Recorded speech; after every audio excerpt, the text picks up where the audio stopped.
This Yom, this 8th day, Chag Sukkah, Feast of Booths, close the doors of your mind from all carnal will, all carnal thought, all emotions, all desires, fears, all laziness, all doubt, all stubbornness in our lower back and our neck, in our hands and our feet, in our ears, in our nose, in our mouth. Close the gates of your mind from all demonic thought. All things within the center of your mind does not allow your mind to come to balance within oneself and to center oneself, to be in balance so one can have proper judgment for themselves and for their surrounding environment and for the decisions that they make.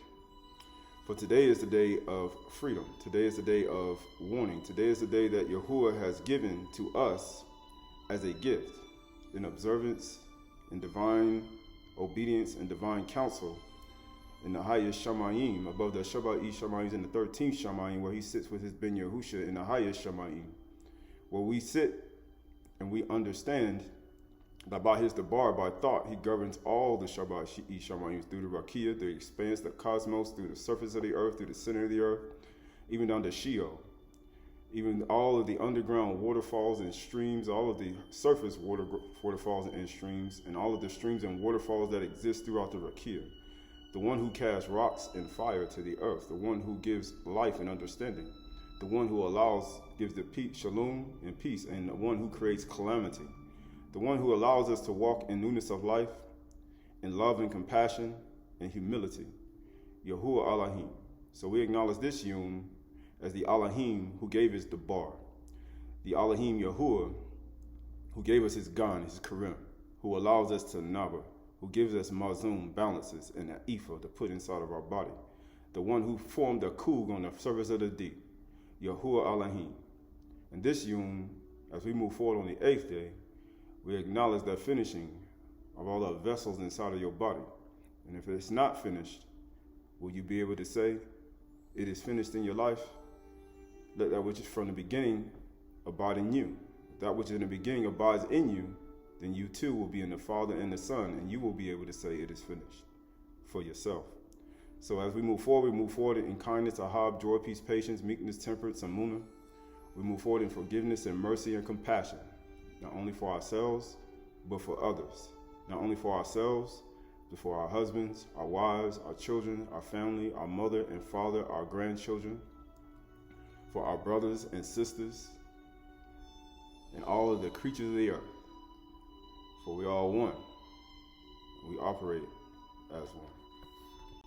So this is the Nazarene Acts of the Shalakim, both good and righteous. It says, hence, since so many false erratic religions have been introduced into the world, so you got all these different practices of divine obedience, right? There's so many of them. But you even have satanic worship. You have people who worship the ocean, people who worship the moon and the stars, people who worship Yahuwah's creation. Yahuwah, they worship the wind, right? There are many erratic religions.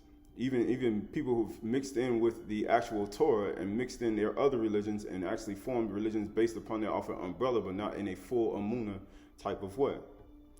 It says, guess what it says? We have been sent as good merchants, bringing unto you the worship of the true Elohim Yahuwah, the true one, handed down from the fathers and preserved as the seeds of which we scatter these words among you. So handed down from the fathers. We're talking about all the way from Adam and Kawua, right? From the mothers and fathers, Adam and Kawua, Methuselah, all the way down from Jared, all the way down from Kanuk, Enoch, to Nuach, to right, to Yitzhak, right, to Yaakov, right, to all the way down from the fathers, all the way down to now.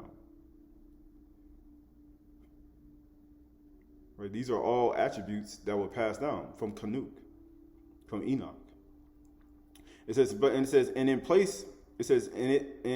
place it in your choice to choose what seems to be right. So whatever you seem to be right, you get to choose which one you want. You get to choose what you desire, what you should take in. For if you receive those things that we bring, you will not only be able yourselves to escape the incursion of the demons.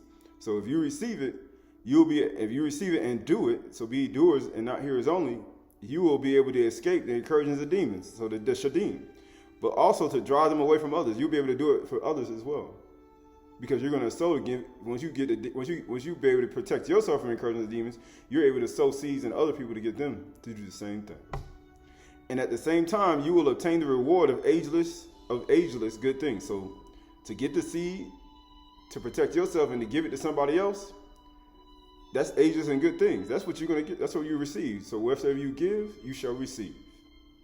Right? So the same thing.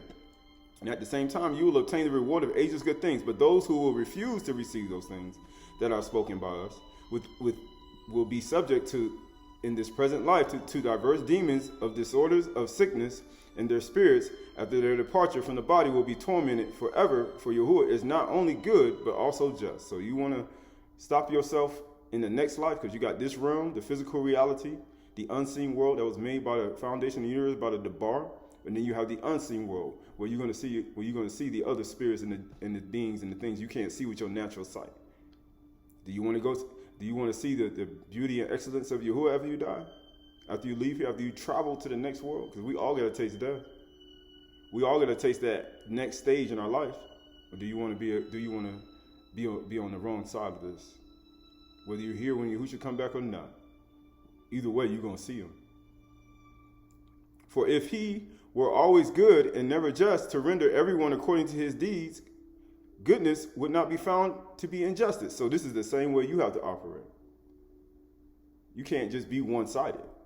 When something is wrong, it's wrong. When something is injustice, it's wrong. When somebody does something wrong, it's wrong. You can't say that it's not. Then it'd be like, woe unto you who call evil good and good evil, who put darkness for light and light for darkness, who put bitter for sweet and sweet for bitter. Then you'd be following the teachings of Penuel. Right? You'd be following the teachings of Amarok. You'd be following the teachings of Asbaal and Azazel and Shemjaza. It says, for it were injustice if the disobedient and the obedient were treated by him alike. So you can't treat disobedient and obedient. Yahuwah loves everybody. He loves souls.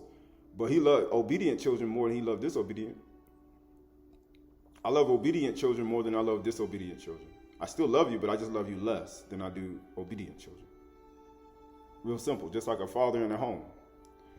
Right, so this is Leviticus 23, 33 through 36. And Yahuwah spoke to Mashah, saying, speak to the people of Yasharal, saying, on the 15th day of the 7th month, and for 7 days is the feast of Chag Sukkah to Yahuwah. That's what we did, Chag Sukkah. On the first day, you shall have a Kudash convocation. That's what we did. You shall not do any ordinary work. We didn't do that. For 7 days, you shall present a food offering. Or you say, in Ishah, that food offering is Ishah to Yahuwah. On the 8th day, you shall hold a Kudash convocation. Or present an Ishah to Yahuwah. So you're presenting an Ishah made by fire. A bride made by fire, made by the Debar.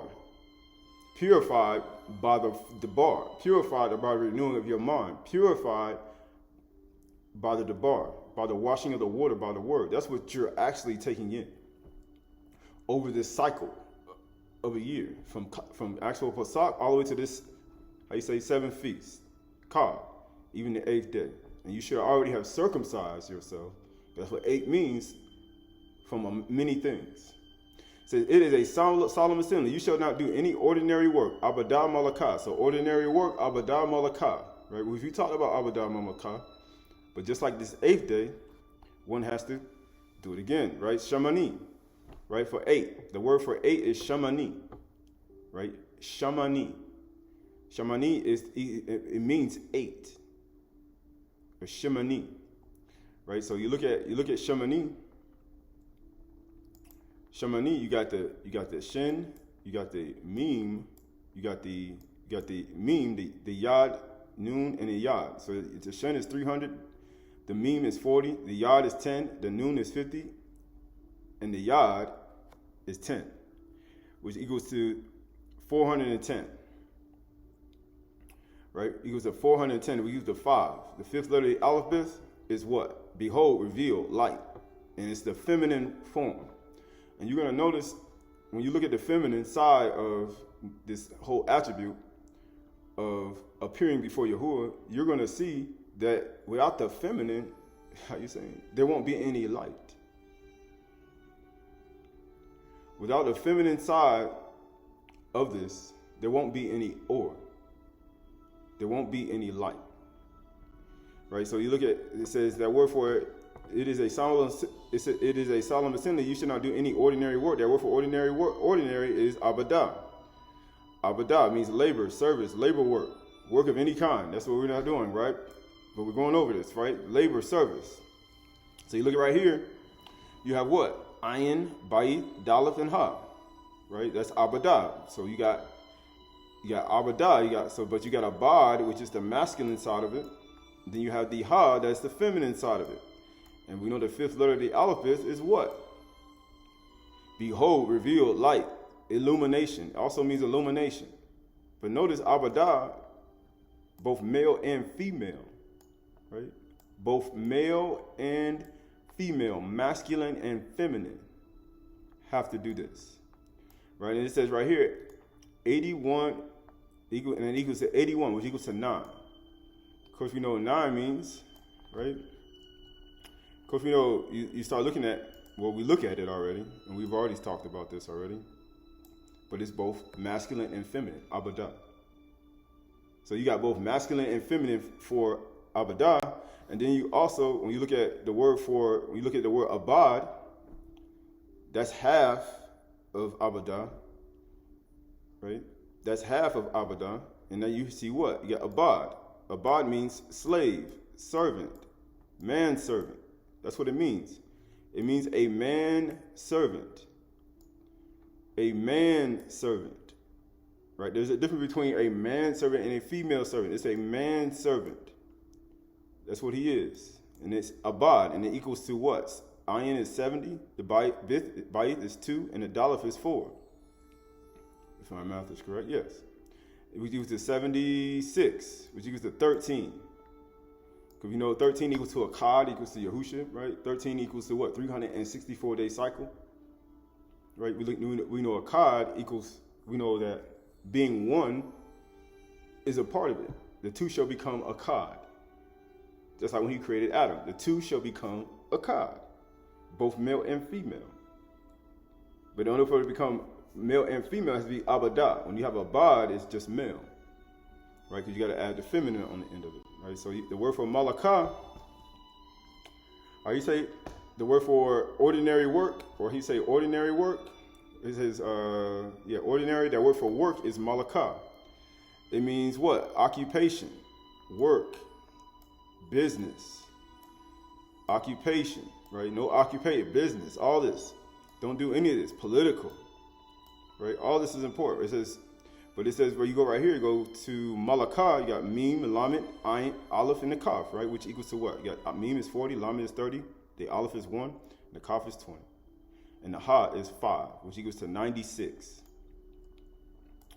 96, if I'm correct. Right? Yeah, 96. Right? 96, which equals to what? 15, which equals to 6.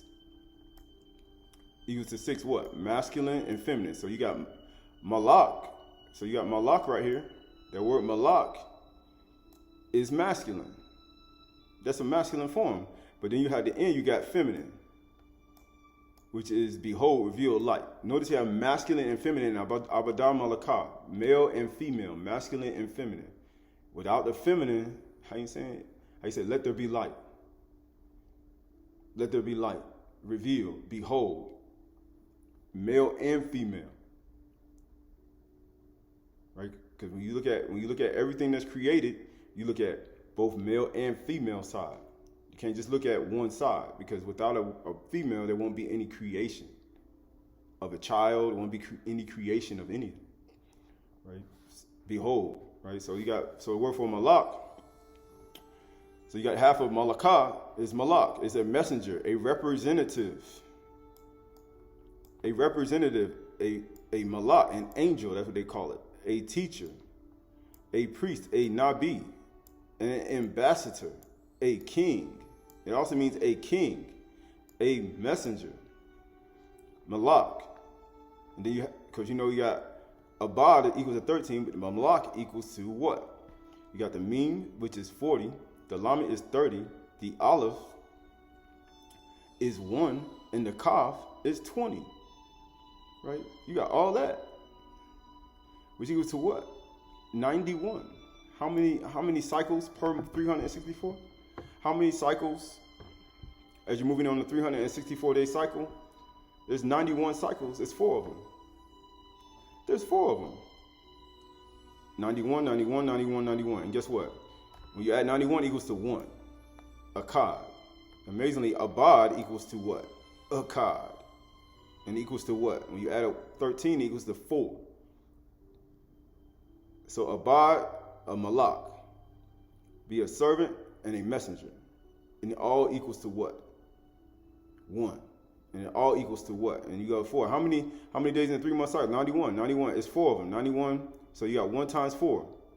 So 91 equals to 1. 91 equals to 1. 1 times 4 is what? 4. Same thing as a Ka. Same thing as a Ba, being a servant and a Malak. But all this takes place all at the same time. Malak, Malakah. Everything's precise. Nothing's off. Right? So we went over that for a reason. So keep it all in mind. Right? So this is Nazarene Acts of the Apostles. Suggestion of the old serpent. Above all, therefore, you ought to understand the deception of the old serpent and his cunning suggestions who deceive you as it were by prudence, as by sort of reason creeps through your senses and deceiving you a great gain. So he creeps through your senses, your eyes, your ears, your nose, your mouth, your feelings, your emotions, your doubts, your assumptions. He creeps in there. Deceiving you is a great gain. So he know you struggle with, whatever you struggle in, whether it's anger, jealousy, envy, strife, complaining, criticism, or he say pride, anything that can, ignite something, he thrives and he knows it. He can read your mind in 1 minute. Some people 3 minutes, depending on how fast, depending on how strong they are. But he can read your mind really fast. So it's better, he's saying better to cast down all imaginations and thoughts and everything that exalts itself against the knowledge of Yahushua Mashiach. Therefore, he enunciates into your minds opinions of Elohim of whatsoever kind. So whatever kind of opinion he want to put in your mind, he can do whatever he want. Opinions. That's your own opinion, right? Only that your sin is his comfort. So he wants you to stay in sin. So if you have an opinion about what is sin and what's not sin, then Satan is very comfortable inside of your human body. Very comfortable. For he for his immorality was condemned from the beginning to eat dust, just like he told Adam. He caused Adam and Kawua, both male and female, to sin. And Yahuwah said, for dust, you going to eat dust? Before you make my children eat that tree, I'm going to make you eat dust. And that's the same thing he does to you. If you cause one of his little ones, the people who believe in Yahuwah, to sin, he said, you're going to eat dust too. Right? For that, he caused to be again resolved into dust him who had been taken from the dust. So just like Adam was formed from the Adamah, he made Adam go back to the dust. Because dust thou art, dust thou shalt return. Even till the time when your beings will be restored, being brought through the fire, as we will instruct you more fully at another time. From him, therefore, proceeds all error and doubts. So whatever error and doubts you have about anything, cogs, muaz, the debar, words, anything that's spoken, anything that's, amar or debar, anything that's spoken, or the utterance of Yahuwah, anything that you have, any error and doubts, anything in your life, error and doubts. When it's coming to anything you plan, anything you purpose, when it comes to anything you want to do in life, anything your responsibilities, any error and doubts in your life, just understand it all comes from him. By which you are driven from Amunah and belief in one Elohim. That's all it is. He's trying to get you to drive you away from Amunah, because he know if he affects certain part of your life, certain parts of your thought process, certain parts of the things you're supposed to do, and guess what he does? Then it doesn't allow one to focus on Amunah anymore. It takes your focus off Amunah. It takes your focus off one Elohim, and you start believing there's more than one who rules all the Elohims. He takes your focus away. That's why he comes through media, television, Instagram, Facebook, Twitter. So all types of words and billboards. You drive on the street, everything. He has so many things to pull your attention, to drive you away, to get you not to think and make you have error and doubt. Oh, the Torah says this, but that billboard says that. The Torah says this, but the television, so the media, the news article said this. The Torah says this, but this movie said this. The Torah says this, but this says this. That's all he does. He creates it in your mind. Right? This is Apocrypha of Shadrach, Pseudepigrapha, Volume 1. It says, It says, Shadrach said to him, it was by your will that Adam was deceived, because Yahuwah had a will on the earth. My master, you commanded your Malachim to worship Adam. But he who was first among the Malachim disobeyed your order and did not worship him. And so you banished him because he transgressed your commandment. So he was first. The last shall be first and the first shall be last, right? And did not come forth to worship your creation of your hands. So he told him to worship Adam. Because Adam was a reflection of the thing that Yahuwah created. Because he was, Yahuwah's creation. Made from his hand. And a resemblance in his image and likeness. It's like a father having a son on the royal throne. That I'm sitting in the highest shrine. I have a son, and that creation that I created is second in command, right? And it says, creation of your hands. If you loved man, Adam, why did you not kill Satan? So just like we got Satan creating all this error and doubt, and he deceived the whole world. He's like, why you didn't kill him? The artificer of all iniquity. He the architect. Who can fight against an invisible spirit? Who can fight against an invisible ruach? He enters in the heart of men and women and children like a smoke, just like smoke, and teaches them all kinds of sin. He enters your senses and he creates all error and doubt. He teaches you that. He even fights against you. He speaks against the truth, the immortal Elohim. So what can pitiful man do against him? You have mercy, yet have mercy, master, and destroy the punishment. Otherwise, receive me also with the sinners. For if you do not be merciful with sinners, where are your mercies and where's your compassion, Yahuwah? Why would do you think about that? We just read that he's with the just and the unjust. If he was with this each one, it would be he would not be who he is. I have to be a certain way with obedient and disobedient people. And Yahuwah Elohim said to him, be it now to you that everything which I commanded man, Adam, to do was within his reach. I made him wise, and error shall remain in earth. And I subordinated everything under him. So I put everything under his authority. And everything living flees from him and from his face. Why? Because the fear and the dread of you are going to be upon all the creatures. The creeping things, the cattle, right? Over the birds of the Shamayim, and over all the earth. He said the fear and the dread of you are going to be upon everybody. They flee from you. Having received my gifts, however, he became a stranger, an adulterer, and a sinner. He became an adulterer and a sinner. So people saying, what do you mean adultery?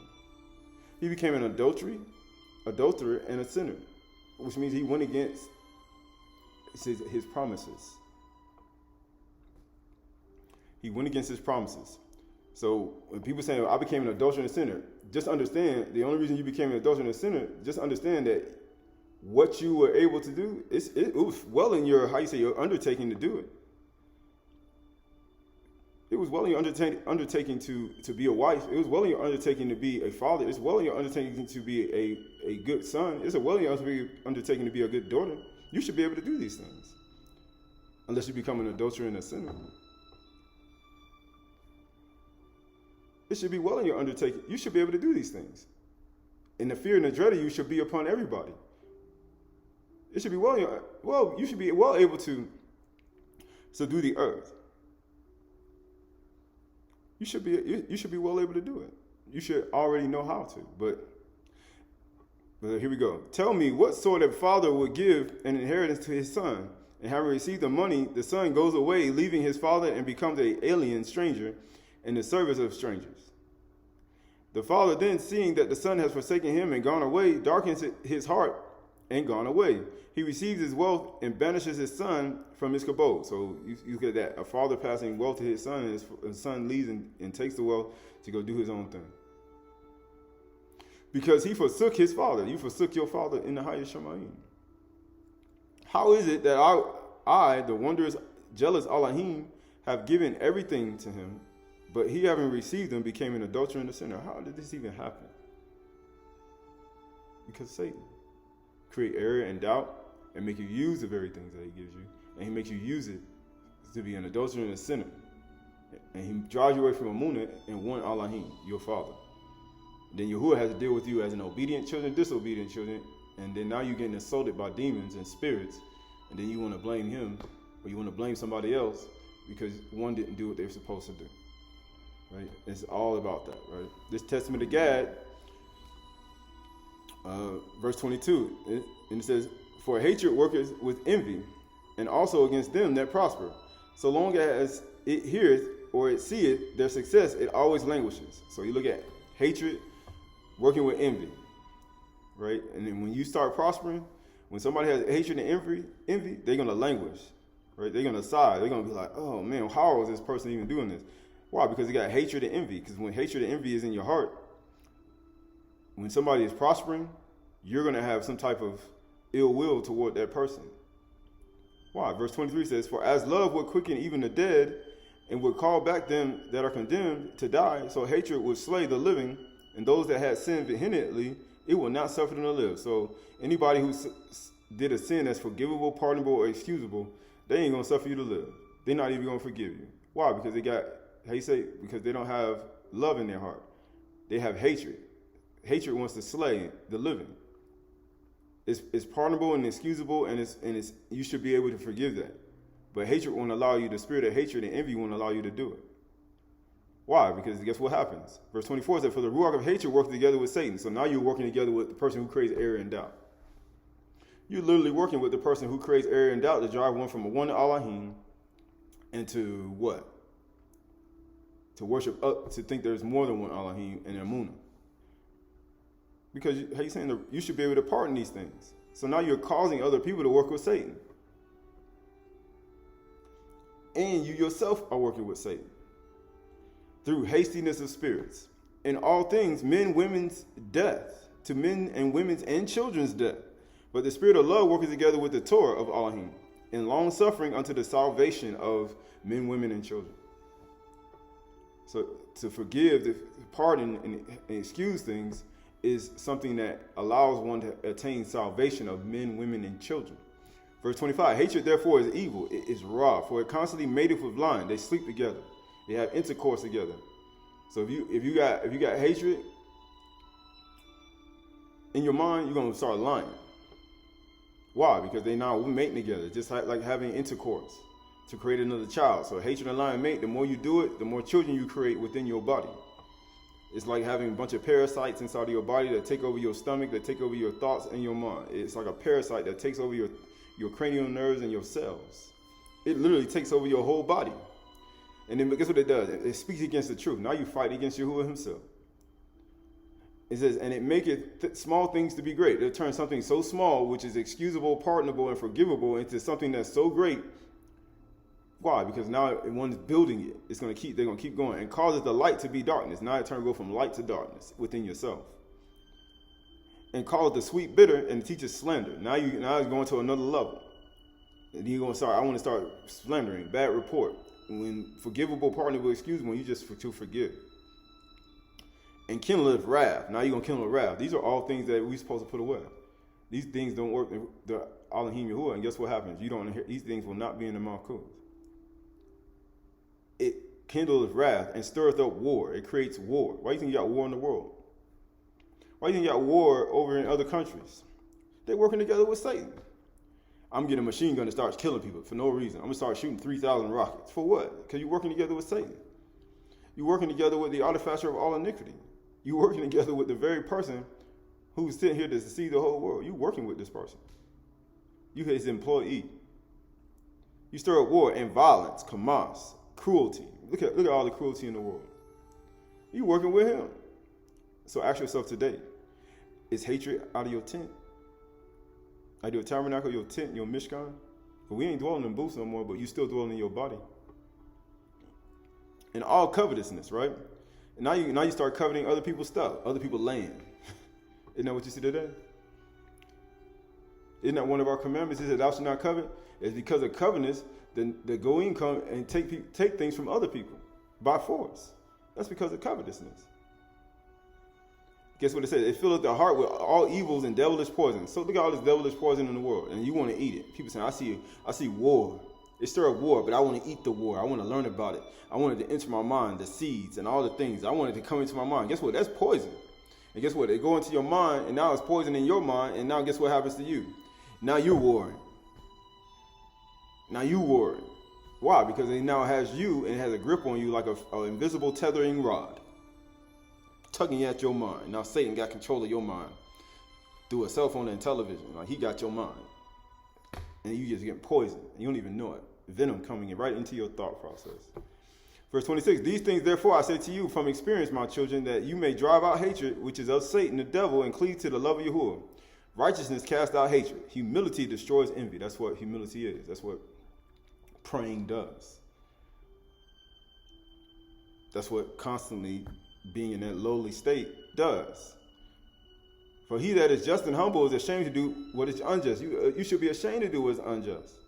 Being reproved not of another, but of his own heart. Only way you reprove of your own heart is you're always in a humble and lowly mind.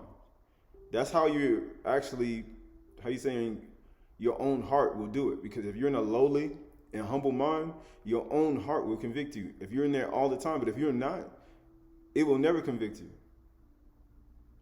Because the master looketh on his inclination, on your thought process. He speaketh not against a Kudash man, because the fear of Yahuwah overcometh hatred. It says, for fearing lest he should offend Yahuwah. He will not, he said, who are you talking to? Like we spoke about before. You're going to offend him. He says, he will not do wrong to any man, even in thought, not even your consciousness, in your thoughts. When you have a humility and lowly mind, you won't even do evil in your thoughts. Sirach 4 and 5, it is not wise to speak against the truth because you'll be of Satan. That's not a wise thing to do. He said, you speak against the truth. You got hatred and lying and envy and jealousy. But be abashed for what? For the error of thine ignorance. Remember how we talk about ignorance is a great evil? You erring. Who creates error and doubt? Satan. Who put it in your mind? Satan. Who taught you sin? Satan. Who you obeyed? Satan. You say, why you going to, because that's your fault. People saying, why? We want to talk about things. It's our own fault. Sirach 3:24 through 25. For many are deceived by their own vain opinion. Who creates opinions? Satan. Of what he think is Elohim. That's what he does. And an evil suspicion have overthrown their judgment. Why? Suspicion. That's what Satan do. See that person over there. See that right there. It's suspicious. That's what he does. He whispers in your ear. He creates evil suspicion. Right? Because verse 25 said, without eyes thou shalt want light. Profess not knowledge, therefore, that thou hast not. That's what people like to do. I know. No, he said, don't even profess the knowledge you don't even have. It's better to say, I just don't know. I don't know. I got to keep seeking. I got to keep going through the Torah. I got to keep seeking this thing out. I don't know. Seeking you shall find. It's better to seek than to say, I got knowledge and you don't know it. Then you'll be lying like Satan and you'll be a deceiver like Satan. That's what Satan be doing. That's what some of these people, he said, these people, these teachers, these wise men, all these people, these pastors or these shepherds, or whatever you want to call themselves, they profess knowledge they don't even have, and they're deceptive. Knowing they don't know, but they'll say they know. Knowing that they don't know, but yet they'll profess that they don't know, they deceive you. He said, don't even do that. You'll be just like your father, Satan. Don't do that. 2 Enoch 11:1. And those men took me and they carried me up to the fourth Shamayim. So going from the first Shamayim to the fourth Shamayim. There's a fourth Shamayim, right? So we look at the first Shamayim. He said the first Shamayim in the first earth has passed away. So we got four Shamayim, man. It's all the way to 713 Shamayim. And they showed me there all the movements and sequences, all the rays and the solar and lunar light. So we're talking about other realms and other worlds. Not just this world, physical reality. Right? When you look at the sun and you see the beam of ray that hits your face, just understand that's a whole nother world. And I measured their movements and I compared their light. And I saw that the sun has a light 7 times greater than the yard. So 7 times greater than the moon. So the sun is 364 days. The moon is 354 days. It's always going to be a greater balance. 7 times greater. Just like you got 6 days you labor and the 7 you rest. We bell and booth for 7 days. Just know the sun is 7 times brighter than the moon. 777. It'll always be there. And it repeats. It never changes. It's fixed. So for one to say that the Yark is greater than the sun, one is lying to themselves, and one has error and doubt. Because even Yusuf, who nabud from the other world, which equals to 8, he said, I saw the sun, the moon, and the stars bowing and giving praise to obedience to me. He said, so what? You saying the father, the mother, and your brother are going to give praise to you? That's in the book of Bereshit, chapter 37. Right? Sirach 23 and 19. Verse 19 says, such a man only feared the eyes of men, women, and children. That's all you fear. They fear all that. And knoweth not that the eyes of Yahuwah are 10,000 times brighter than the sun. So 10,000 times brighter than the sun, he brighter than you. So he even brighter than the sun. So even the sun got to answer to somebody. And that's 7 times brighter than the sun. And Yahushua Mashiach is 7 times brighter than the sun that you see on the 4th day. So you got the sun who's created on the 4th day, and which is 7 times brighter than the moon that was created on the 4th day. And then you have the light on the 1st day that's 7 times brighter than the sun that was created on the 4th day. And then you have a light that's greater than the light that was on the 1st day, which is 10,000 times brighter than the sun. The S-O-N. Beholding all the ways of men. So he could see you. He see us right now. And considering the most secret parts, he is searching our thoughts. He told Timothy, he said, pay attention to the teaching. He said, you both say yourself and others that hear you. This ain't just about, the person's speaking and he just has no, how you say, don't even listen. No, he has to listen too. Why? It says, Nazarene acts of the Shalakim. So we must above all things hasten to the knowledge of the truth, because Yahuwah is searching this out. As a light kindles thereat, that we may be able to dispel the darkness of errors. Why? We trying to destroy Satan. Because he creates error and doubt. We're trying to destroy his teachings in your mind. The seeds that's been sown from the time you've been born until now. Whether you 5, 10, 11, 12, 16, 26, 32, 45, 55, 65, 100, 200, 300. Right? It could be somebody on the earth that is 500 years old. They just don't boast about it. They ain't on Instagram, Facebook posting about it. I'm 500 years old. I should be on Time magazine. They just not talking about it. They want to continue to live. Right? For ignorance, as we have all said, is a great evil. It is great evil. Man, it's so evil, it's raw. But because it has no substance, it is easily dispelled by those who are earnest. Man, it is dispelled by those who are earnest. Those who are quick in power, sharper than any two-edged sword. We destroy ignorance and errors. Why? Because Satan will take advantage of you today, right now. For ignorance is nothing else than not knowing what is good for us. We got to know what's good. Why? Because that's the good works. What do you mean? We got to know it. We got to know what's good. Because we don't know what's good, then guess what happens? We're going to get, like we just talked about, you're going to get incursion of demons. You're going to get assaulted. It ain't going to protect you from demons if you don't receive it. You got to know what's good. Once you know, the ignorance perishes. You need ignorance to die. You need to know. Therefore, the knowledge of the truth ought to be eagerly sought after. Man, you got to be sought after with every ounce of your fiber of your being. From your protons, electrons, neurons, quarks, molecules, photons that make up your body. From your corpus callosum, from your pituitary pineal, all the way down to your spine, your lower spine, your 33 vertebrae. Man, you got to search this thing out with every fiber of your being, with your axons, your dendrites, your hands, your feet, with your marrow, everything. With your fingertips, your sephirots, your thoughts, everything. It says, and no one can concur it except to not be amat. For this is the gate of life. Man, this is the gate into the entranceway. To those who enter it, the road of good works to the city of salvation. Didn't I put my ruach in them to do good works? It's good works to city of salvation. Why? Because if you receive the seed and you give it to somebody else, you're allowing them to attain salvation and you're protecting them. You give and you shall receive. Right? These are all a part of it. So this is 1 Enoch 101.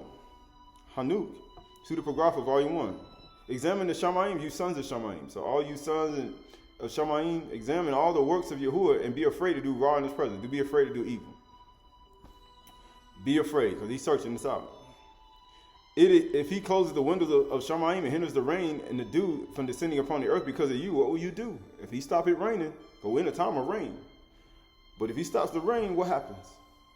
What you gonna do? You're gonna die. No food, no seeds to the sower, no bread to the eater. Which means you ain't gonna have no seed to sow, just like we talked about in the first slide, right? You ain't gonna have no seed to sow, and you ain't gonna get no bread to the eater. And your whole family gonna die, because you're the one who's supposed to provide food for your family. If they eat masculine and feminine, male and female, don't provide nutritious food grown from the ground for their family will die. Get sicknesses, diseases. It is your job to provide these things for them. That's why you have to receive it so you can give the seed to them. Teach it to your children and your children's children, and they teach another generation. Why? Because if you don't, then guess what happens? They're going to get taken advantage of by Satan and sicknesses and get assaulted by demons in their life. Really simple.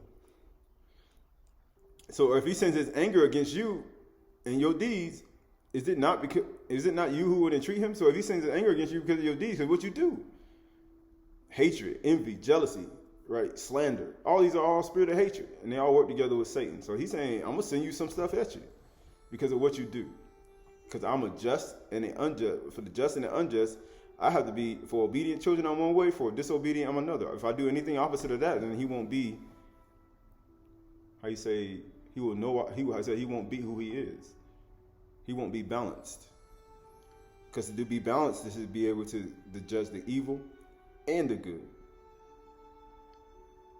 And not clear them. And not say that the guilty is innocent when they are guilty. And the innocent is guilty when they are innocent. Because you utter bold, hard words against his righteousness. So that's what happens. You speak against the truth. Because you're working with Satan. That's the only reason you're doing it. Because Satan is in your mind, and he's deceiving your thoughts, error and doubt, he's creating opinions and teaching you sin. That's the only reason it's happening. This ain't got nothing to do with nothing else. It's all Shadim, demon, Satan, Mastama, and all the dark regions, Abiyar, right? There are many names for these spirits. You shall have no shalom. So people say, I ain't got no peace in my house. I ain't got no peace in my life. I ain't got no peace within. I can't sit still. I can't go out and meditate. I can't be in nature, whether it's cold or hot. Whether it's a rainy day or not, I can't even be in nature. Why? Because you're afraid of the rain. You're afraid of the heat. You're afraid of the cold. You're afraid of everything. And you shouldn't be. Because there's wisdom in all of it. Right? Yeshayahu 55, 10 to 11. For as the rain and the snow come down from Shamayim and do not return but water the earth, making it bring forth a sprout, giving seed to the sower and bread to the eater, so shall my debar be that goes out of my mouth. It shall not return to me empty, but it shall accomplish for which our purpose is. Our purpose is the bar to go out, and it's going to accomplish what I sent it to do. Just like those seeds that's coming out right now, it's going to accomplish what he sent it to do. It shall succeed in the thing which he sent it. So you want bread, you want seed to sow, but if he stopped the rain because of what you do, your hatred, your jealousy, your envy, right, your slander, your strife, and you're working together with an employee of Satan the devil, guess what happens? You ain't gonna have no food. You're gonna be poverty. People saying, why people in poverty? Why people ain't got no seed? Why people ain't got this? It's because of what you do. So shall my debar be that goes out of my mouth. It shall not return to me empty, but it shall accomplish what I sent to purpose, whether it's judgment or whether it's, sprouting and exalting and increasing and being fruitful and multiply. That's what it's gonna do. It shall succeed in the thing which I sent it. So if you send out the bar out of your mouth, it's going to succeed in what you sent it to do too. So if you speak, when you work together with Satan, when Satan speaks something, he's going to speak something and he's going to do things around you to make it come to pass.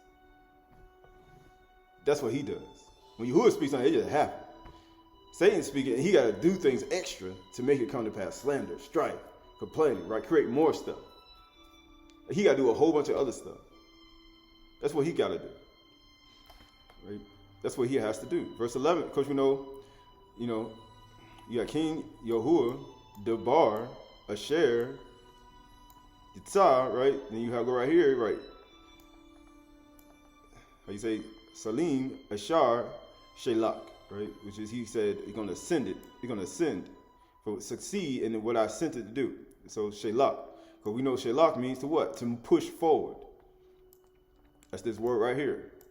We know that word means to push forward, right? To be firm, succeed, right? We went over this before, but at the same time, that's what it's for, succeed. You want to succeed, and you're going to be sent to do it, succeed. You shouldn't be going out in the world not to succeed. You're supposed to succeed, and you have to speak success. You have to walk in it.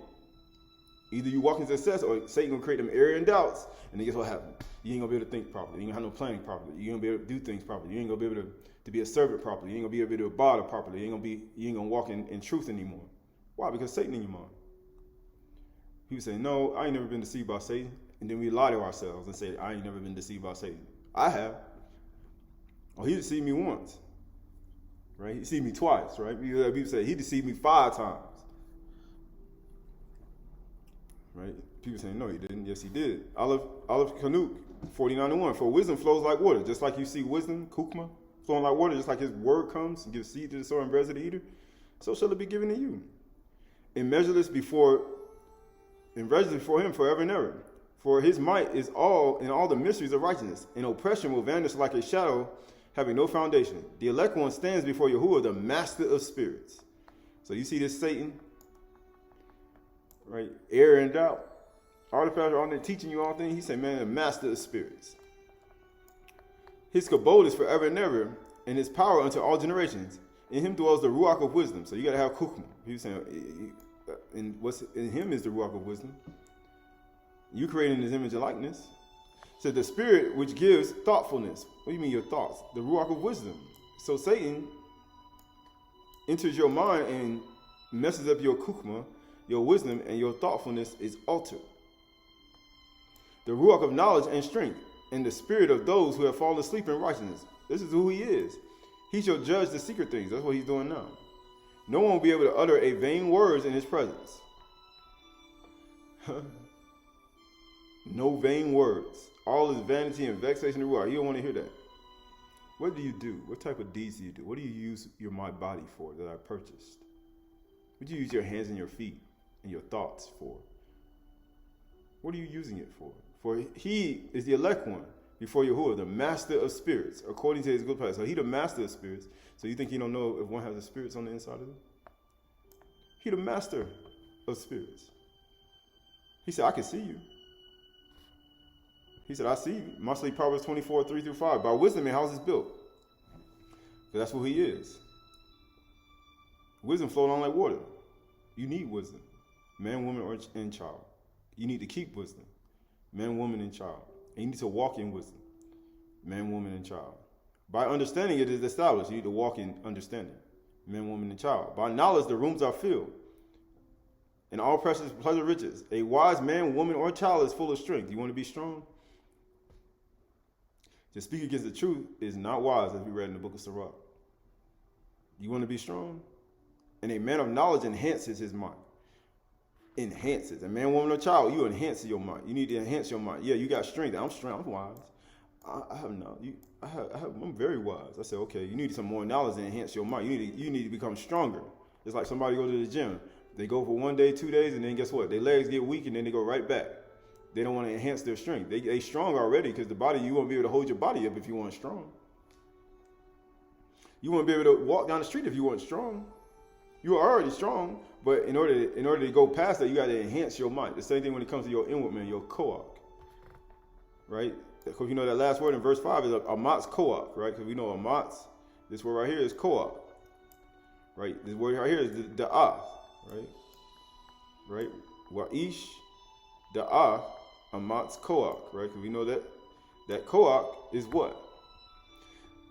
That koach is strength, right? So that word for wisdom is chukmah, right? So we know wisdom is chukmah, right? It means what? Wisdom, shrewdness, skillful in your thoughts, skillful in your mind, right? Wisdom. Word for enhances is amatz, to be strong, alert, courageous. It means to what? To make firm, to strengthen, to be strong. It's going to make you stronger. It enhances. You'll be stout. To be alert. It's going to make you more alert. People saying, why you can't recognize Satan? You got to recognize him. You got to be more alert in your surroundings. He said, if you're not, you need to enhance your knowledge. You need to enhance your knowledge of the animal kingdom. You need to enhance your knowledge of the spirit world. You need to enhance your knowledge of Yahuwah Elohim. You need to enhance your knowledge in the things he created. You need to enhance your knowledge in multiple facets. So you'll be more alert in your thought process, not just one-sided or two-sided or three-sided. You got to be all around human being so you can be more alert, to be hardened, to be courageous, right? You got to be able to discern between good and wrong. You got to be able to do what? Compare and contrast. How does this tie into the spirit world? How the spirit world ties in this to this, whether it's natural, physical, or non-physical or not. You have to enhance your thought process. You have to read books, read the Torah, and see how it all correlates to the physical reality and non-reality, right? You have to see how they correlate in the spirit world, how they operate. You have to enhance your thought process. It's not to boast about it, it's to internalize it so you can know what to say and what to do. Right? It enhances your might, your koach. Because you know that koach is your power. People say, I want to enhance your power, your might, your human strength. Yeah, it's going to enhance your human strength, your wealth, right? It's going to make you even, people saying your wealth, your inner wealth, your treasures. It says make you transform. How you say be transformed by a kind of lizard, man. It make you transform. It says what? To be firm. So force, right? People saying, why I say unclean? It enhances your koach. You know when your body purifies itself? What happens when your body will purify itself? It protrudes things from the body. You can see it on your physical countenance, whether it's bumps, pimples, rashes. All this is a part of the what? You're ingesting more knowledge and wisdom, then your body's responding and making it come out of your body. The same way when you ingest fruits and vegetables, the same way you enhance knowledge and understanding, wisdom, kukuma da'ah, it comes out of your body. It says a lizard, large lizard, right? Why? Because you're shape-shifting. Be transformed by renewing your mind. Chameleon, right? You're shape-shifting. You're changing. Force, fruit. You become powerful. Powerful. You become a powerful being. Man, woman, child. Powerful, right? Tahalim, Psalms 111 and 2. Great are the works of Yahuwah, studied by all those who delight in them. So you study Tahalim 111 and 2. This is a good verse to remember. Great are the works of Yahuwah, studied by all those who delight in them. If you delight in it, you will delight in it. Right? Even Shalom said, he said what? Making your books of many is no end, and much study of religion fed. He said, what? His conclusion: fear Yahuwah and keep the commandments. I assure you, if you study all the books and you don't do none of it what it says, then guess what happens? It's all worthless. But if you study and read and you apply it, then it becomes what? You keeping the commandments. And guess what? That's the conclusion of all of it. Because once you get it all the knowledge, then you have to put it into practice. And then you become that powerful being. Full of splendor and majesty is this work. It's splendor and majesty, right? And his righteousness endures forever. It does, right? So you got Psalms 111 and 2 says, and that's Psalms 111 and 2. So you got Darash, right? Says what? Darash means to resort, to seek with care. So seek with care. Seek with care what? The great works of Yahuwah, all the things he done, resort. So you look at the great works of Yahuwah, you look at the first 6 days of creation. Let there be light. Let's separate the waters from the waters, the oil-like frequency from the beginning, the herb-yielding seed. Right? You got all types of things, farming, all types of things that you can see. The animals, the creatures that came up. Creating a body and putting a vessel and putting breath in it, and then resting the Shabbat day and ceasing from all your labors. All this, you start looking at the works of Yahuwah. It supersedes anything that's ever been done. It says to seek, to practice, to study, to follow. Prayer.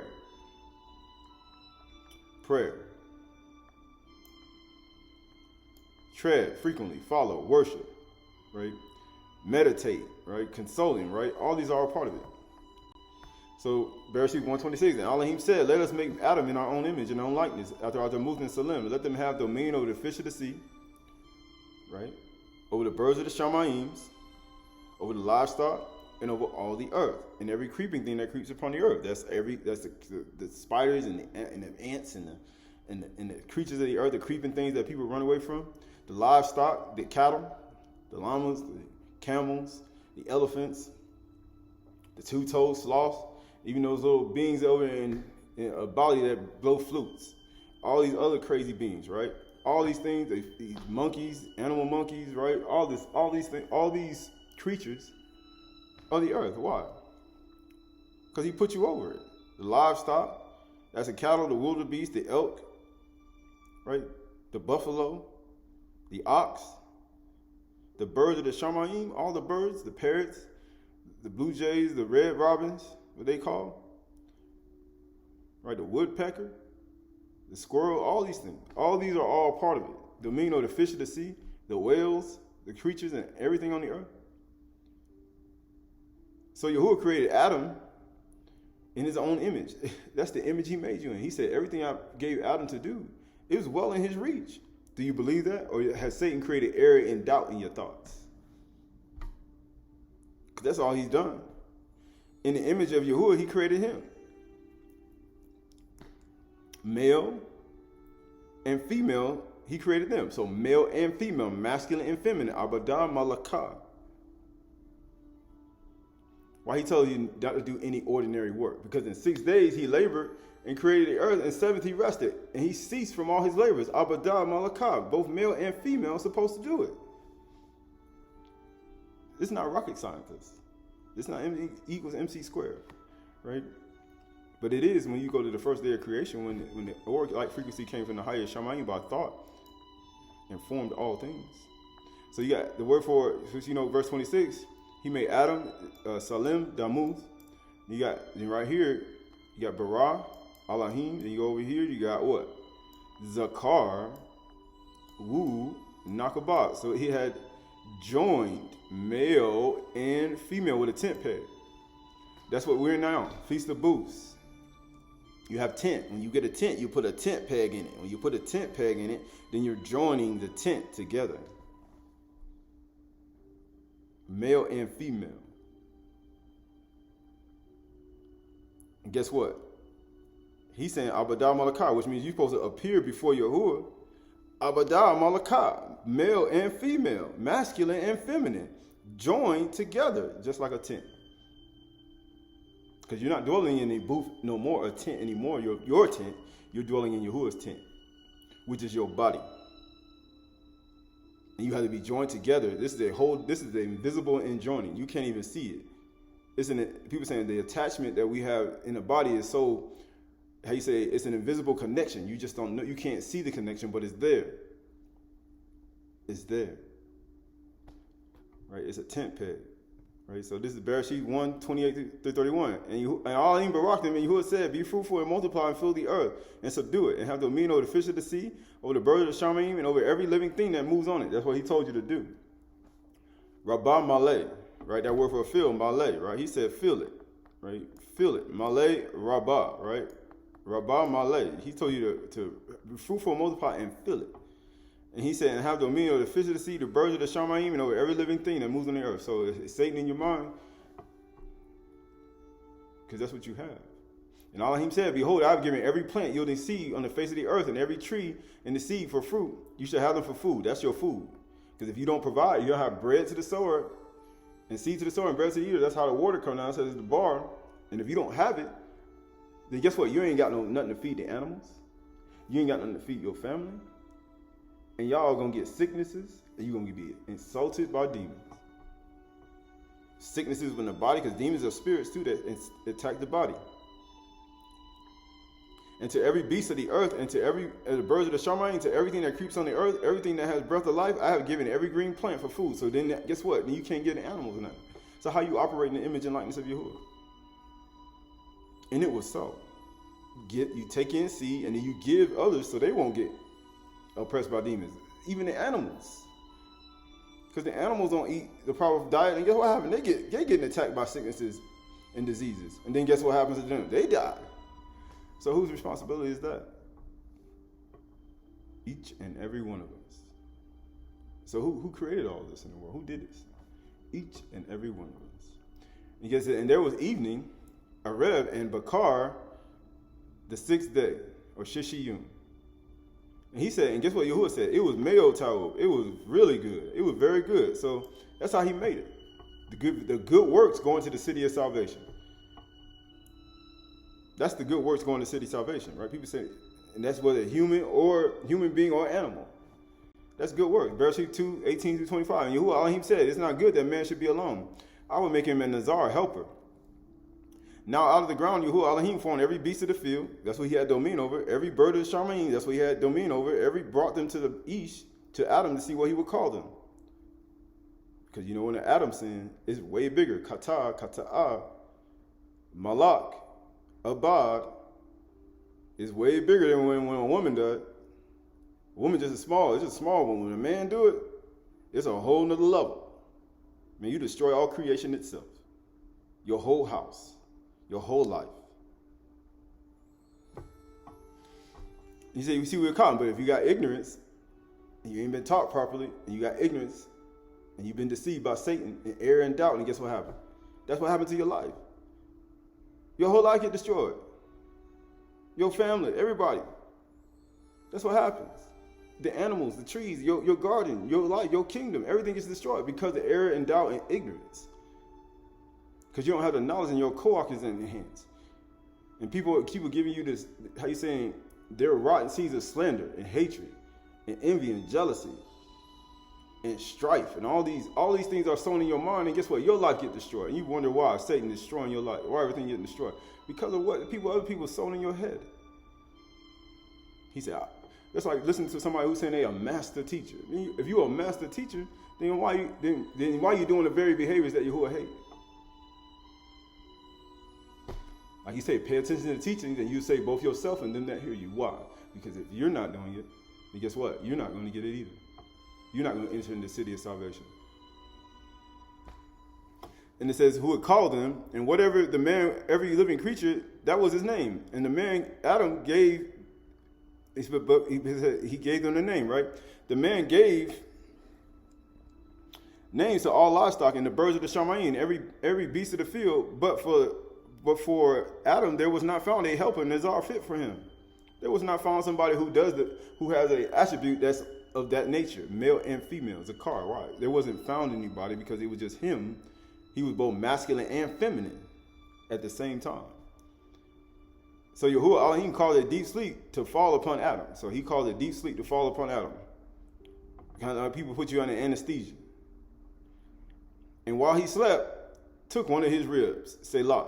That word rib is Selah, and closed its place in its flesh. So he took it out and closed its place. That's what people do when they steal your liver, when they steal your kidneys and they spike your drink. What do you think they just learned that? No, Satan taught them that. Because he the artificer of all iniquity and error and doubt. And what they do? They steal. That's what he come to do. Deep sleep to fall from the flesh. And the rib that Yahuwah Elohim had taken from man, he made into a woman. To an Isha. Because that's what you're supposed to present to Yahuwah. An Isha made from fire. As we talked about before. The Ish. It was made from fire. And brought her to the Ish. And Adam said, this is not blast, bone of my bone, a stem, bone of my bone, a stem. It come from me. It's connected to my DNA, my marrow and my joint. It's connected to my DNA. This woo, nakabah, it is very invisible, but it's there. People saying when I join into covenant or speak words to somebody, it doesn't provide a connection. Yes, it does. The words form a connection. The words form a connection. And by those words being formed, it forms a connection. Just like Yahuwah connected himself to everybody here, even on the earth, and all the creatures. The bar forms the connection. It says, and flesh of my flesh, which means now it's like, man, you flesh of my flesh. Now you become a part of me, my cells, my DNA, and shall be called Isha, because you were taken out of the Ish. You were taken out from fire. You were taken out from his cells. You were taken out from his DNA. Therefore, a man shall leave his father and mother, or the woman too, and says, hold fast to his wife, and they shall become a Akkad Basar. They become one, Akkad, Abad, just like he was Akkad. They become Abad. Now he has a helper fit for him because he's an Abad, he's a servant, and ready. He's a malak. He's a messenger. And it's all one.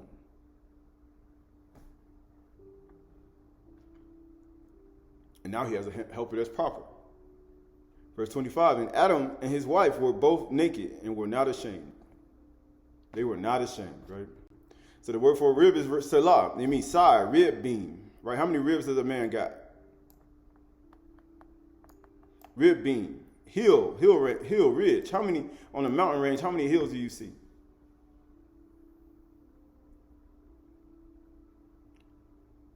When you go on a hill and a ridge and you see how many ribs a man got, and then you go to the hillside, what do you see? You see animals and things running around too, right? So all those are a part of the hill and the hillside.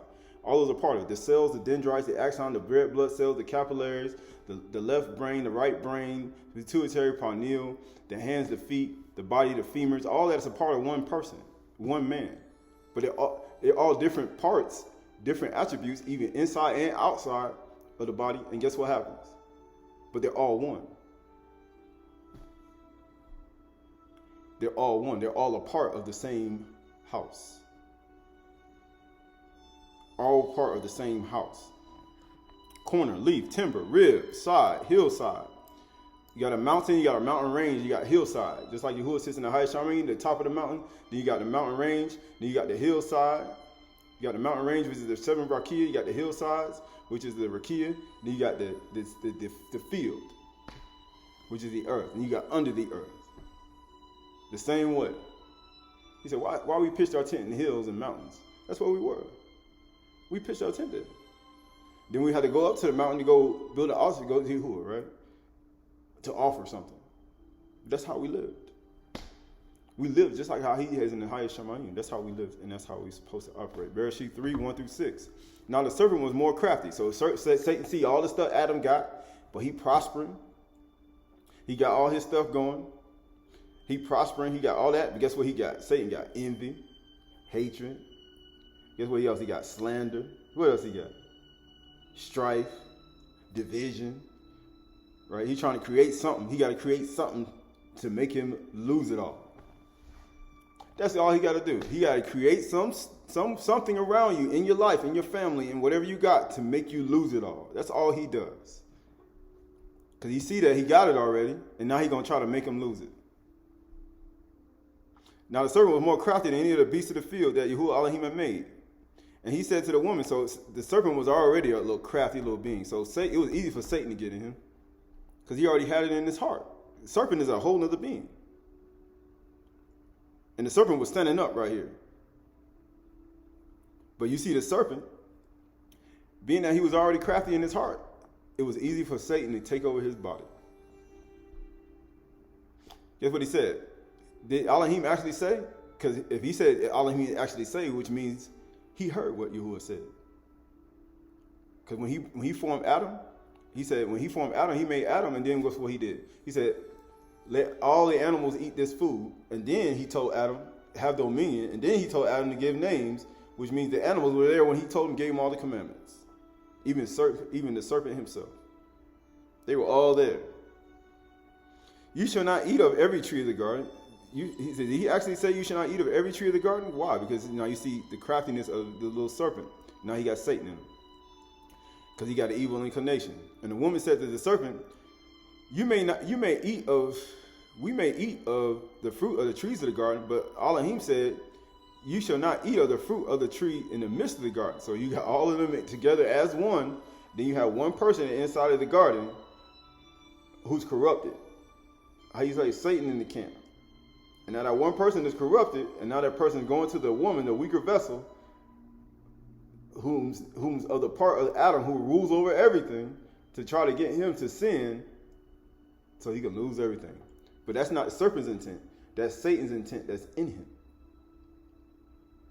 The serpent is just more crafty because the serpent is trying to get with Yahuwah. But the Satan on the inside is trying to get to Adam. It says, you shall not eat of the fruit of the tree in the midst of the garden, neither shall you touch it, lest ye die. So the woman rebukes the serpent and put him back in check. How you say? Like he's born from fire, and she need to speak fire in order for the serpent to get back in check, because she's supposed to have authority and dominion over the fish of the sea, the fowls of the air, over every creeping thing and over all the earth. But being that she ain't operating in her, she got error and doubt, and she not operating in her capacity to rebuke him and be an azar, it means see and cut for the head. Now the serpent getting in her head. Instead of her being quick and powerful, sharper than any two-edged sword, because it's easy to dispel by being earnest, she need to speak and get rid of Satan right there. But being that her senses are off and she not really being discerning, how you saying? She ain't got no co-op. Now she can't even see Satan right there. And guess what happens? It says, and neither shall you touch it, lest ye die. But the serpent said to the woman, you shall not surely die. This is when she need to rebuke him right now. She need to rebuke him right now. She need to say something right now. She need to open her mouth and say something right now in her thought process. Stop waiting, right? For Elohim knows that when you eat it, your eyes shall be open. She need to rebuke him right now. Quick and powerful. The word is quick and powerful, sharper than any two-edged sword. Either you a powerful being created in the image and likeness of Yahuwah, and you're a czar, or you not. Male and female. It's really that simple. And you will be like Elohim, knowing good and evil. You need to rebuke this person now. Like why you talk a woman, it's like an offense of protection. Why you think they use these things? Isha, right? It's like offense of protection. Why do you think these are all part of it? He trying to destroy what you got. Verse 6 says, so when the woman saw that the tree was good for food and it was the light to the eyes, now he got error and doubt in her mind. Because Satan came in her mind like a smoke, and now she got error and doubt in her mind, and now she can't think. And that it was to be desired to make one wise, she took of the fruit and ate. When she should have rebuked him a long time ago. And she also gave to her husband who was with her, and he ate. So they were all joined together as one, which means, how you saying? She gave him some food, and guess what happened? Not even knowing. How you say ignorance? It's because of ignorance. It's just like the man who went to the forest with Yasha, and he went to the forest to get some leaves, and then he put what? It was other Nabi around, and he came back because he was ignorant, and he put poison in the pot, and he didn't know those leaves were poison. And that's what happened to her. Because he was ignorant. Because ignorance is a great evil. And I'm sure Kawil didn't know about Satan at this time. Right? Because ignorance is a great evil. Who was with her and he ate. So now, he done lost everything, right? Look at Nakash is what? A snake. It means to hiss.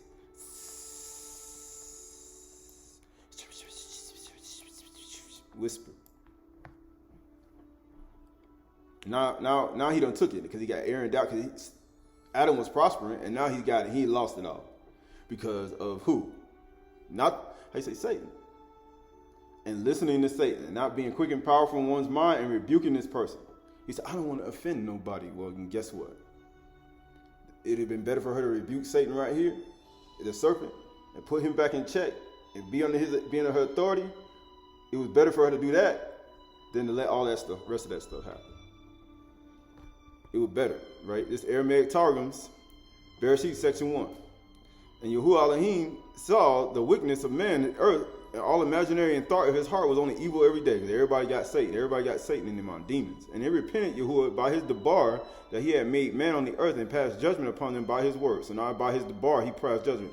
And there was repentance before Yahuwah in his word that he had made man upon the earth. And he said and judged in his heart. So he judged within his inward man, inner thought. That's what Kuah should have did in the garden. That's what Adam should have done when he came to a woman bringing something. He said, like, man, what is that? You got to judge in your thoughts. In your heart. And Yahuwah said, I will abolish by my word whom I have created, Adam, a man whom I have created upon the face of the earth, from man to cattle, to reptile, and to fowl of the Shamayim, because I have repented by my word that I have made them. But Nuach found favor in it before Yahuwah. Why? Because they just transgressed all his commandments. What was the commandment? For them to eat every herb you seed and plant. They ain't doing that no more. The man ain't doing it. The woman ain't doing it.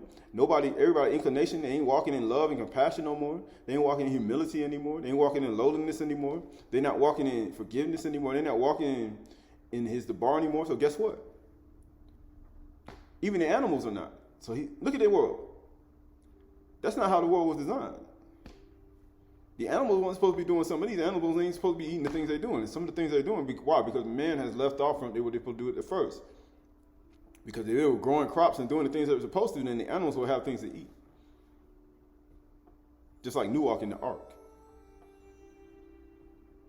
Because he brought on things that were good to eat for that whole year. He brought a year worth of supply of food. For himself, his children, and the animals. Right?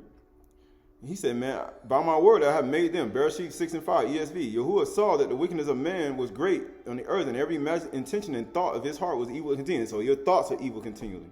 And Yahuwah regretted that he had made man on the earth, and it grieved him in his heart. So Yahuwah Elohim said, I will blot out man whom I created, Adam whom I created on the face of the land. So he talking about everything on the land now. Because they had a commandment that they were supposed to practice on the land. And guess what? It ain't even doing what they're supposed to. And man, Adam, and animals, and creeping things, and birds of the Shamayim, I am sorry that I have made them. Everybody transgressing because of Adam. Everybody's transgressing. And all his children of Adam. Because the father is supposed to teach the children teach another generation. But you had some of the children break off and not learning the things of Adam. And then guess what happened? Now you have a world that's created of chaos. Everybody forsook Adam, and that's what you see today. Everybody's doing their own thing. Nobody's helping the poor, nobody's helping the needy, nobody's doing anything. It's a terrible world. And get what he said. And the animals and creeping things and the birds of Shamayim, I am sorry that I have made them, but Nuach found favor in the eyes of Yahuwah. Why? Because he's the only one doing what Yahuwah told him to do from the beginning. A snow white man born from Lamech came down from the lineage who looked like the fallen, doing more than what other people who wasn't like that.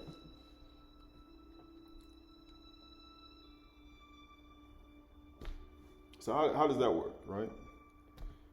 So this is word for every imagination is what? Inner man. So their inner man was every imagination, inner man, inner mind, understanding, mist, heart, soul, mind, knowledge, conscience, heart, seat of appetites, where they eat. I told you not to do it. Seat of emotions and passions, seat of courage. They co-op off. Which means how all this happened? Because the ignorance have been exalted. Ignorance is not bliss. That's Satan's message. That's his words.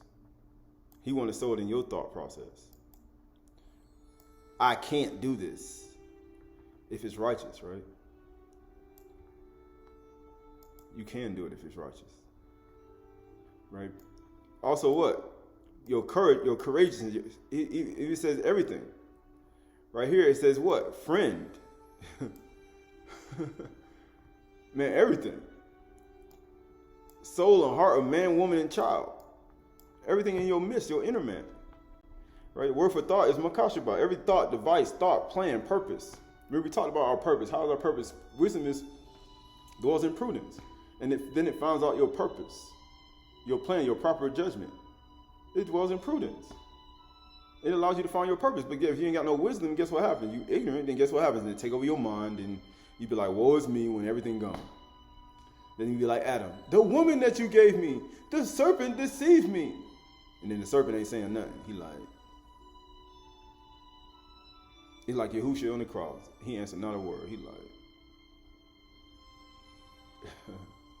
right? Invention, device, plan, purpose, invention. Texture, machine, plot. So everything they do is evil. Everything. Word for evil is ra. Everything they do, every imagination and thought is ra, disagreeable, malignant, unpleasant, misery. You say, I'm miserable, displeasing, worse than, distress, injury, calamity, misery, distress, evil, injury, right? We're entering a time where people are doing more spell casting and magic spells than ever before, right? There are more wizards and sorcerers and necromancers and spirit channelers in this world now than there were ever.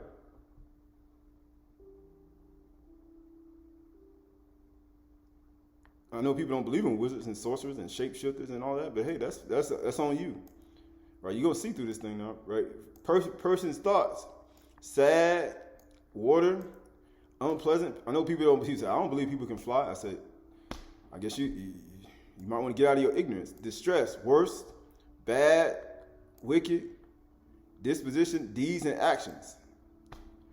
Deeds and actions, misery, not. Right? All is evil. It's ra. And then guess what it has? Including the feminine, ra'ah.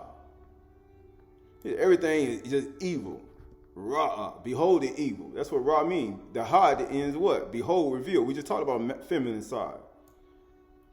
We just talked about the feminine side, right? Didn't we just talk about that? Amazing that we just went to here. We talked about the feminine, ra, evil. Behold the evil revealed. Ra'ah. That word means shepherd. People saying the evil shepherd. Yeah. Who do you think evil shepherd? Satan. Satan, the devil, Mastama, all these are shepherds. They're the evil shepherds who lead the men astray, who lead men, women, and children astray, who sow seeds of hatred, jealousy, envy, slander. That's what he does. And mates with lion. They sleep together. They work together. That's what they do. I don't need to work with nobody. I don't need you. You know why? Because they work together. They love working with lying and hatred and slander and everybody who agree with him. That's why. That's why they work together. They work good together. They just can't work with, he said they can't work with people who hate it. Bereshit 6:13. And Elohim said to Noah, I have determined to make an end to all flesh, and the whole earth is filled with violence, kamas, through them. What do you mean kamas? They violent, they cruel. Behold, I will destroy them from the earth. They unjust gain, cruelty, working together with Satan. The word for violence is kamas, violence. Look at the world today. Cruelty, injustice. Look at it. Damage. Look how much damage been caused. Not emotionally, consciously, psychologically, in knowledge, damage in relationships, heartbreak, taking people's virginity, destroying people's lives. Why? Because that's Satan. And people saying, why? Because when you do this, and you're working together with Satan. People say, I ain't never been a victim of Satan. I say, go back to your life. From the day you was born, when you first had consciousness of another human being's emotions, and then go through your life. And you say, I ain't never been a victim of Satan. Okay, you'll see. You're a victim. Violence, wrong. Violence. Why? Because you know why you're a victim of Satan? Because you're ignorant. Because, how you saying? Nobody told you. Because you're ignorant, you didn't know what was good. Because ignorance was exalted in your mind. This E of Job 1:6. Now there was a day when the sons of Elohim came to present themselves before Yahuwah, and Satan came also among them. And Satan said, "From where have you?" And he says, and Yahuwah said to Satan, "Where have you come?" Satan answered Yahuwah and said, "From going to and fro on the earth and walking up and down in it."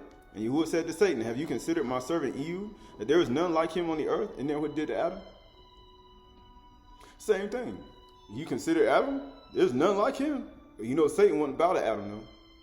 So you already know Satan had envious and jealousy, and you know he had slander, and you know he had hatred, and you know he wanted to take him down, and you know he was languishing, and you know he wanted to take him out. It says, earth and blameless and upright, who fears Elohim and turns away from evil? Isn't that what he do? That's what Eve do. Satan answered Yahuwah and said, does Elohim fear Yahuwah for no? Does Job Eve fear Yahuwah for no reason? Have you not put a hedge of his whole house, him and his house, and all that he has on every side? Didn't he not put Adam in the garden? A garden, that means protection. It means fence. He put him in the garden in a fence, in a circle. Just like Yahuwah surrounds his people. Even as the mountains surround Jerusalem, so Yahuwah surrounds his people. He put him in a fence. It says, you have barak the work of his hands, and his possessions have increased in the land, right? But stretch out your hand and touch all he has, and he will curse you to your face. That's all he wants. He's like, look at him. He's going to curse you to your face. Look at him. He's going to say something about you. He's going to speak against the truth. He's going to speak against the truth. That's what he wants you to do. I want you to speak against the truth. And Yahuwah Elohim said, behold, all that he has in your hand. Why do you think all that was why do you think Adam everything was taken from him? Even his wisdom. And he was cast out of the garden. Only against him do not stretch out your hand. Don't you dare touch him. He said, touch not my anointed ones. Do might not be no harm. He said, or you'll be like Daud said, man, execute. Don't you touch him. So Satan went out from the presence of Yahuwah. That's what he did. He was in his presence. He was in his presence of Yahuwah, and he was conversating with Yahuwah. How many people come in Yahuwah's presence? They be calling on him, praising him, worshiping him, and doing all that. But then after they leave Yahuwah's presence, he's like, man, go do that evil. Go work with Satan. Go work with Satan. Go work with Satan. Go work with Satan. People do that. He said, so he went out from Yahuwah's presence. So he's telling me when he met with Satan entered it. Satan entered somebody. Then he went in to meet. And then he left to go and do some evil to somebody. To do some evil to somebody. This Proverbs, Job 23:16. And the sluggard says, there is a lion in the road. There's a lion in the street. That's what the sluggard said. Boy, you know, to see that lion out there, man, I ain't going out there.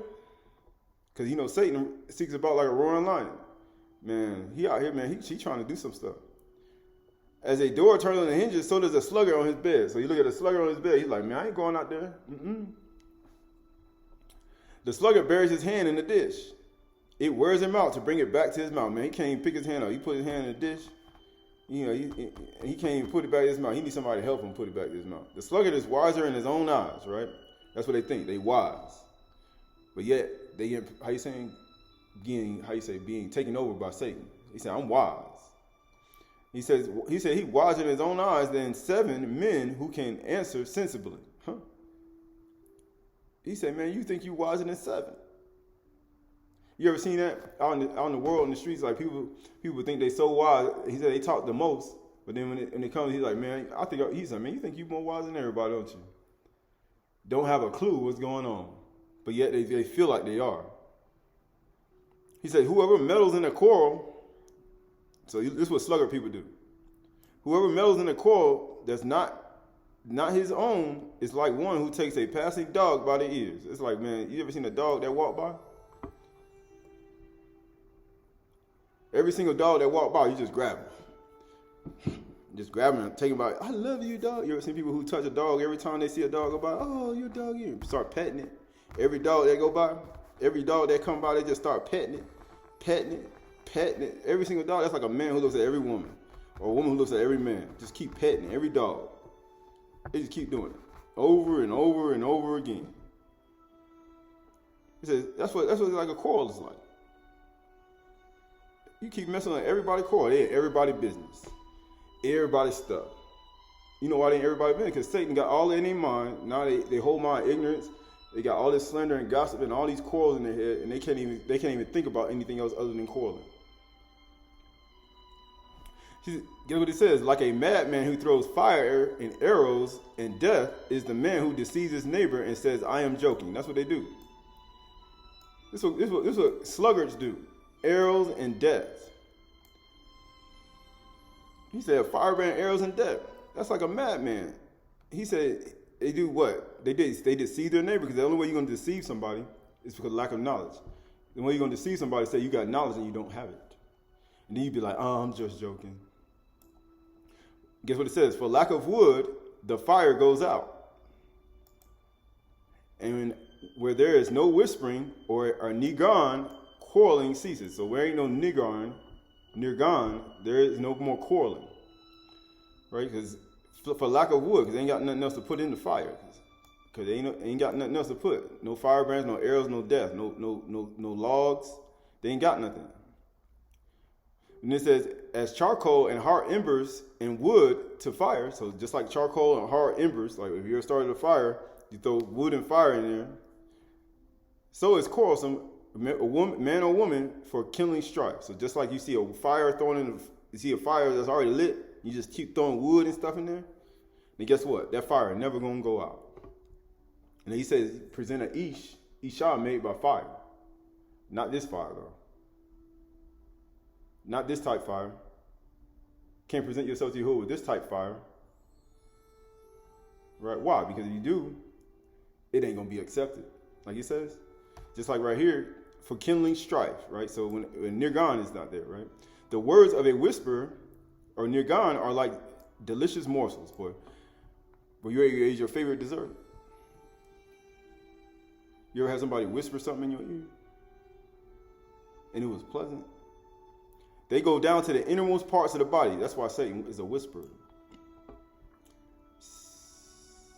Because it goes to the innermost parts of your being, to your inner man. Just like we taught, every imagination and thought in your inner man, your inner thoughts, your inner body was evil and raw. That's where it goes. It goes into your inner man. It goes into your inner thoughts. And every imagination and thought become evil. Because he go, man, Nirgan, boy, he said, man, you're a Nirgan. Like the glaze covering the earth's vessels are fervent lips with an evil heart. You ever color an earthen vessel, like when they make an idol or something, or finish a vase, they glaze it around, they seal it. And it becomes sealed inside of the actual vase or the vessel. That's what happens when you have a fervent lip of whisper and it goes into an evil heart. It's like glaze on top of an evil heart. It's like the glaze, it makes it hard. Because you go from a soft pot to a hard pot when you glaze it over. And you go from a hard, and it gets hard, and guess what happens? That's what the actual whisperer does. Whoever hates disguises himself with his lips. He disguises himself with his lips and harbors deceit in his heart. Why? Because, what do you mean harbors deceit? Because Satan don't want to be discovered. When he speaks graciously, man, woman, or child, him or her, he says, believe him or her not. For there are 7 abominations in their heart. So you got 7 abominations. Why we got 7 abominations? He said, man, 7 abominations. Why? Because they believe they speak more sensible words than 7 men who can answer sensibly. They got 7 abominations in their heart. 7. So that means every day of the week. First day, second day, third day, fourth day, fifth day, sixth day, seventh day. They got 7 abominations. Every day they got an abomination, even into the 7th day. It's like glaze on top of their heart. Right? So the word for sluggard is atstel. It means sluggish, lazy, sluggard, slothful, lazy. Why? People say, why does fungus grow on a 2-toed sloth? Because they don't move fast. It's sluggish. You say, we got sluggards, right? You say, you're a sluggard, lazy, right? That's atstel.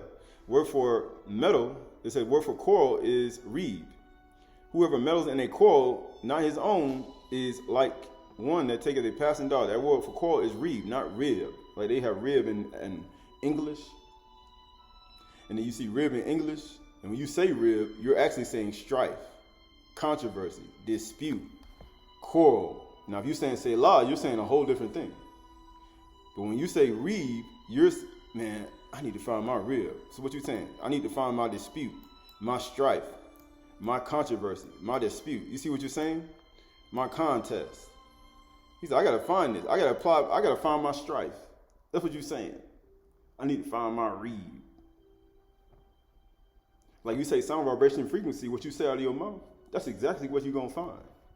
But if you say, I need to find my selah, that's a whole nother different ballgame.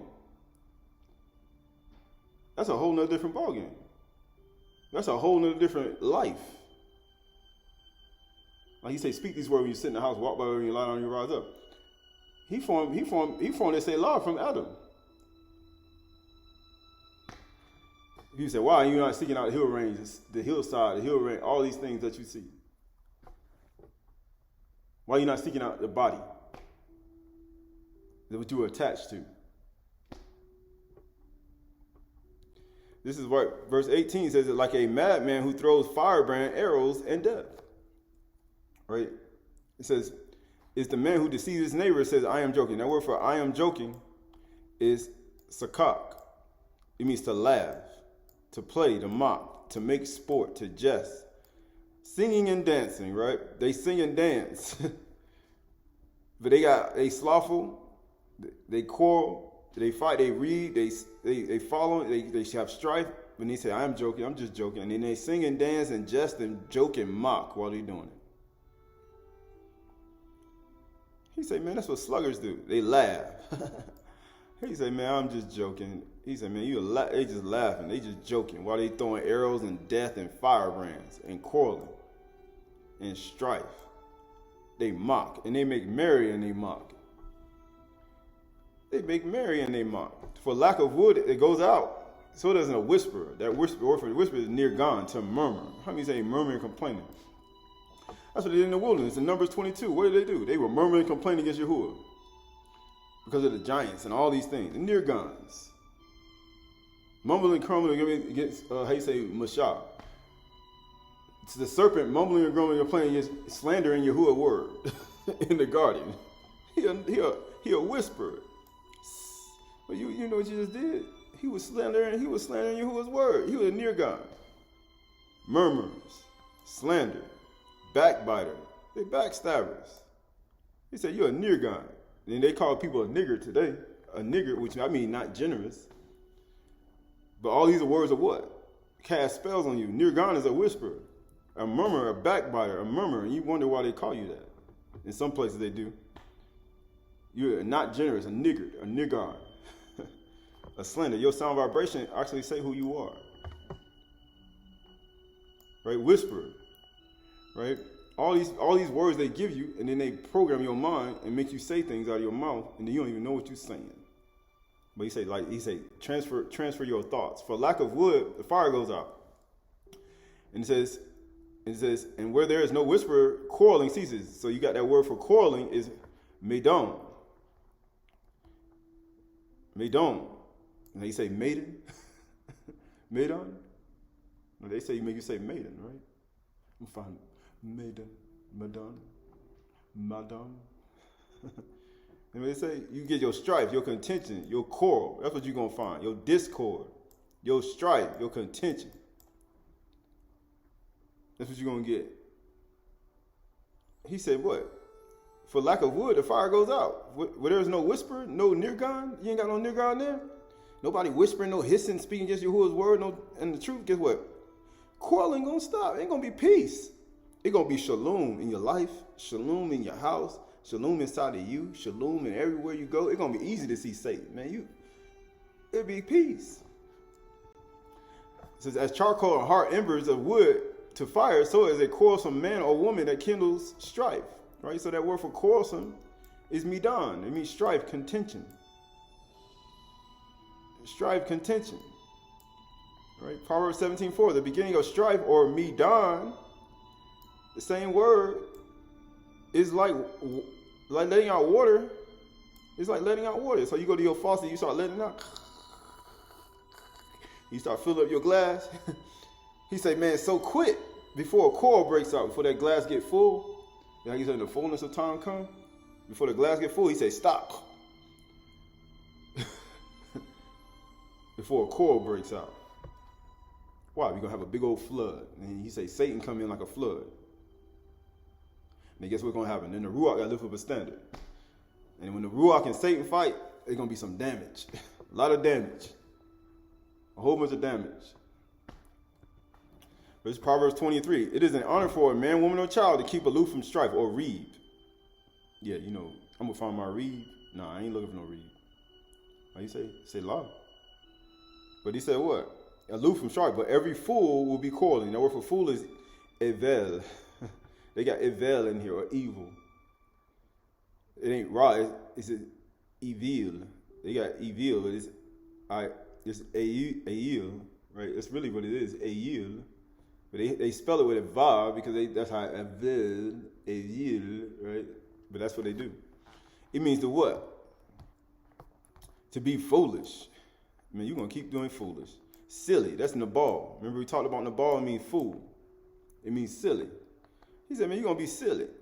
I'm just joking. I'm just joking. A fool, evil, quarrel. No, you ain't joking. It's not a joke. Right? So we look at the word quarrel. He said quarreling will stop. The word for quarrel is a heated argument or disagreement, typically as trivial. He said turning small things great. Like the spirit of hatred. Right? Things worthy of be pardonable vehemently, they will not suffer you to live. Right? Trivial issues between people, whether man, woman, or child, who usually are on good terms. That's how you know Satan's around. That's how you know he's around. That's how Yahuwah should have known. Why are we quarreling back and forth? Because when Satan said something, she was saying something. Satan was saying something, she was going. They were quarreling. That's when you're going back and forth. They don't supposed to be on good terms, but now they err in doubt, and they're creating all these things. And guess what? Satan, right in the middle of it, was in the serpent. And guess what? Boom. What happens? This Amos 5:20. Is not the day of Yahuwah darkness and not light and gloom and no brightness in it? I despise your feasts. I take no delight in your solemn assemblies. All these things that people do. Yahuwah like, man, y'all got all this stuff going, near guns, reebs, You got hatred, jealousy, envy, every imagination and thought. You ignorant. You doing all this stuff. He's like, man, look at here. I hate your feast days. I despise your cobs. I take no delight in your solemn assembly. Even though you offer me burnt offerings and grain offerings, isn't that what we're supposed to do? I will not accept them. And the peace offerings of your fatted animals, I will not look upon them. I don't look at that stuff. Take them away from me. The noise of your songs. He said, I don't even want to hear your songs. To the melody of your harps, I will not listen. I don't want to hear none of your songs. I don't want to hear none of your stuff. So how you going to appease Yahuwah? On the feast day, when all this stuff going on, he said, I don't want to hear your feast. I don't want to hear your songs. How are you going to appease him? Verse 24 says, but let justice or mishpat roll down like water. So he like, this is the only way you're going to do it. Y'all appearing for me and doing all this. That's what Adam and Yahuwah were doing in the garden. Satan was there too. Remember, he said Adam, it came a time before Yahuwah appeared before Adam, appeared for Yahuwah, and Satan was there.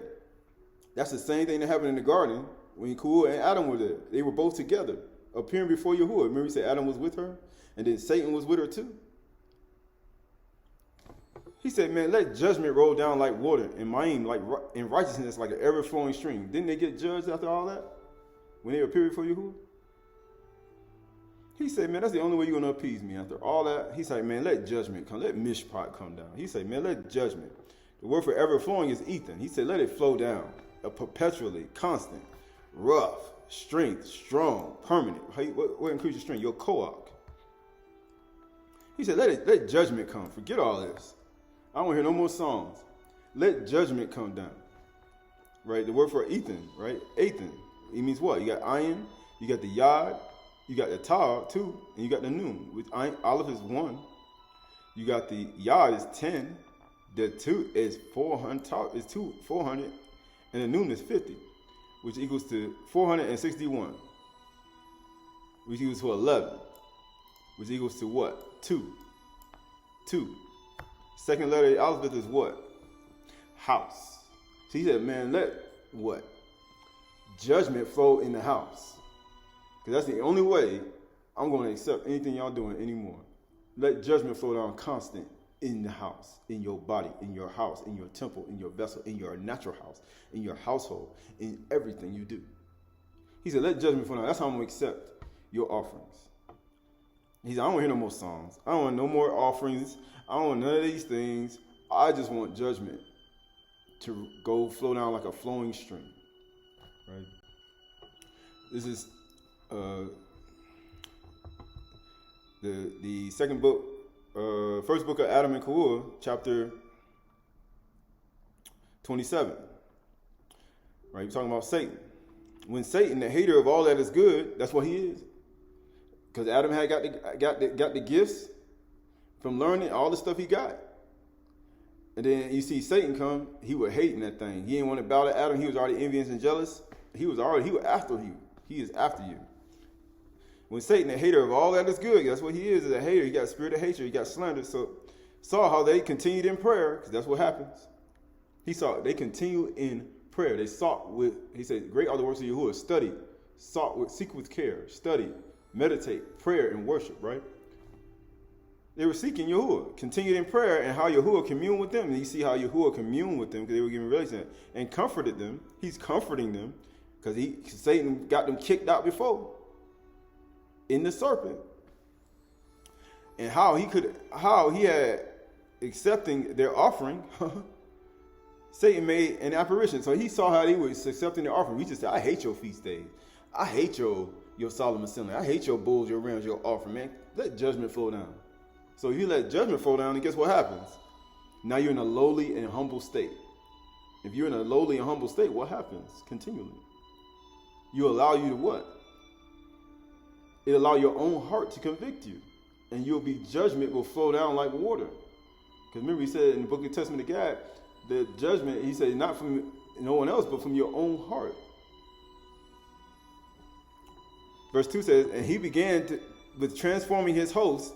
In his hands was a flashing fire. Man, he was doing all these lights. And he said, and they were in a great light. They were blasting. They had lights and everything. And he placed his throne near the mouth of the cave because he could not enter into it by the reason of their prayer. So he can't come in. He can't come into their house. He can't come into their dark place, their cave. He says, and he shed light into the cave, unto the cave glistened over Adam and Kua, while his hosts began to sing praises. Because they outside the cave trying to be, oh, look at us, we the light. We're singing praises. Look at all these praises. He said, man, I hate your feast days. I hate your songs. I hate all that. You see that? I hate it. But he was accepting Adam and Kua's offering because they're in the cave, in darkness. He said, I don't want to hear no more songs. I don't want to hear your praise. All y'all outside the cave trying to get them to come out. That's what Satan do. Come over to me and be with me. Look at all these praises and lights and singers. And then Satan did this in order that when Adam saw the light, he saw all the light. He would think within himself that it was the heavenly light. He's like, man, that's the Ruach HaKadosh. That's Ruach Kadosh. That's the light of the Shamayim. That's the light of the world right there. That's what he wants you to think. He wants you to think that. And he says what? And that Satan's hosts were Malachim. He wants you to think they angels. They Malach, like we talked about before, Malakah, right? They want you to think they Malakah. You know, like Malakah, both male and female. He wants you to think they Malakah. They got both male and female in the host. Want to think they Malakah. And that Yahuwah had sent them to watch at the cave and to give him the light in the darkness, because he was inside the darkness. He was inside the cave and praying and letting judgment flow down the water within himself instead of praising and singing all these praises, because Yahuwah hate their feast days and your songs and your melodies. He hates it. It says, so that when Adam came out the cave and saw them, and Adam and Kua bowed to Satan. That's all he wanted.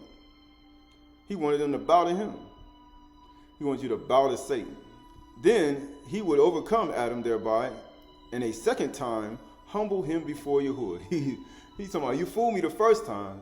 Now you want to fool me the second time. You deceived me before with your teachings and your trickery and your sorcery and your error and doubt. But guess what? He's trying to do it again with singers and all these things. All these light shows and all this stuff. He's like, man, you ain't going to deceive me. When therefore Adam and Kua saw the light, fancying it was real, they strengthened their hearts. Yet as they were trembling, Adam said to Kua, look at the great light. So he's talking to her.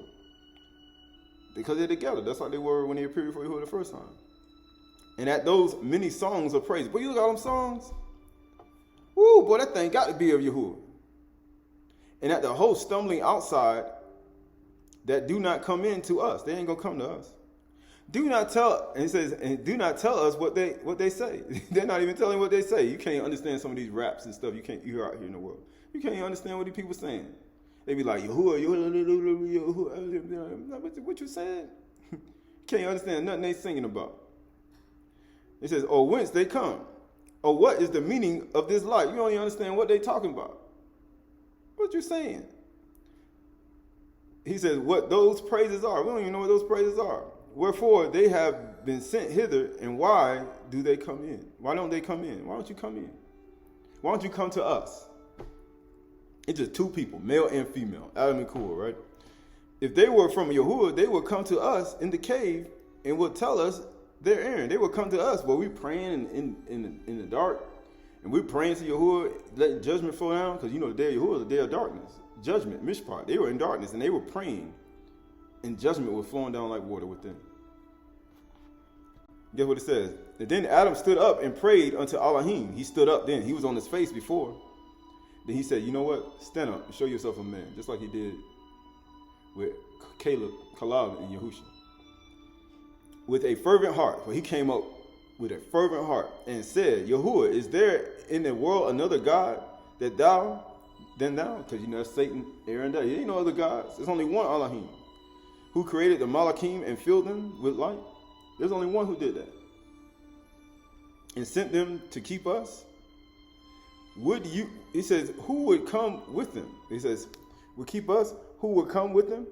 But lo, we see these hosts that stand at the mouth of the cave that are in the great light, that they sing loud praises. If they are some other God, then thou tell me. And if they are sent by thee, inform me for the reason for which they are sent. He like, man, please tell me. That's what Adam and Korah got to do today. That's what male and female got to do today. Please tell me, what the heck are they? Who are they? No sooner had Elohim said this, then and Malak, it says, then and Malak from Elohim appeared unto him in the cave and said to him, O Adam, fear not, this is Satan and his hosts and his people. He wishes to deceive you as he deceived you at the first time. For the first time he was hidden in the serpent. He was inside that serpent, that crafty serpent. So if you crafty in your life, Satan love you. If you got craftiness in you, Satan gonna be he gonna jump in you. But this is he is to come to you in this similitude of a malak of light. That's what he did. He comes in a malak of light. He said, Malakah. I hate your feast day. He looked like he had the feast though. Malakah, Malakah, both male and female. They got all their hosts and their singers and all this stuff blasting. He said, man, you ain't fooling me, Satan. I know who you are. I see all y'all, all them singers. You think I don't see you? In order that when you worship him, when you join in, he might enslave you in the sound vibration and frequency that he's emitting. In the very presence of Elohim Yahuwah, that's all he want to do. That's all they want to do. They want to get you inside of the vibration frequency and how you jumping around and you be thinking you're in the presence of Yahuwah and you enslaved right there with him. And you're going to be, come under me, be under my servants and my ministry and my love and vibrate with me. It says, then Elohim Malak went from Adam and seized Satan at the opening of the cave. He said, man, I'm going to get this.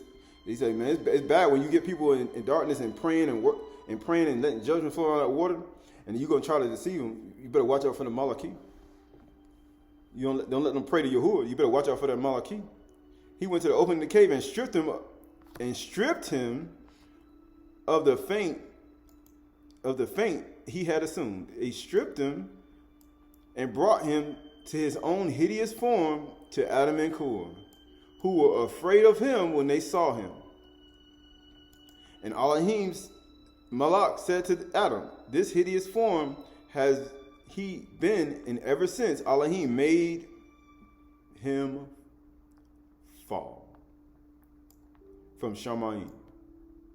So people saying, oh yes, Satan's this beautiful being. He shapeshifted into that being. He ain't beautiful.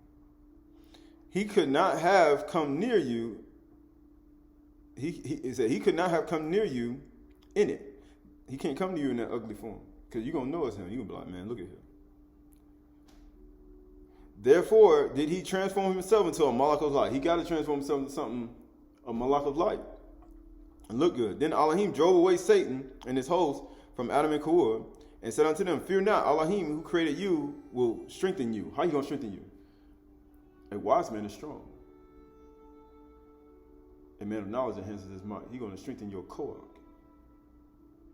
A mat's koach. He's going to give you more wisdom and understanding. That's how he's going to strengthen you.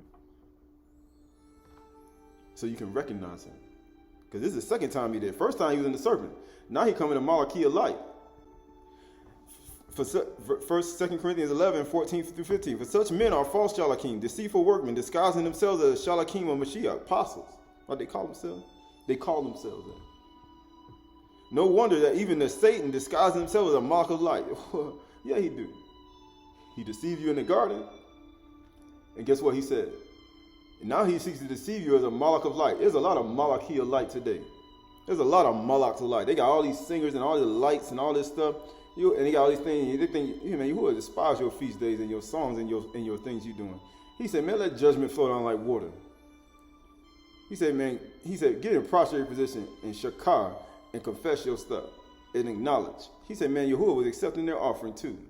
He said, man, get into that mode. He said, man, there's a lot of key of malaki, of false shalakim of light. Why do you think they call false shalakim? Because he's trying to deceive you the second time.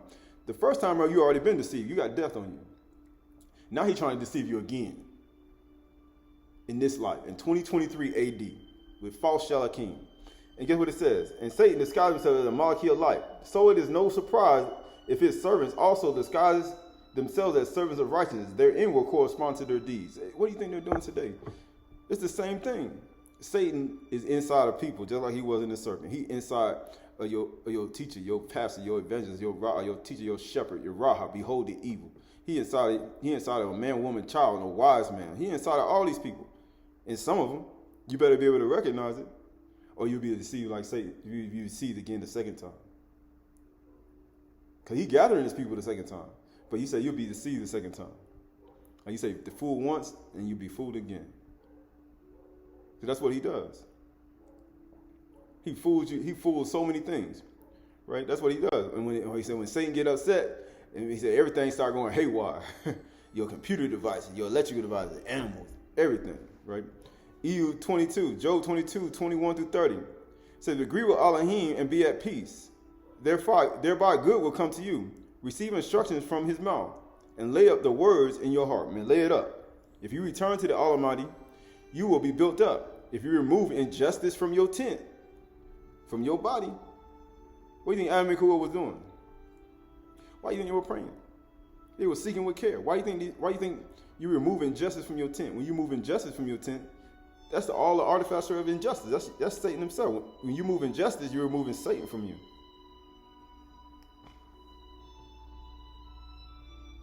If you lay up gold as the dust and gold Ophir among the stones of the torrent, then Elohim will be your gold and your precious silver. Then he's going to be your gold and silver.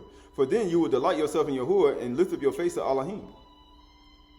What do you think after Adam and Kuah did? After he prayed, they were in a lowly state, in the darkness, and Satan appeared to try to deceive him again. Then Adam stood up with a fervent ruach, and he prayed to Yahuwah, and Yahuwah showed him who he was.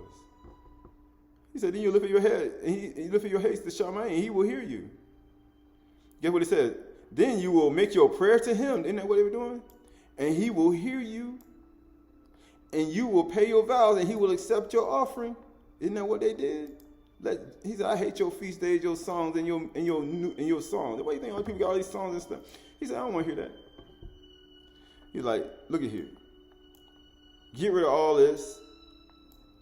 Make your prayer to him, and I'll accept your offering. I'll pay your vows. Guess what it says? You will decide on a matter, which means your mind going to be clear. You're going to have thoughtfulness. And it will be established for you, whatever you think. And the light will shine on your ways. For guess what it says? For when they are humbled, you say it is because of pride. That's what the people going to say. They go, that's Satan. Error and doubt, talking noise. That's because of pride. That's why you're down. No. Guess what he says? But he saves the lowly. That's why I'm down. Because I know he's going to save me if you stay in that state. He said, because Satan going to be like, yeah, because he's pride. That's why you're down there. No. If you stay in a lowly state, like I said, you're a humble and humility state, then your own heart will convict you, and then judgment flow down like water, and then you'll lift your head to your Abba and Shby'ay, and whatever you add, your thoughts will be established, and it'll be given to you. So the word for injustice is Aydah, same word, that word for evil, right? It's Aydah, right? Injustice, wrong. Remove this stuff from your tent. Evil, unjust, unrighteousness, right? He said, remove it from your tent. Aydah 12, 1 through 2. Then you answered and said, no doubt you are the people.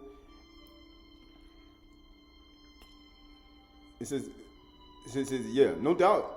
It says, answer and said, no doubt you are the people, and wisdom will die with you. But I have understanding as well as you. I am not inferior to you.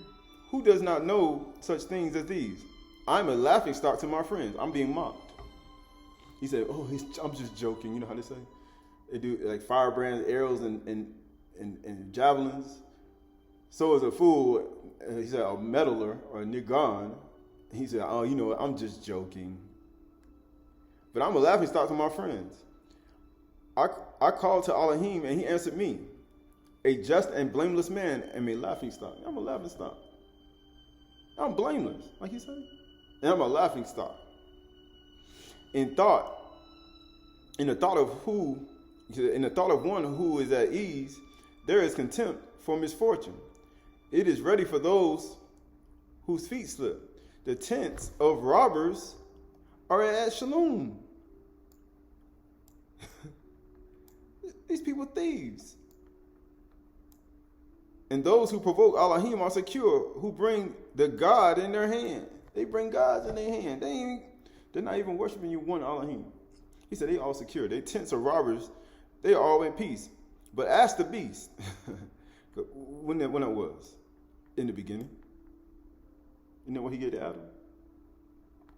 And they will teach you. And the birds, and then he gave to Adam. The birds, isn't that what he gave to Adam? In the Shamaim, and they will tell you. The bushes of the earth. Which you know, it says, and they will teach you. Because you know it's the beast. Right? It says, and the fish of the sea, and they will declare to you. Who among all these does not know that the hand of Yahuwah has done this? Who don't know? Who don't know that the hand of Yahuwah has done this? It says, in his hand is life of every living thing, and the breath of all mankind. Does not the ear test the words, and the plate to test the food? Wisdom is with the age, and understanding with length of days. Right? But he said, I'm a laughing stock. He said, if a laughing stock is shook. It means laughing stock mocking.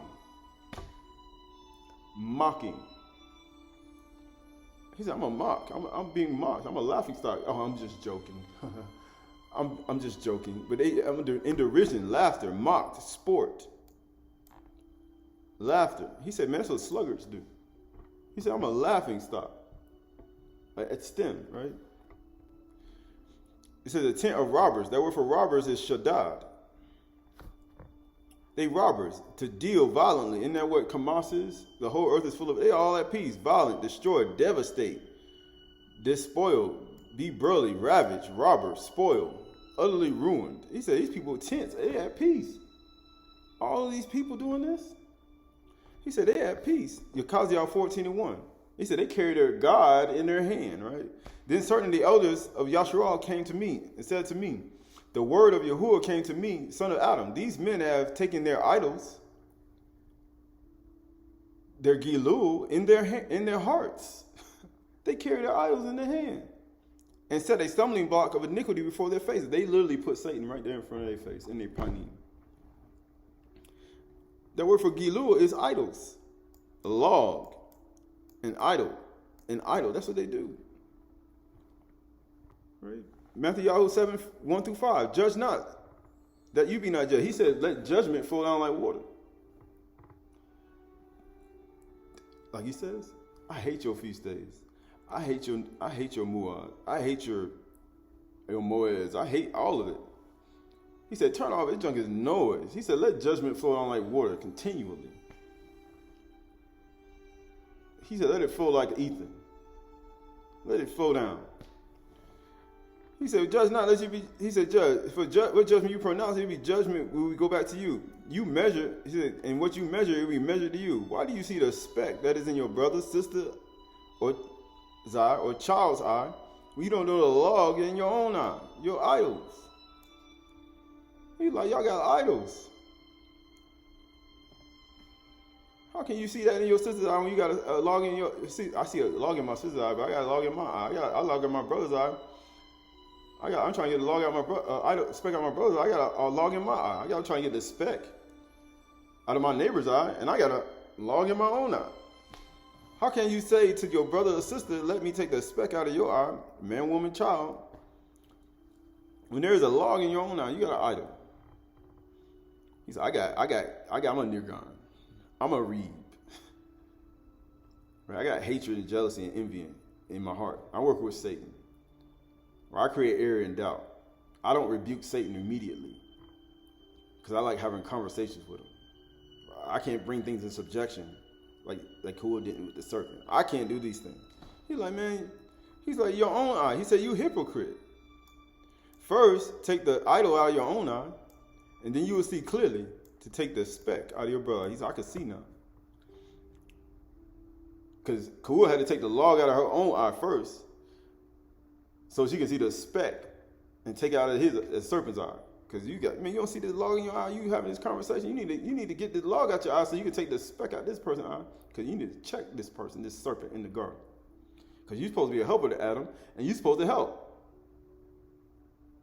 You need to rebuke this person. How you say, rebuke your opponents with gentleness. Right? You need to stop that. No, Yahuwah said, if we eat it, we're going to die. And you're going to die too if you continue to say these things about Yahuwah and his word. Very politely, right? Really simple. Right? You can say it in the most gentlest form, but it'll go just like Yahuwah say. He's like still small voice. He said, man, it's like a rushing water, man. That thing, it's like wisdom dropped down like water. That thing will rush you down the river, throw you down the rapids. This is Exodus 20, 1-3. And Yahuwah Elohim spoke all the praises of these words, saying, the first word that went, this Aramaic Targums, that went out from Yahuwah's mouth, the Kudush one, may his name be Barak, was like a shooting stars and lightning, and like torches of fire, and torches of fire to the right, and torches of fire to the left. And it flew and winged swiftly in the air of the Shamayims, and came back. And all Yasharal saw it. Man, they saw it and feared, and returning, it became engraved on 2 tablets of the covenant, and said, my people, children of Yasharal. And it came back and hovered over the camp of Yasharal. And returning, it became engraved on 2 tablets of covenant, and all Yasharal beheld it. It says, then it cried out and said, my people, children of Yasharal, I am Yahuwah Elohim, who redeemed you and redeemed you from the land of Mizraim, from the house of slavery. The second word, when it went out from the mouth of the Kudush one, may his name be Barak, was like a shooting stars and lightning, and like torches of fire, and torches of fire on the right hand, and torches of fire on the left. And it flew swiftly in the air of the Shamayims, and it came back. All Yasharal saw it and feared. And it hovered and moved. Let's say Ruach Marakav Al. Just like a ship. Abrakub Halak Kanaf Halak Ruach. It moving upon the face of the waters. And what it said? Riding on the wings of the wind. Clouds as chariots, right? And returning, it became engraved on 2 tables of stone on the covenant of Yasharal, and behold it. And he cried out and said, my people, children of Yasharal, you shall have no other Elohims beside me. You shouldn't even be in your hand, or in your mind, or in your heart. Why? Because if it is, he says Satan created error and doubt to drive you from Amunah and to believe that there's only one Elohim. He said, son of man, Yahushua saw all the idols. He was searching out all the tents like Laban. He lied. These people set up idols in their heart. He searched everybody's tent. He's like, man, these people said, man, cast the log out your own eye. You see clearly cast a speck out your brother's eye. He can see all the idols. He said, man, I'll search out all the secret parts. This is Ehud 19:1. Then Ehud answered, how long will you torment me and crush me with your words? How long are you going to do it? 10 times you have reproached me. Man, you reproach me. You shamelessly mistreat me. I really think reproach me. Reproaches them that reproach you fell on me. Why do you think you're mistreating Yahuwah when you have other Elohims before him? You're mistreating your father and mother. Even if I have truly gone astray, my error concerns me alone. Why do you think Adam and Ka'ul were down on the ground? He said, let wisdom jump down like water. Matter of fact, he's saying, let judgment flow like water, continually eat them. And he's saying, why? Yahuwah was accepting their offering. Why? Because he's saying they keep themselves in a humble and lowly state. What happens? He said, you won't be convicted by somebody else. Your own heart will do it. He said, if indeed you would exalt yourselves above me and use my disgrace against me, then understand, you know how they say, it's because of pride you were brought low. They're using your disgrace against you. Then understand that it is Elohim who has wronged me and has drawn his net around me. Though I cry out violence, that word for violence is kamas. What was kamas at in the beginning? He said, all the whole earth is full of cruelty. Guess what he said? Though I cry out kamas, I get no response. Though I call for help, there is no justice. Nobody's doing justice for me. He has blocked my way so that I cannot pass. He has veiled my path with darkness. Why do you think when Yahushua was on the stake, why do you think it was darkness from the 69th hour? Why when he cried out the first time, he said, Kamas. He said, man, ain't no justice. It's cruelty. Look what they're doing to me on the stake, on totality. Look what they're doing to me. He said, these 10 times you reproached me. He said, man, the reproaches in there reproached you, Yahuwah, it fell on me. Why would he do that? He said, what? Understand that Elohim has wronged me and drawn his net around me. Why do you think they were drawing a net around him? Because you know that word for Kamas is violence, cruelty, injustice. Why do you think they were doing all that injustice to him? Unjust gain, damage, violence. Why do you think Adam and Kawul were down on the floor? On the ground. He said, man, you fool Adam, you fool Kawul, and Adam. And you were in the serpent, which is another being that she was supposed to have dominion and authority over, but yet she couldn't rebuke him in the garden because, Satan was in the serpent. But then now you're going to see this Numbers 14, 20 through 23. Then Yahuwah Elohim said, I have pardoned according to your word. But truly, as I live, and as all the earth shall be filled with your kabod of Yahuwah, none of the men who have seen my kabod and my signs that I did in Mizraim and the wilderness, and yet have put me to the test these 10 times. You mistreating Yahuwah 10 times. They reproached me 10 times. He said, man, they reproached me 10 times and have not obeyed the voice, shall see the land that I swore to give to their fathers, and none of those who despised me shall see it. Why do you think he reproached me 10 times? He said they are despised and rejected by men, according to Yeshayahu, Isaiah chapter 53. Man, I was despised. They tested me 10 times. You reproached me 10 times. Can you take that? He was saying, I can't take one point reproaching me 1 time, 2 times. Man, he said 10. Bereshit 31 and 7 through 9. Yet your father has cheated me and changed my wages 10 times. How you mean Kamas? I cried Kamas, unjust gain. I changed my wages 10 times. You know how they change the minimum wage? Or they change your salary? They reduce your salary or they don't give you a raise? But Elohim did not permit him to harm me. Man, if he said, the spotted shall be your wages, then all the flock bore spotted. And if he said, the stripe shall be your wages, then all the flock bore stripe. Thus Elohim has taken away the livestock of your father and given it to me. Because, you put a ditch and you do people wrong, just understand, Yahuwah going to repay you for what you've done. So what you give is what you receive. Bereshit 31, 41 through 42. These 20 years I have been in your house, and I served you 14 years for your 2 daughters, and 6 years for your flock. And you have changed my wages 10 times. You mistreated me. You reproached me 10 times. The reproaches and the reproach of Yahuwah, it fell on me. He says, if Elohim of my father, the Elohim of Abraham, and the fear of Yitzhak had not been by my side, surely now you would have sent me away empty-handed. Be careful what you say. He said, you would have sent me empty-handed. You were unjust gain. You Kamas. You're the reason why the earth was destroyed during the time of Noah. And amazing, what did Laban practice? Divination. So when you do these things to people, you're practicing divination. And Elohim saw my affliction and my labor of my hands and rebuked you last night. That's what Kua should have did in the garden. She should have rebuked the serpent right there in the garden, but she ain't do it. She hesitated. She ain't want to say nothing. I don't want to make somebody feel, guess what happened? They know losing everything. This is Qahalath 5, 4 through 7. And when you vow a vow to Yahuwah, do not delay to pay it. For he has no pleasure in fools. That's why he said you will pay your vows to Yahuwah when you get rid of all this injustice out of your tent. You can't pay your vows when you got all this injustice in your tent, all that ayul, like they say. Ayul. If you got all that ayul in your tent, guess what happens? You can't pay your vow.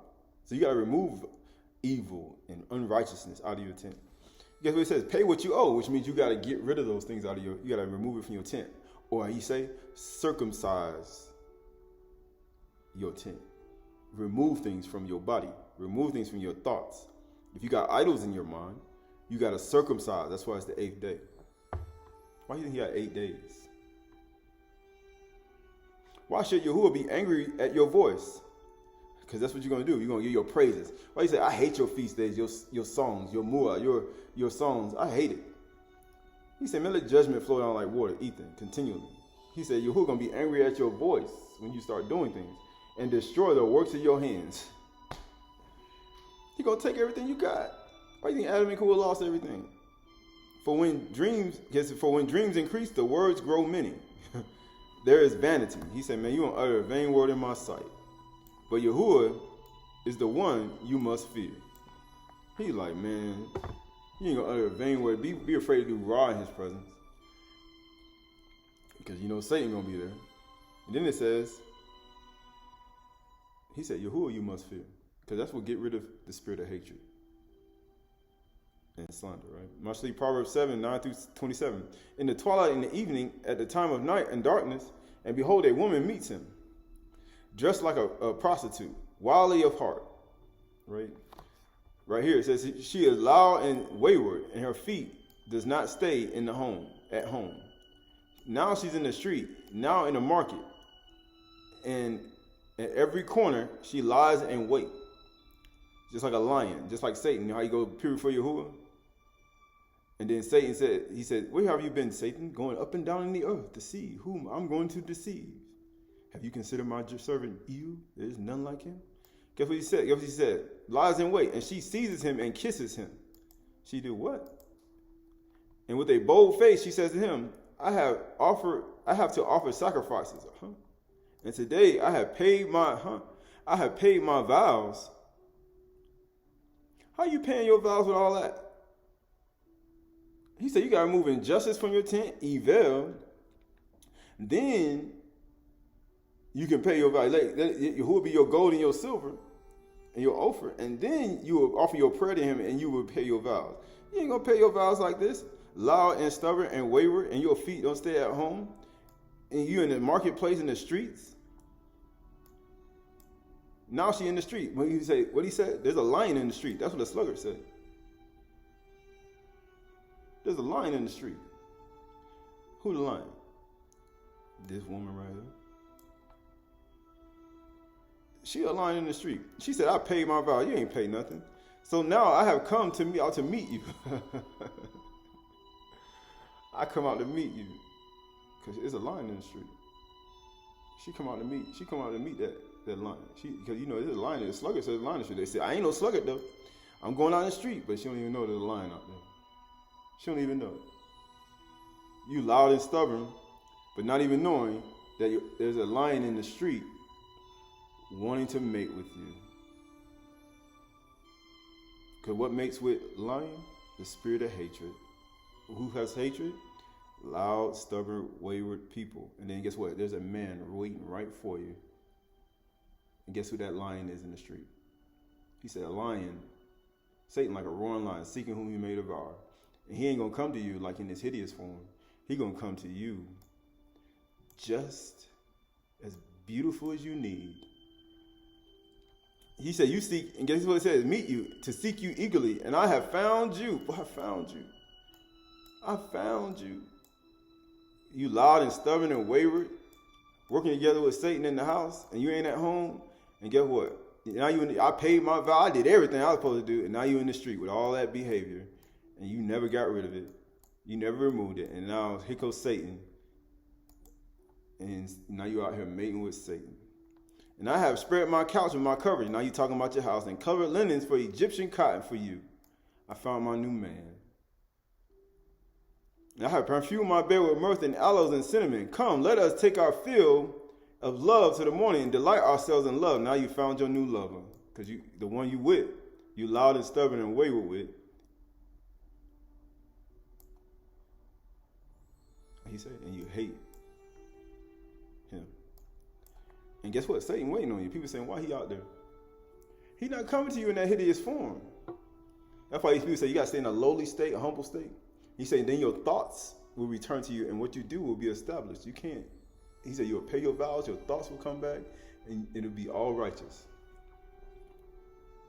But this ain't righteous, right? But guess what happens? Right? Because Satan real crafty. Keep going, verse 19. He said, my husband, my Ish, is not home. That will happen. Why he ain't home? Because she loud and stubborn. He has gone on a long journey. He sure has. He gone. He ain't going to be there. Guess what happened? He took a bag of money. He sure don't need it. And at the full moon, he will come home. What happened in the full moon? 54-day cycle. In order for a full moon, the sun will be directly in front of the moon. That's why it's a full moon. Not behind the moon when it's dark. The sun will be directly in front of the moon at a full moon. He'll come back when the full moon happens because the sun going to be directly in front of the moon, looking at her face to face. Man, he's going to come back at a full moon. And guess what happens? With her seductive speech, she persuades him. So she was loud and stubborn at her house with her husband. But with this person in the street, she's seductive in speech. Now, her change of speech at home, she wouldn't have this problem. But being that she changed her speech out in public, and she greets everybody out in public all nice and everything, but the person in the home, she doesn't do it to. He said, persuades him with a smooth talk. She compels him. How do you think Satan got Kawua to do that in the garden? Sweet talk. And compelled her to eat from the tree. But had she rebuked him, like this woman right here, she ain't rebuking him. She conversate with him and she engaging. And guess what happened? Here come your sin. And not only is she going to destroy herself, she's going to destroy her Ish, who ain't home. Because she's supposed to be an azar to him. And at once, he follows her. Of course he ain't. Of course he's going to do it. As an ox goes to the slaughter, and a stag that is caught, he goes at once. Because he kissed her, she spoke sweet words to him, and she went. That's what Kawua did in the garden. That's what Adam did for Kawua too. Just like an ox. Look. Guess what? She did it just like an ox. Just like she would lead an animal that she's supposed to have authority and dominion over. And you know how she used the same authority and dominion that she had in the garden? She used it to deceive one of the animals.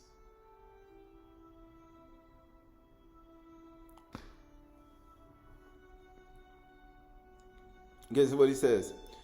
Guess what he says?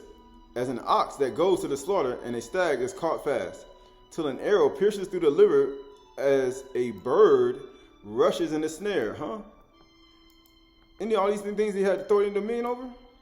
But amazingly, they started sinning against animals. They started eating the animals. They started killing the animals. And then when they start killing the animals and eating the oxen and the birds, guess what happened? They start doing it to each other. That's why she's doing it to her husband. That's why she's going against him. And that's why she's doing it to the animals as well. He's comparing it to the way they treat animals. And that's why he said, I'm going to destroy man with the animals as well. And it says, in the snare, and he does not know that it will cost him his life. Don't even know. He will cost him his life because he don't know that Satan is deceiving him. And the woman don't know that that's Satan deceiving her. They both, because it's like serpent didn't know Satan. Why do you think the serpent ain't saying nothing? Why do you think this man ain't saying that? Why do you think serpent ain't saying that after they got punished? The husband you gave me. The wife you gave me. And the serpent ain't saying nothing. Verse 24, and now, O son, listen to me and be attentive to my words. Be attentive to wisdom. Let not your heart turn aside to her ways. So now he's telling you, and do not go astray to her path. Now he's telling the Ish, his son, these type women are out here. He's saying, don't follow this woman when she comes to speak to you in seductive speech as this. And she says, my husband is not home and you can come with me. Don't go with her. Let not your heart turn aside to her way. Do not stray to her path. For many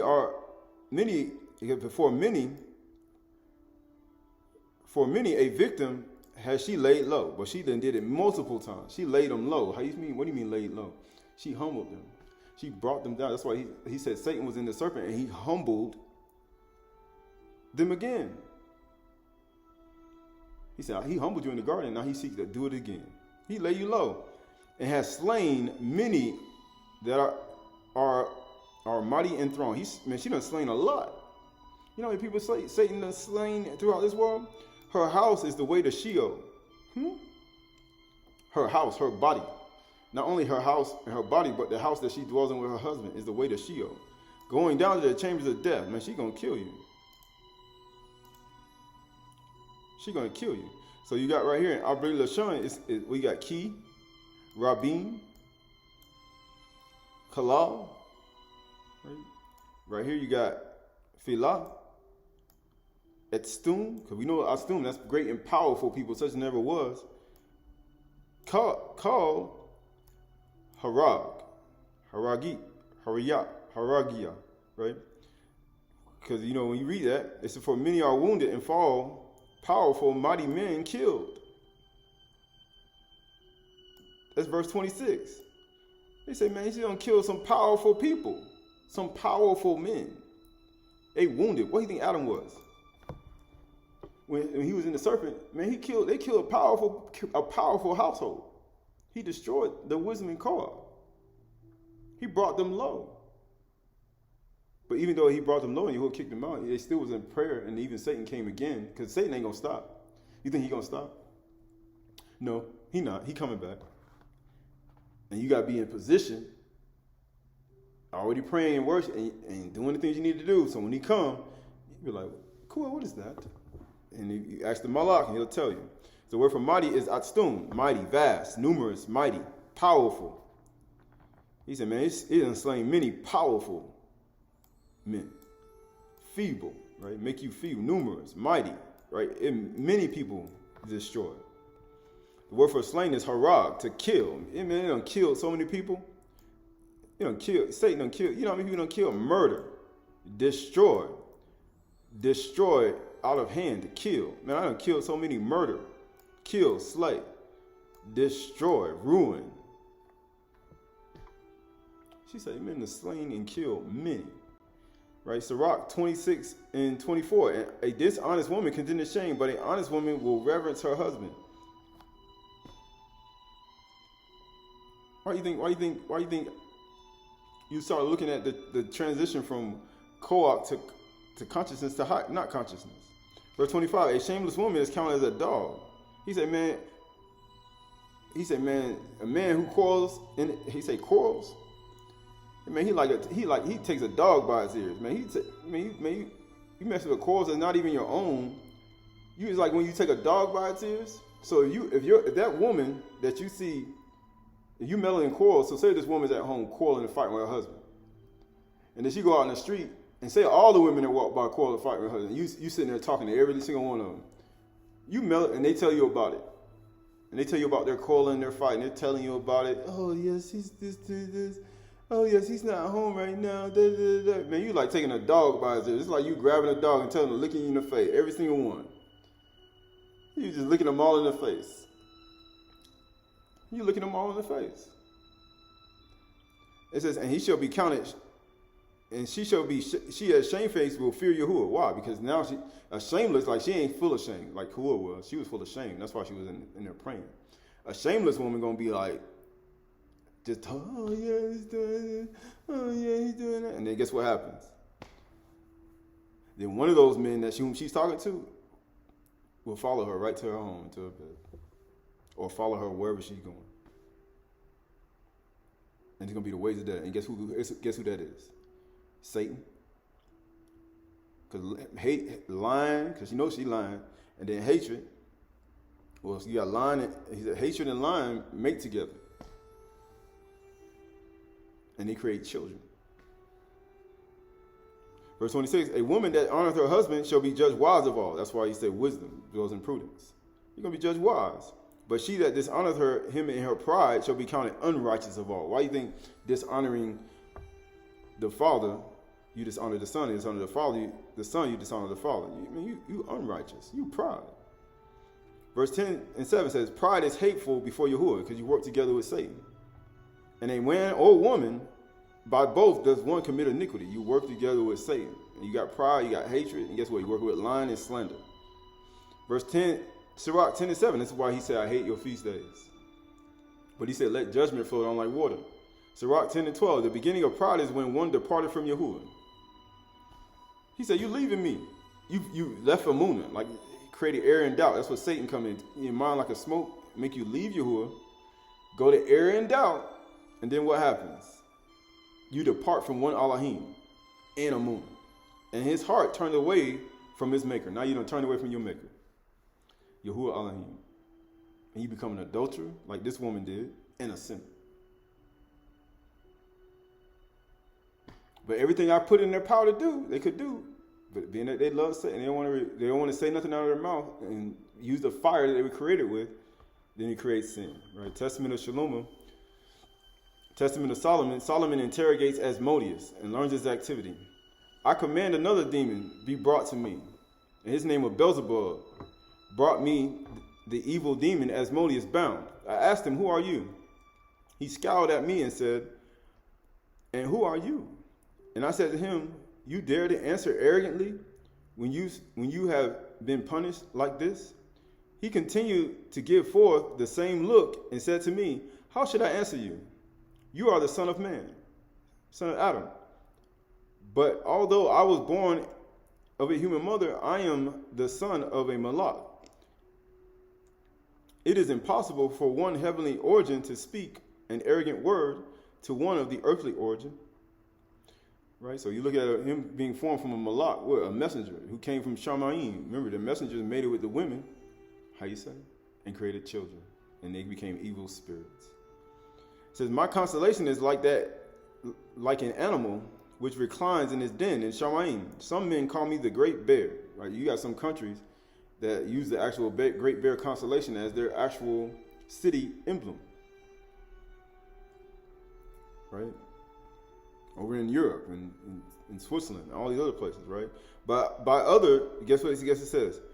By the other, the offspring of a dragon.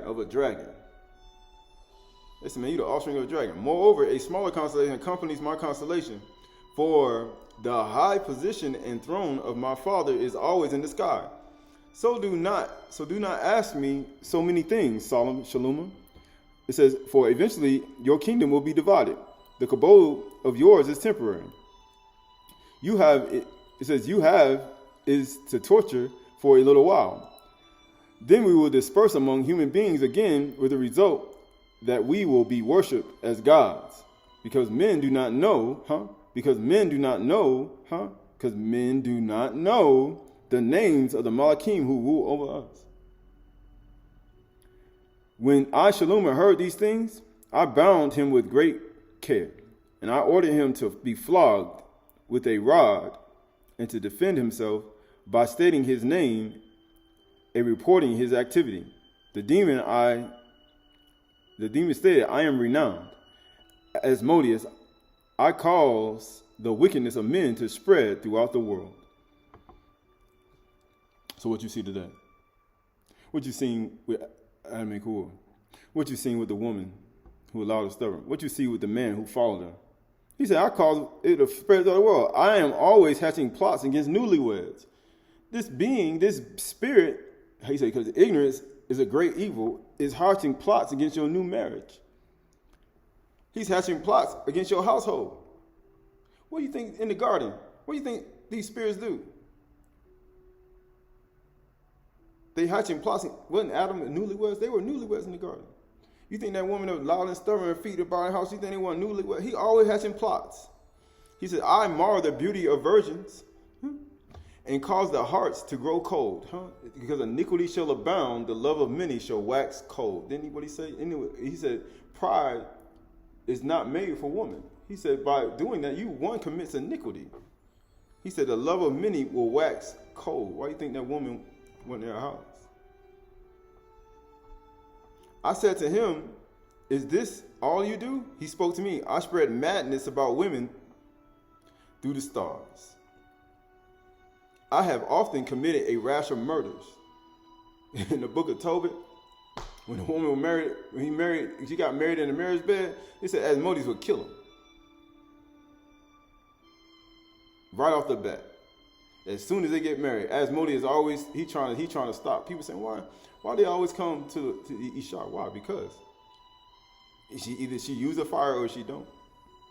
Same thing with the Ish. Either you use the fire or you don't, or you gonna follow her to her bed, and they're gonna lead you straight to Sheol. Right? It's the same way. Right? These spirits are always hatching plots against new ways. Why do you think all these marriages are screwed up? Why do you think all these things happen? People saying why? Because Asmodee. But he said, like what? Ignorance is going to be destroyed, right? This Testament of Solomon, chapter 7, verse 5. So the demon said to me, I am called Litz Terax. Right? It's another one. What is your activity? He responded, I create divisions among men. He said, I create divisions. He said, man, I wish all things you would speak the same thing. There'd be no division among you. You'd be perfectly joined together in the same mind, the same judgment. Same mishpat. He said, let judgment flow down like water. Man, like a flowing stream, like Aydah. But he said, I create divisions among men. I make whirlwinds. I start fires. I set fields on fire. Isn't that what you saw this past year? And I make households non-functional. I make households non-functional. Usually I carry on my activity in the summertime. When fruits grow. When I come in the garden.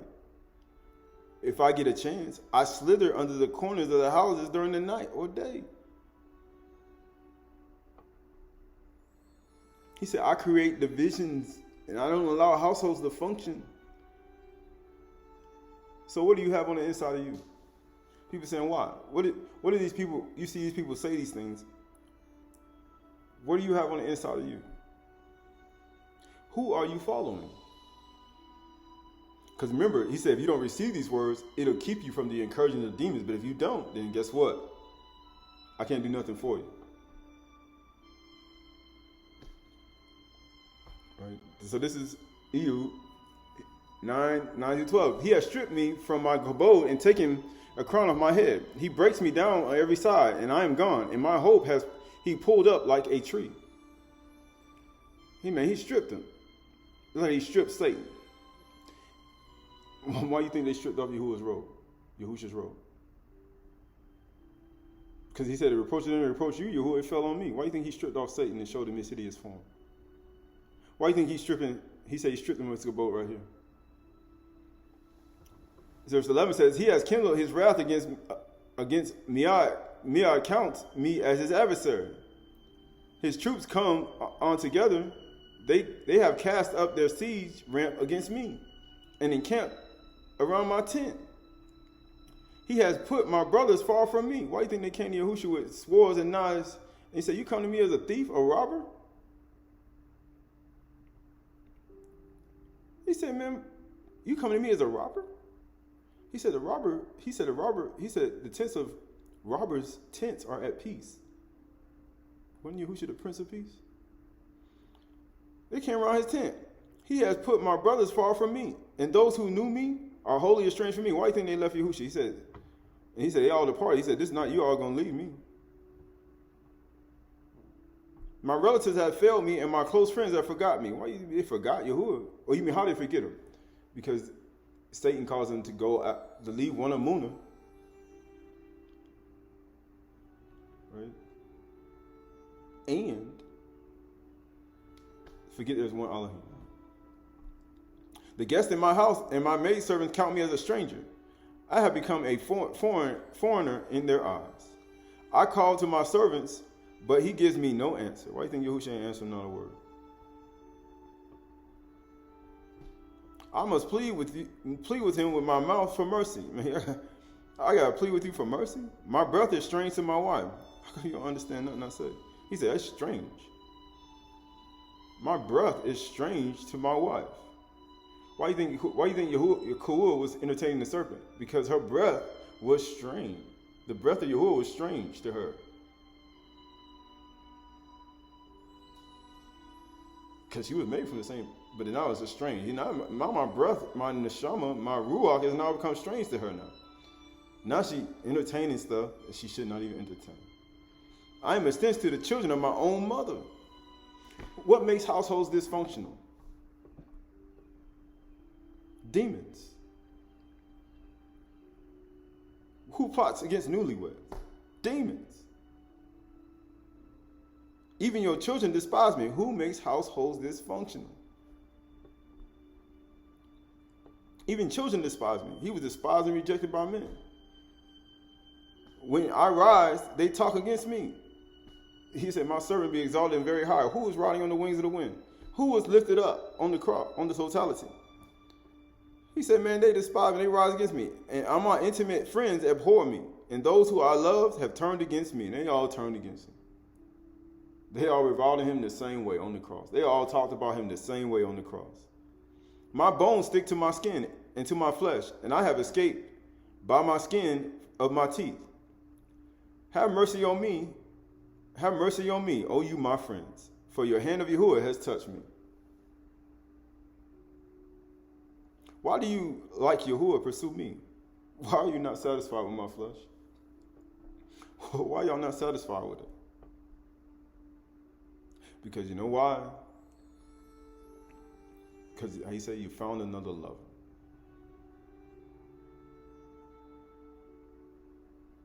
Like he said, you found another lover. It's mostly Proverbs 25, 21 through 24. If your enemy hungry, give him bread to eat. And if he thirsty, give water to drink. For you will heap burning coals of fire on his head, and Yahuwah will reward you. Why do you think Yahuwah should have done that in the garden? She should have gave him some bread to eat, something to drink. She would have heaped coals of fire on his head, and Yahuwah would have rewarded her. And it would still be in the garden. It says, verse 23, the north winds bring forth rain, and a backbiting tongue, angry looks. What do you think backbiting? Evel. Or either laughing stock, shout. Right? All that's what? Backbiting. Kamas is backbiting. It brings anger. Angry looks. That's what it's going to do. Slander, envy, jealousy. It brings angry looks. It tells us to abstain from all the appearance of evil, even in your face. Verse 24 says, it is better to live in the corner of a housetop than in a house shared with a quarrelsome Midan. That word for quarrelsome is Midan wife. Why do you think that man wasn't in the house when she was loud and stubborn? Why do you think he wasn't there with a bag of money? And then now she out in the street prancing around, and then now here comes Satan. And she got Satan, and Satan, they all mating together. Who makes that household dysfunctional when the household is in quarrelsome? We just read about it. He said, I'm no longer ignorant. Yeah, we're trying to destroy it. Because Asmodeus and Starseed, whatever his name is, guess what? They're in your house. As a matter of fact, they're in your body, in your household, in your mind, in your house, in the corner of your house. You can't see them, but they there, they waiting, right? Verse 25, like cold water to a thirsty soul, so is it good news from a far country, right? It is. Proverbs 21:9. It is better to live in the corner of a housetop than in a house shared with a quarrelsome Midan wife. Same thing. And guess what? He said sluggards are like this. They sluggards in injustice. They take too long to judge properly. That's like cool in the garden. They were too slow. Why do you think he calls the bride of Mashiach? We too slow. We supposed to be quick and powerful, sharper than a two-edged sword. We need to be faster when it comes to judging properly. Proverbs 19:13. A foolish son is a ruin to his father. Why do you think he told her? He said, man, Adam, it was all his power. Everything I put in his hand to do, he was able to do it, but he became an adulterer and a sinner. He became foolish, and it was a ruin to his father. People saying, why? And a wife, of course, and a quarrelsome Midan wife is a continually dripping rain. It's just like rain that keep dropping. It won't stop. It keep dropping. It's like rain. Can you imagine all those? You go out in a rainstorm, you just let the rain keep hitting. That's all quarreling. Can you imagine how your mind would be? Those raindrops, that's the water. That's the wisdom that's dropping down like water. It's supposed to be wisdom and knowledge and understanding, but it's wisdom of quarreling and fighting. He said, that's the rain that I feel. He said, that's not what I should have. He said, give drink. This is Hosea 2, 1 through 13. Say to your brothers, you are my people, and to your sisters, you have received mercy. Plead with your mother, plead, for she is not my wife, and I am not her husband. That ain't my wife, and I ain't her husband. Because that's what most mothers do. You start seeing them jumping into a marriage, a relationship, and guess what? They start taking the thing over. Because they think they know what's right. They think they know it all. When they ain't had a successful life yet. That's what happens. Guess what it says? That she put her whoring from her face and her adultery from between her breasts. What happens? Which means if she got adultery and whoring in her, that means she loud and stubborn, her feet on the bottom of the house. Lest I strip her naked and make her as in the day that she was born. Why do you think Yahushua was stripped? He was naked. Naked I came in the world. Naked I'm going to believe. Imagine, you probably think they stripped off his robe. And make her like a wilderness. He bearing all of this. And make her like a parched land. And kill her with thirst. Why do you think Yahushua said I thirst? Upon her children also I will have no mercy. Because they are the children of whoredom. Why? Because the son can only do what the father do. Whatsoever the father do, the son does likewise. A daughter can only do what the mother do. Whatsoever the mother do, the daughter does likewise. For their mother have played the whore. She who conceived them have acted shamefully, because she shameless. For she said, I will go after my lovers, who give me my bread.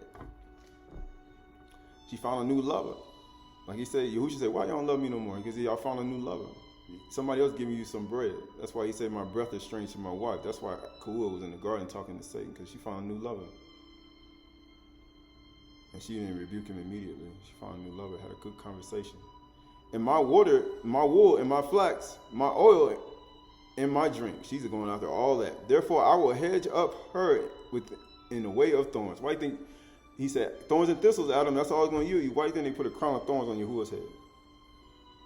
And I will build up a wall against her, and she cannot find her paths. She shall pursue her lovers, but not overtake them, and she shall seek them, but they shall not find them. Why do you think that woman was in the streets? She was seeking her lover, and you ain't gonna find them. Then she shall say, I will go and return to my first husband. After she do all that, she's like, man, you know what? I'm seeking after my lover. I'm going to go back to my first husband, because she was out in the street, loud and stubborn and wayward. She out in the street. Now she out there looking for her husband. And then she like, I can't find him because none of them will yield to me because they're listening to their father's instructions. He said, I'm going to go back to my first husband. It was better for me than now. Why? Because now I see that there's no men like him. And she did not know that it was I who gave her the grain, the wine, the oil, and lavished her with silver and gold, which they used for Baal. They used it for Baal. Therefore, I will take back my grain in its time, and my wine in its seasons, and I will take my wool and my flax, which were to cover her nakedness. Now I will uncover her lewdness in the sight of her lovers. Why do you think they stripped Yahushua of his robe? He's uncovered his nakedness in front of her lovers. For her. For you. And no one shall rescue her out of my hand. And I will put her lewdness in the sight of her lovers, and no one shall rescue her out of my hand. And I will put an end to all her mirth, her feasts, her new moons, and her Shabbats, and her appointed time. I hate your feast days, your new moons, and your Shabbats. I hate your Moads. He said, let judgment flow down like water, like an Ethan. Get in a lowly and humble state. And let judgment flow down and move injustice from your tent. And then you will pay your vows. He said, I'm going to remove that stuff from you. And I will lay waste her vines and her fig trees, to which she said, these are my wages, which my lovers have given me. And I will make them a forest, and the beasts of the field shall devour them. Because that's what they were supposed to do from the beginning. They were supposed to be eating the trees and the fruits. But, we went after our lover, and we found a new lover, so that we don't want to obey our father and mother. We didn't want to obey Yahushua Mashiach, right? So therefore, that's what they were supposed to do from the beginning. That was the commandment he gave to Adam in the garden.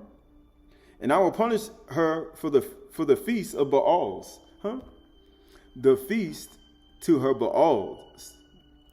I hate your feast days. I hate your songs. Your word together with Satan, trying to deceive me again. I'm in the cave again. Adam and Yahuwah, lowly, Yahuwah receiving and accepting the offering. But you outside the cave making all them songs.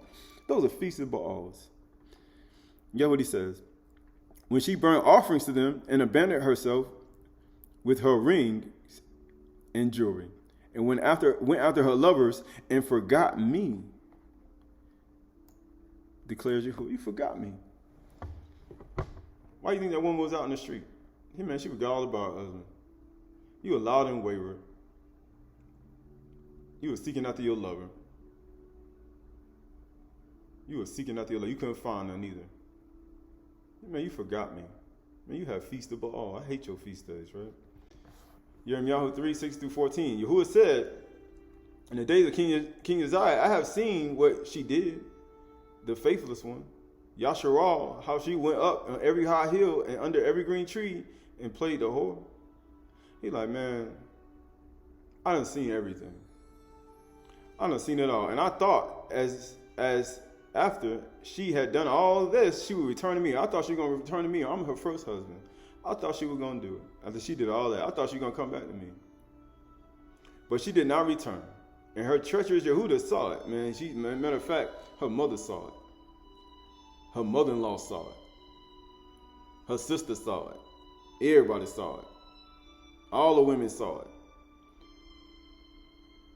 Guess what it said? She saw that for all the adulteries of the faithless one, Yasharal. And I sent her away with a decree of divorce. Now, when Yahuwah divorces you, it ain't got nothing to do with, I ain't still responsible for you. Yahuwah divorces you because I can't see you. I don't want to see you do this in my presence anymore. But my hope is that you return back to me, your first husband, without those behaviors. Yet her treacherous sister Yehuda did not fear, but she did too went and played the whore. It's the same thing. That's the same thing he did. He got rid of Yasharal and divorced her because she was committing a whore, and she did the same thing. He married another. He did the same thing because she took her whoredom lightly and polluted the land, committing adultery with stone and tree. Yet for all this, her treacherous sister Yehuda did not return to me with her whole heart, but in pretense, declares Yahuwah. Why do you think Eve said, I delight in Yahuwah more than necessary food? Shalom said, I delight in wisdom more than any delightful food. And Yahuwah said to me, faithless Yasharal, I have shown herself more righteous than treacherous Yehuda. Because when somebody do it the first time, okay. But the second time, you see somebody do it, and then you do it anyway, even though you see what happened to them. He's like, man, Yasharal more righteous than you. Go and proclaim these words toward the north and say, return, O faithless Yasharal, declares Yahuwah. So he saw Yehuda do it. He like, Yasharal, come back, declares Yahuwah. And I will look on you. I will not look on you in anger. For I will be merciful to you. For I am merciful, declares Yahuwah. I will not be angry forever. I ain't going to be angry at you no more. He's like, man, you know what? Return back to me. Yehuda saw what you did, but Yehuda saw what you did, but they do the same thing. So you know what? Yasharal, come back to me. He's like, come back to me. You were the first one I had. He's like, come back to me. And I will not be angry forever. Only acknowledge your guilt. That's all he wants you to do. He telling his first bride, Yasharal, he telling her to acknowledge her guilt. And I will take you back. And that's the same way in how you say how in the mirror image of their father is in Ish, have to be in this life. He said, only acknowledge your guilt, that you have rebelled against Yahuwah, your Elohim, and scattered your favors among foreigners under every green tree, and that you have not obeyed the voice, declares Yahuwah. Return, O faithless children. Notice he called them children. Declares Yahuwah, for I am your master. He said, I am your master. That word for master is Baal. Why would he say, I am your Baal? Why would he say that? because Baal, they were having feasts to Baal. So he like, because he jealous over Baal. So he like, I'm your Baal. Let me be your Baal. Let me be that God you serving. I want to be that person. I want to be that person that you love so much that you left me for and forgot me for. I want to be that person that you have feasts to. I want to be that person that you love and have that much compassion and care and all that you seek after like that. I want to be that person. I want to marry you, to rule over you, to marry. I want to rule. I want to be master over you. I want to marry you. I want to be a master over you. I want to rule. I want to rule you. Can you imagine? You can see this naturally. That your wife goes out and be with another man, and she goes on a whore, and then you give her the bill of divorcement saying, I can't be with you while you're in that state. And then you tell her to come back. He said, I want to be that person you love so much, that person you care about so much, that person you want, that person you love so much. I want to be that person.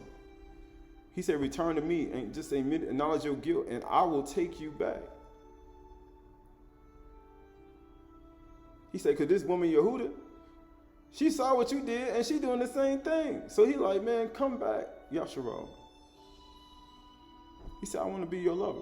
I want to be the person that's over you. Right? Because first he was loud and stubborn, and Yahuwah's like, I got to get rid of you, right? But verse Yakaziah 16, 30 through 32. How sick is your heart, declares Yahuwah Elohim, because you did all these things, the deeds of a brazen prostitute, building your vaulted chambers at the head of every street, and making your lofty place in every square, yet you were not like a prostitute. You scorned at payment, adulterous wife who receives strangers instead of her husband. Why do you think he telling Yashar to come back? Just like a woman who goes away and he sees her out, and he's telling her to come back.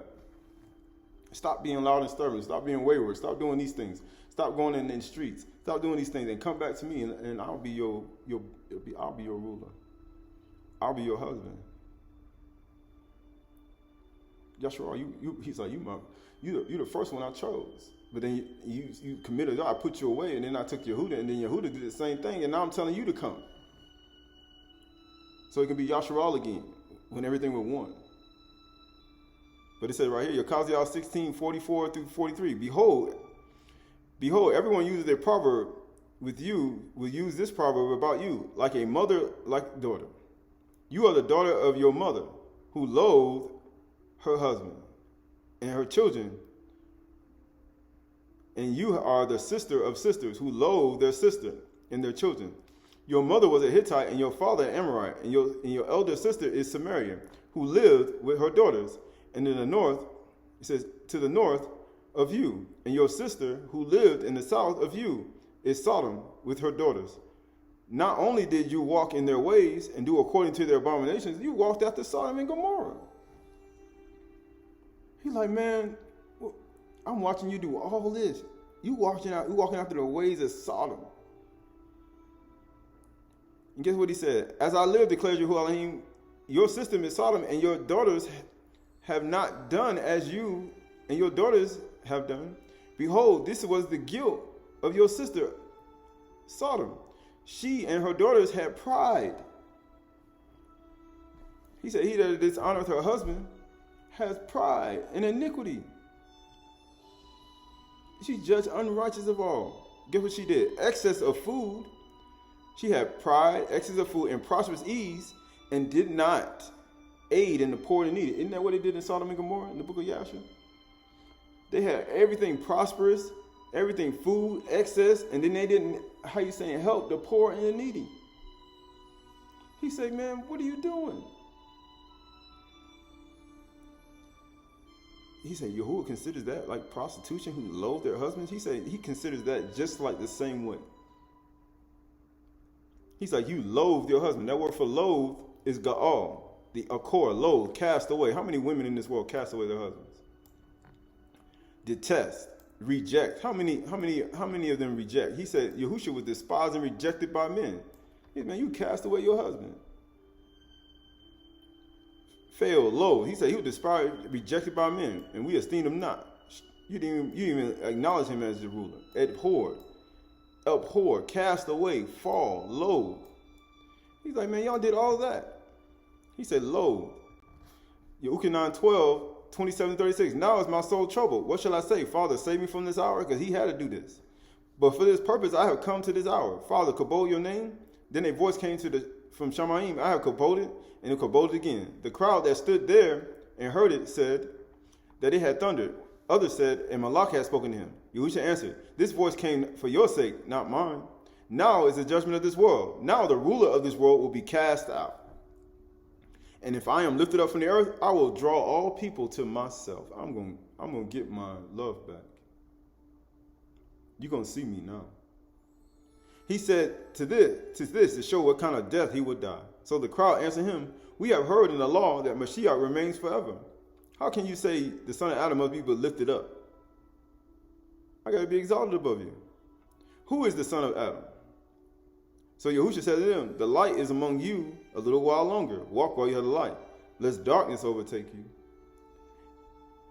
The one who walks in darkness does not know where he or she is going.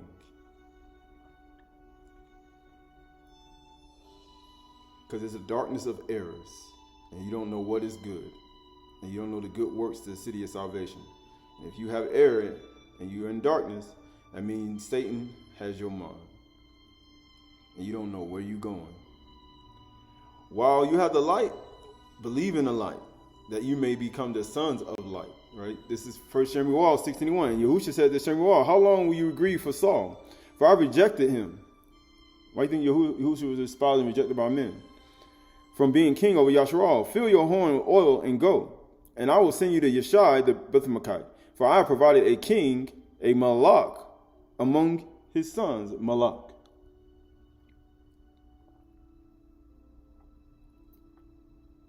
Malach. Al-Shemuel 16, 12 to 13. Now he was ruddy and with beautiful eyes and was handsome. And Yahuwah said, arise, anoint him, for this is he. Then Shemuel took the horn of oil and anointed or Mashach him in the midst of his brothers. He said, he said he was despised in the midst of his brothers. He said, my friends abhor me. And the Ruach of Yahuwah rushed upon Daud from that day forward. And Shemuel rose and went to Ramah. Right, so you look at that. Matthew 27:7. These are all significant for the end. And the woman came up to him in the alabaster flask and a very expensive ointment. She poured it on his head as he reclined at the table. She anointed him Mashach, because Yahushua was very handsome with beautiful eyes. And guess what? He had the Ruach on him. And when his disciples saw it, because he anointed him in the midst of his brothers, they were indignant, saying, that's what they did. They were jealous, just like Eve said. He said, my brothers were jealous of me. They were indignant. Why is this waste? Why would somebody say that to Yahushua Mashiach in the midst of his brothers? Why would he say that? What is this waste? I'm sure if that woman would have poured it on their head, they wouldn't have said that. For this could have been sold for large sums and given to the poor. Because you know that who was that said that? Judas. Yehuda. He said that. Well, let's see. But Yahusha, aware of this, said to them, why do you trouble the woman? For she has done a beautiful thing to me. For you have always the poor with you. Because in that what they did, they followed the ways of Sodom. He said, man, you going to cast away your husband. You loathe your husband. Y'all like the women, your mother's a Hittite, your father's an Amorite. Y'all loathe your husband. He said, man, you always have the poor with you. But you will not always have me. Why? Because you loathe your husband. In pouring this ointment on my body, she has done it preparing me for my burial. How you say, only a lowly and humble woman going to do that. Not a loud and stubborn going to do that. One who's in a meek and lowly, who's convicted by their own heart, because they're in that state, not by another, by her own heart. And guess what? Yahuwah receives her offering, because that's what she was doing right here. Because it was he who gave her the oil. Who you think gave her the oil to do that? Just like he said in Kaziah. He said, she don't even know that it was me who gave it to him.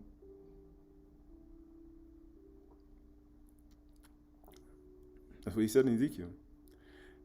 He says, she has done it to prepare you for my burial. She was shocking him. Truly, I say to you, whenever the Amat is proclaimed in the world, what she has done will be told in memory of her. It's just in memory. Just like every other memories that people do in life. But your works are your memories, not your pictures and your photos and your Instagram photos and your Twitter posts.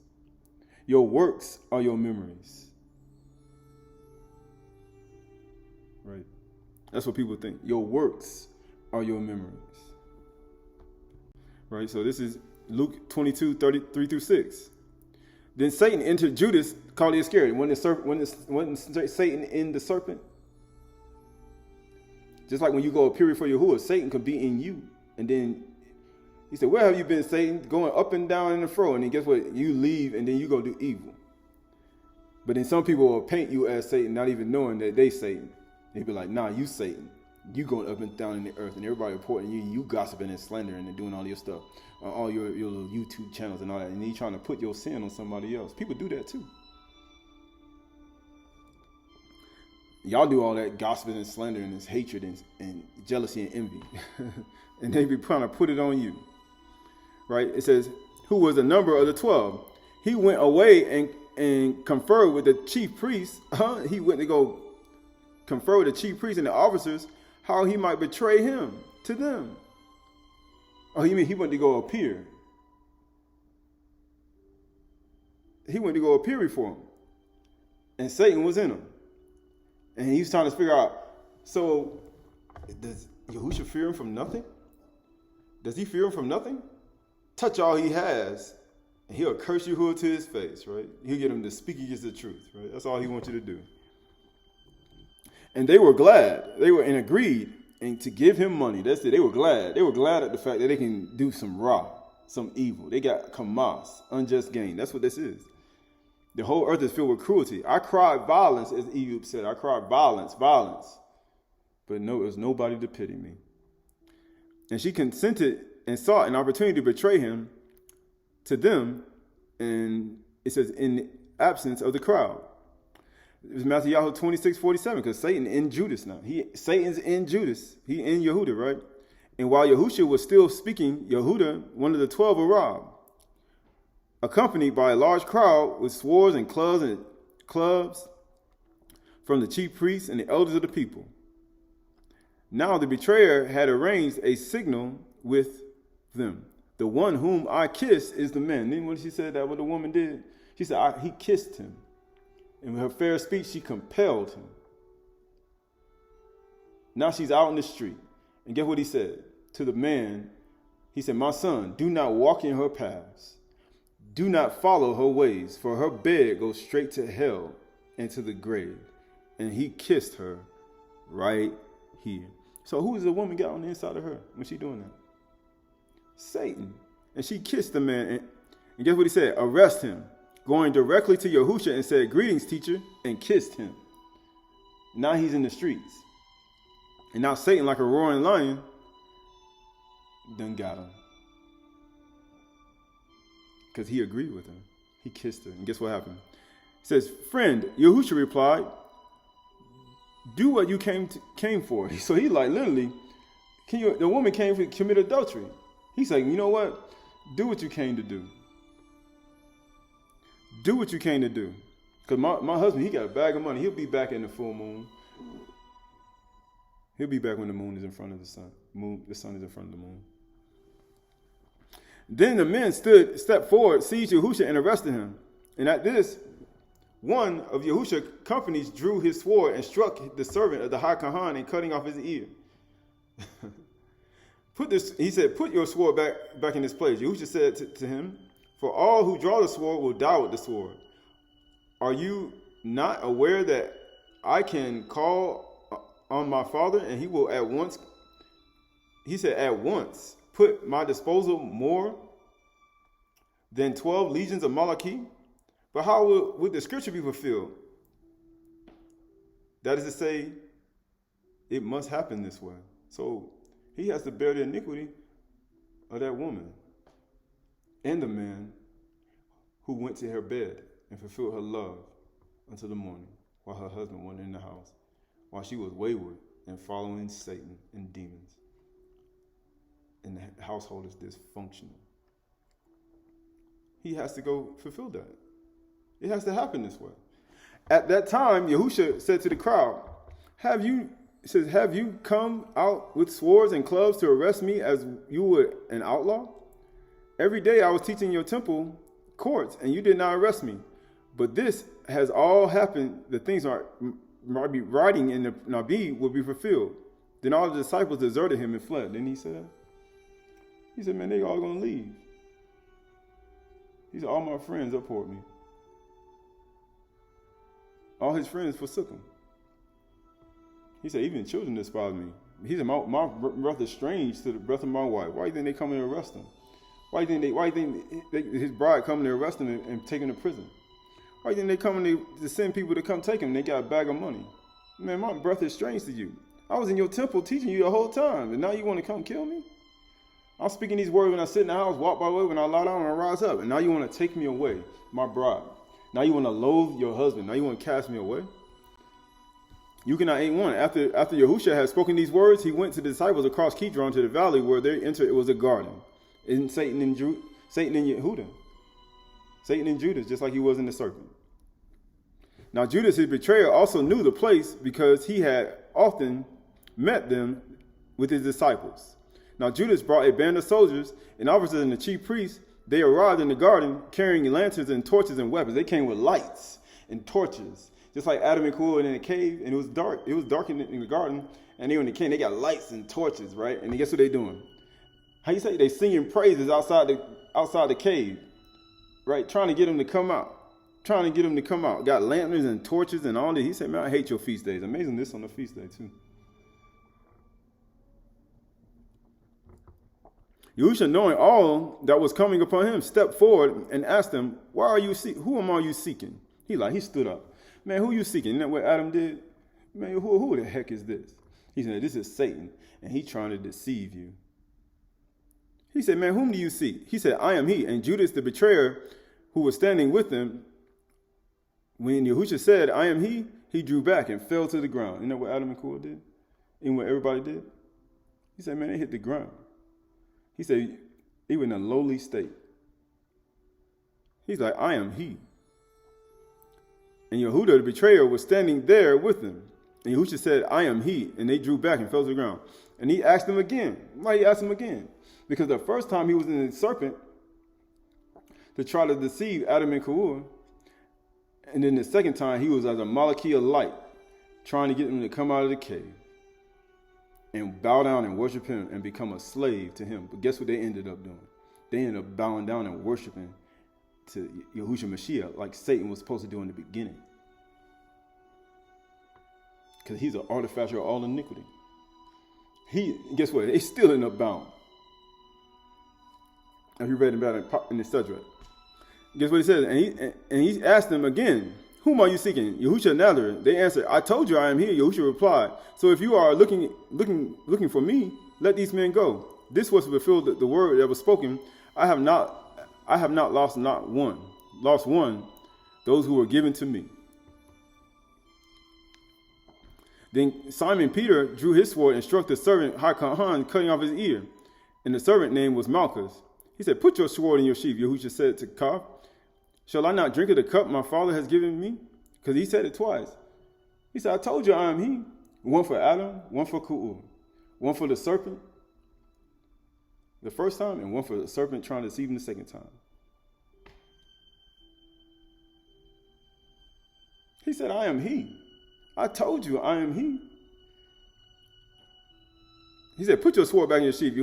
Get what it said right here.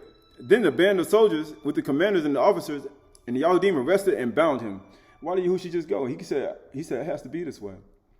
So guess what? Just like the man he told the men, don't go in her paths.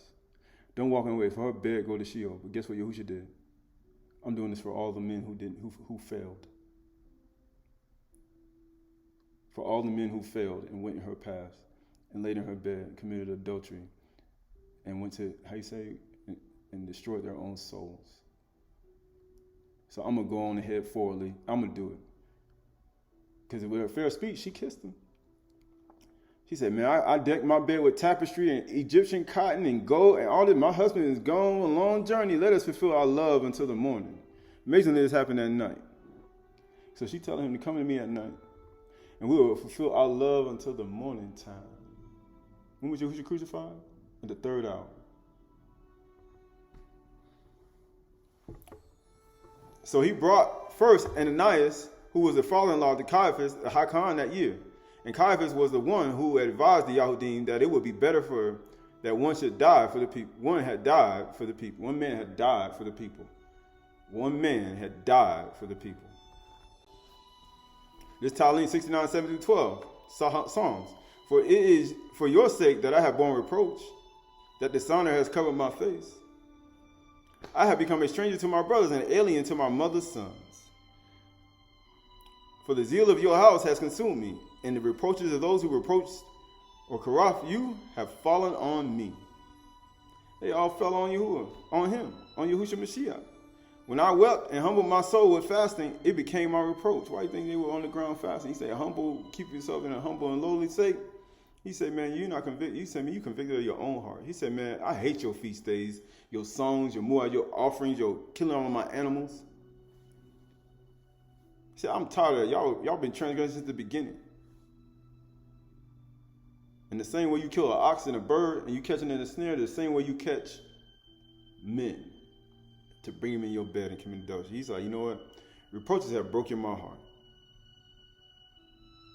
People say they don't hurt me. When people do that, I say, man, you're a heartless person. It should break your heart. Verse 11 says, when I made sackcloth my clothing, I became a byword to them.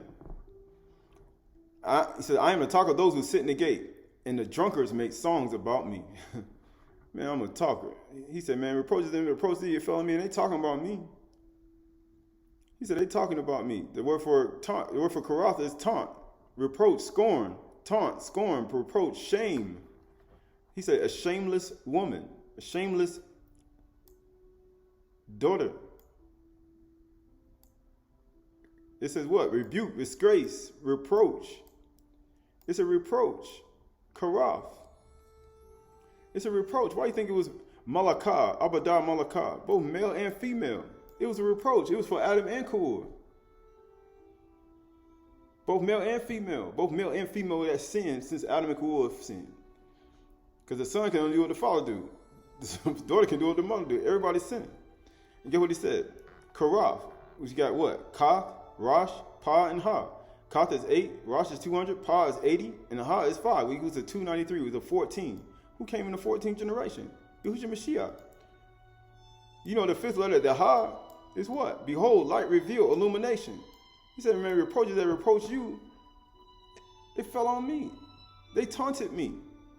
They reproached me. They mistreated me. They mistreated me 10 times. They changed my wages 10 times. They changed my wages. They reproached me 10 times, as the EU said. 10 times they reproached me. They mistreated me. Guess what it says? Sirach 12, 13 to 20, 30, 26. Give me any plague but the plague of a heart, and any wickedness but the wickedness of a woman. What do you think he was getting? And any affliction but the affliction of them that hate me. That's the spirit of hatred working together with Satan. What do you think he was all getting?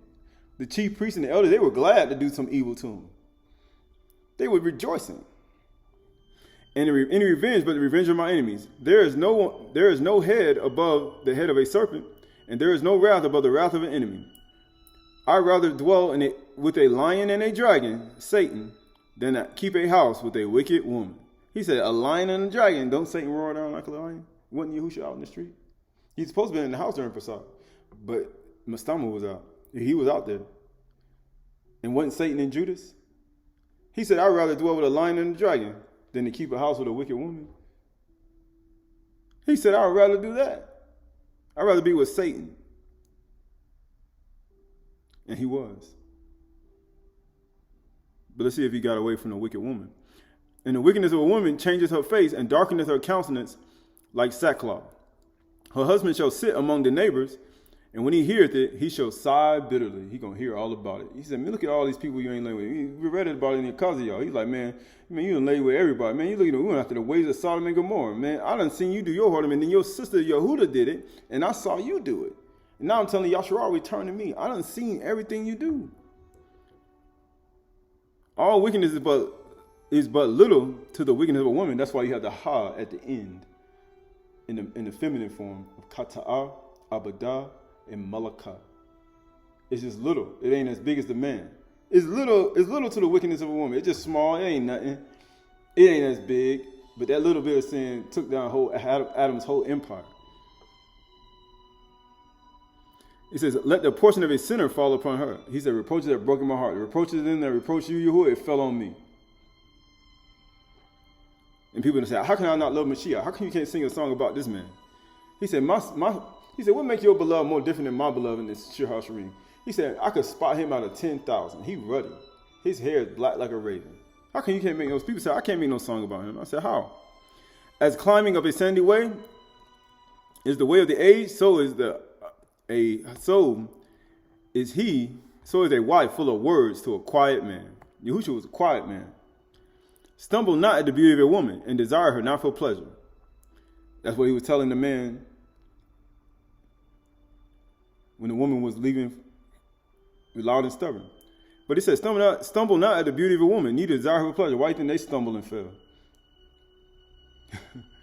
It was supposed to be him that stumbled and fall. But he said, nah, you going to stumble and fall. Because he's like, man, Yahuwah was ruddy. Man, he was beautiful, right? A woman, if she maintain her husband, if she take care of her husband, is full of anger, impudence, and much reproach. The reproaches and then I reproach you, Yahuwah, it fell on me.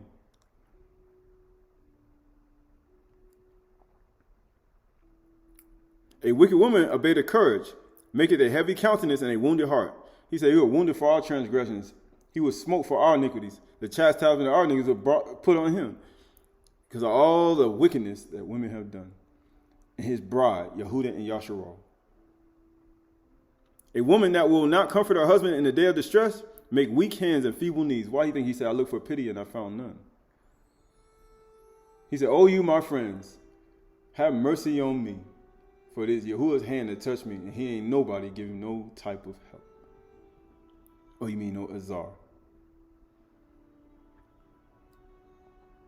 Guess what it says? Of women came the beginning of sin, and through her we all die. Right? That's why he said, when Yahushua said, he said, I come, what? That you might have life and have it more abundantly. But how you going to get life? He said, if you don't eat my flesh and drink my blood, you have no life in you. But how you going to die? He had to die. That's why he told you, he said, you can't, he said, circumcision. He said, put away these things from your flesh. Right? Give the water no passage, neither a woman liberty to gad abroad. Give that water no passage. How you say? Close the faucet on the quarrelsome wife. And then what? Don't even let her leave the house. But when she loud and wayward and her feet don't bow in the house, guess what happens? Satan's out there. Satan's in her and Satan's out there. And then they consummate. If she go not as thou wouldest have her, cut her from your flesh, from thy flesh, and give her the bill of divorcement and let her go. Why do you think they doing that? Why you saying he do going out? Why do you think Yahushua is going in the way of these people?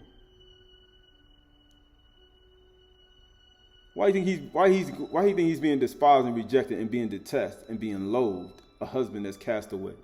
Why do you think he's doing that reproach and that rejected person? Because everybody were doing everything opposite of what he said.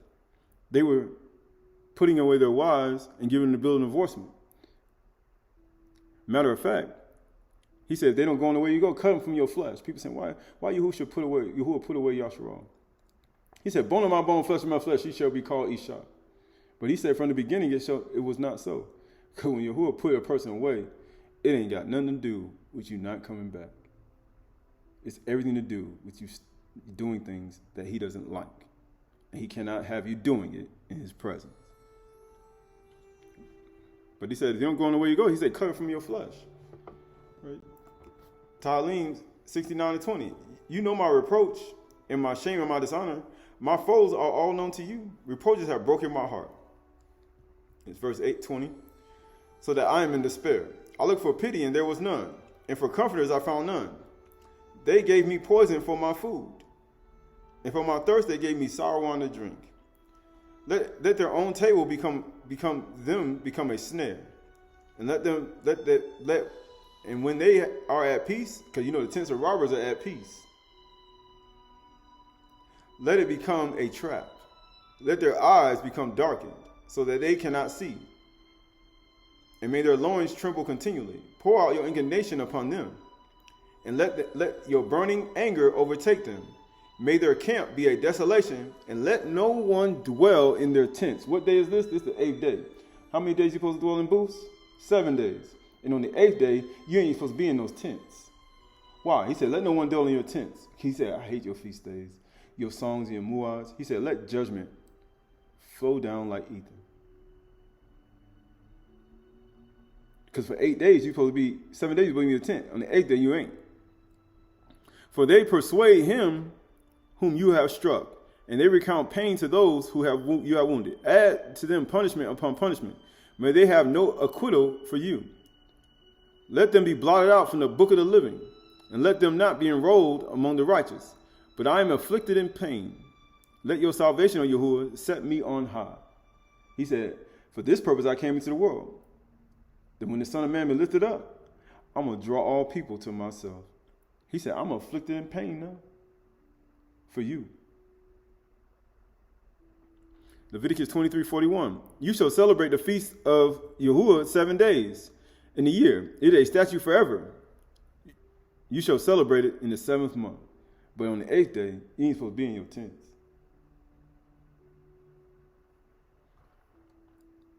If you say, why is it the 8th day? Because you ain't supposed to be underneath your booth. He said, man, let judgment flow down. Leviticus 23, that your generations may know that I have made the people of Yasharal to dwell in booths. I need you to know that. So I made you dwell in booths 7 days. You ain't in your tent. It's the 8th day, because you ain't supposed to be in it the 8th day. He said, man, don't let them dwell in their tents. As you just read in the book of Tahallin 69. He said, reproach them, reproach you, it fell on me. So everything they did under them tents for them 7 days, he's like, man, don't let them be in their tents. He said, I made you to dwell in booths. When I brought you out of the land of Mizraim, I am Yahuwah your Elohim. That word for dwell is what? Yashab. We talked about this. To dwell, to remain, to sit down, to remain, to stay, to cause to dwell, to cause to sit, to be inhabited, to settle, to marry, to remain. Why do you think he told him you made your feast of Baals? He said, man, I want to be your Baal. I want to be the person that you care and love, and you do all those feasts that y'all make feast of Baal during these 7 days. He said, how am I going to do that? How am I going to be your Baal? How am I going to be that person that you love? He said, I'm going to be lifted up. I'm going to draw all people to me. Don't let them dwell in the tents. Only dwell in the tent 7 days. On the 8th day, I'm going to show them. I'm going to let judgment flow down. I'm going to let judgment flow down. He said, this is how I'm going to get their attention. Matthew 27:11-14. Now Yahushua stood before the governor, and the governor asked him, are you the Malach of Yahudim? Because the woman anointed him Malach of the Yahudim. And Yahushua said, you have said so. But when he was accused by a chief priest, he gave no answer. He's like, man, a wisdom like a quiet man. He said, a woman climbed up a sandy way, so is a woman with many words to a quiet man. Then Pilate said to him, go to him, do you not hear all the things they testify against you? But he gave them no answer, not to a single charge. So the governor was greatly amazed. Why do you think the serpent in the garden didn't say anything?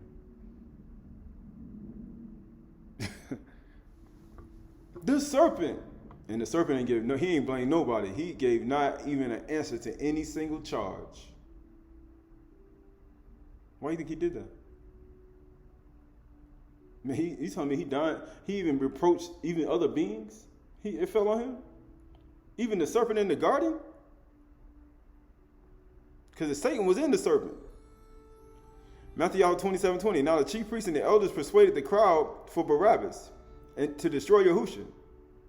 The governor again said to them, which of you do you want me to release to you? And they said, Barabbas. Pilate said to them, then what do I do with Yahusha, who is called the Mashiach? They all said, let him be crucified. And he said, why? What evil has he done? But they shouted all the more, let him be crucified. And Pilate, and get what it said, Pilate delivers Yahusha, get what it said, let him be crucified. They did it even more. So Pilate Pilate saw that he was gaining nothing, but rather the riot was beginning. Why?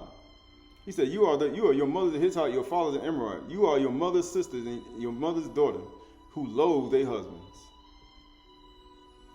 They put him away. They detest him. They're rejecting him. He said, you are the ones who loathe their husbands. You rejecting him right here. He said, I look for help. I ain't getting none. But rather a riot was beginning, and he took water and washed his hands before the crowd, saying, I am innocent of the man's blood. See to yourselves. And all the people answered, his blood be upon us and our children. Then he released for them Barabbas, and having scourged Yahusha, delivered him to be crucified. This is Matthew 27-43. The governor headquarters, and they gathered the whole battalion before him, and they stripped him and put on a scarlet robe on him. They stripped him. Right? Just like we read in Hosea. What did he say? Lest I stripped you, he said, I make you naked, just like you was born. That's what he did. And it says, and put a scarlet robe on him, and twisting a crown of thorns, because that's what Adam, he said, thorns and thistles, it shall heal you. That's what it said. That's what he told in Hosea. He said, I'm going to make your hedge like a way of thorns. That's what he said. I'm going to hedge your way in like a way with thorns. Because he said, your mother is not my husband. Your mother is not my wife. And I am not her husband. And twisting a crown of thorns, and put it on her head, and put a reed in his right hand, and kneeling before him, and they mocked him, and he became a laughing stock. Shock. He became a laughing stock. He became, I am joke. You know how it says? He said, man, you just like a man who deceived his neighbor. I am joking. You're a shock. I'm mocking you. I'm just joking. That's what he is. Shock, right? Sa'ak. They mocked him, hailed Malach the Yahudim, and they spit on him, and they took a reed and struck him in the head. And when they had mocked him, they stripped him of his robe and put on his other clothes and led him away to crucify him. Why? Because he was uncovering his nakedness in the sight of his lovers. Right? His lewdness in the sight of his lovers. They uncovered his lewdness in the sight of his lovers. All those people are his lovers. Those are his bride. All of them are his bride. They uncovered his lewdness in the sight of his lovers. All his lovers are right there. He said, man, look how many people you laid with. Look at it. All the people he laid with, right there. Verse 32, as they went out, they found a man of Cyrene, and he compelled him to carry his cross. And when they came to the place called Golgotha, which means a place of skull, they offered him wine to drink, mixed with gall. And when they had tasted it, he would not drink it. And when they had crucified him, they divided his garments among them by casting lots. They sat down and kept watch over him there. Huh? You mean, what was Yeshua? He said, I made you to dwell in tents. They sat down and watched him there, which means they in his tent. They watched him in his tent. They literally sitting down in his tent.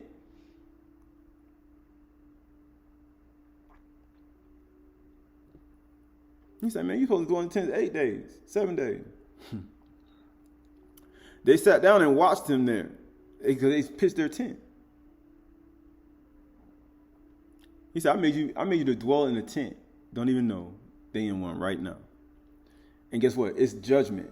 Because he said, let mishpat flow down like water. Matter of fact, I hate your feast days. Your cogs, your more. You got the spirit of hatred. Don't they got the spirit of hatred right here? Don't they work with Satan, jealousy, and envy, and slander, and lying? They mate together. He said, man, I hate your feast days. Let judgment flow down like water, mishpat.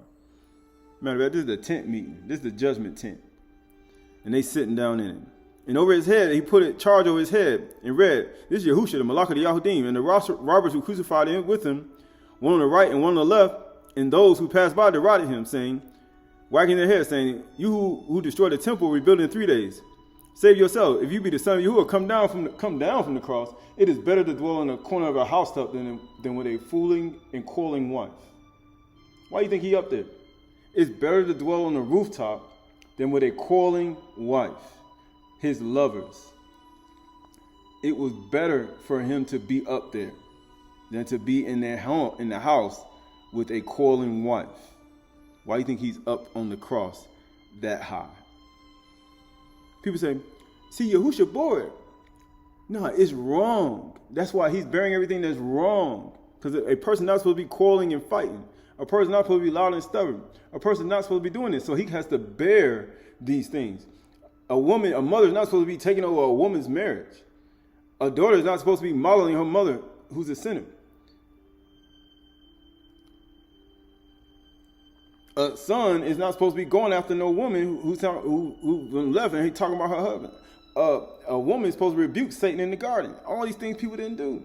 I think Yahushua stood up when Satan came to him. He said, I am he. He said, cool. You know what? Follow me.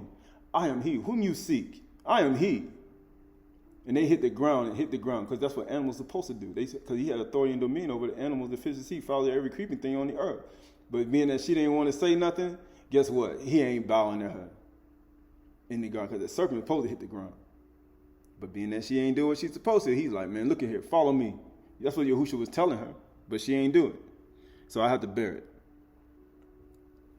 And it says right here, and to those who derided him, wagging their heads, saying, you who would destroy the temple and rebuild it in 3 days, save yourself. If you are the son of Yahuwah, come down from the cross. So also the chief priests and the scribes and the elders mocked him, saying, he saved others, he cannot save himself. He is the Malach of the Yasharal, let him come down from the cross. And we will believe in him. He trusts in Elohim, let Elohim deliver him now if you desire him. For he said, I am the son of Yahuwah. And the two robbers who crucified with him reviled him in the same way. Man, they don't even see. He'd be like, who is that? This is Matthew 27, 45 through 56. Now from the 6th hour there was darkness over the land to the 9th hour. And about the 9th hour, Yahushua cried out with a loud voice, saying, Aliyah, Aliyah, lama sabachthani, as my Elohim, why is thou forsaken me? Why you left me? Why are you forsaking me? Because everybody forgot me for their love of Baal. Because they forgot me for their love of Baal. They were making feasts of Baal, so that's why I'm forsaking you. Matter of fact, this first cry is for Kawur. And some of the bystanders hearing it said, this man is calling for all Yahoo. And the other at once ran and took a sponge and filled it with sour wine. He gave me poison for my food, just like it was in the garden. And he put a reed and gave it to me to drink. And the other said, wait, let's see whether all Yahoo will come and save him. And Yahusha cried out with a loud voice and yielded up the Ruah.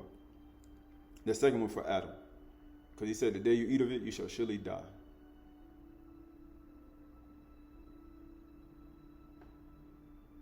All sin is but little to a woman. But he said, by one, sin came into the world. And we all died. People say, why? But that little sin, that one dude. He said, man, we all died.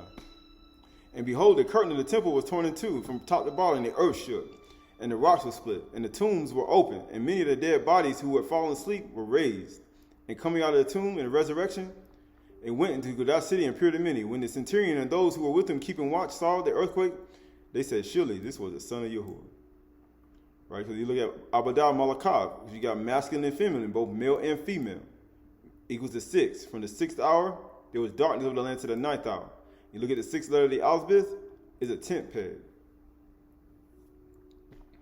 The tent peg. Remember they sat there while they were watching him? And you look at the 5th letter of the alphabet, is behold, reveal light. You see, it can't even manifest itself. It can't even give birth without light. Behold, reveal light. And that's the 5th letter. That's the feminine part of it. Both masculine and feminine. Aydah, Malakah. Right? Masculine and feminine. Abad is masculine, feminine is the ha, which he said all wickednesses were small to the wickedness of a woman, right? And you got Malakah, Aydah Malakah, which is the 9th letter alphabet, is mud, clay, both male and female. Who was made from the dust of the ground, both male and female, right? With tent peg in their arm. With a tent peg. Or nails in their hand. How you say it? It also means nail. Right? Who is that? Adam. Adam. Right? Adam. Adam. Right? Adam. From the 6th to the 9th hour, there was darkness. Why? Because that everything happened at night. What happened to the woman? He said, let us take our fill of love until the morning. Because all that's going to take place, the adultery is going to take place at night.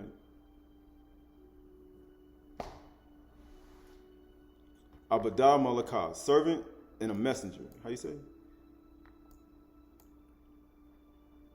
Aydah Malakah. Right, Matthew 19, 7 through 10. And they said, why then did Moshe command one to give a bill of divorcement and send her away? He said, because of the hardness of your heart, he allowed you to divorce your wives. But from the beginning, it wasn't even so. It wasn't even so in the beginning. You go back all the way to the beginning, it wasn't even so. It wasn't even so. He said, for the hardness of your heart, I allow you to put away your wives. But from the beginning, it wasn't so. And I say to you, whosoever divorces his wife except for sexual morality, except for sexual morality, and marries another, commits adultery. Commits adultery. How does a man commit adultery with a woman he marries? Who is the man committing adultery against? He can commit adultery against a woman? Because the woman, only way a man can commit adultery with a woman, she has to be married. So who is the man committing adultery against when he divorces a woman and it's not for sexual morality? Because what did Yahuwah do when the woman committed adultery? He put her away and gave her the bill of divorcement because she was doing a behavior that he didn't want to see. So he put her away, hoping that she will put away her behavior and return back to me. But guess what? They put away wives and said, you go be with somebody else. And he remained with them. And then when she tried to come back, what did they say? Oh, she greatly defiled, right?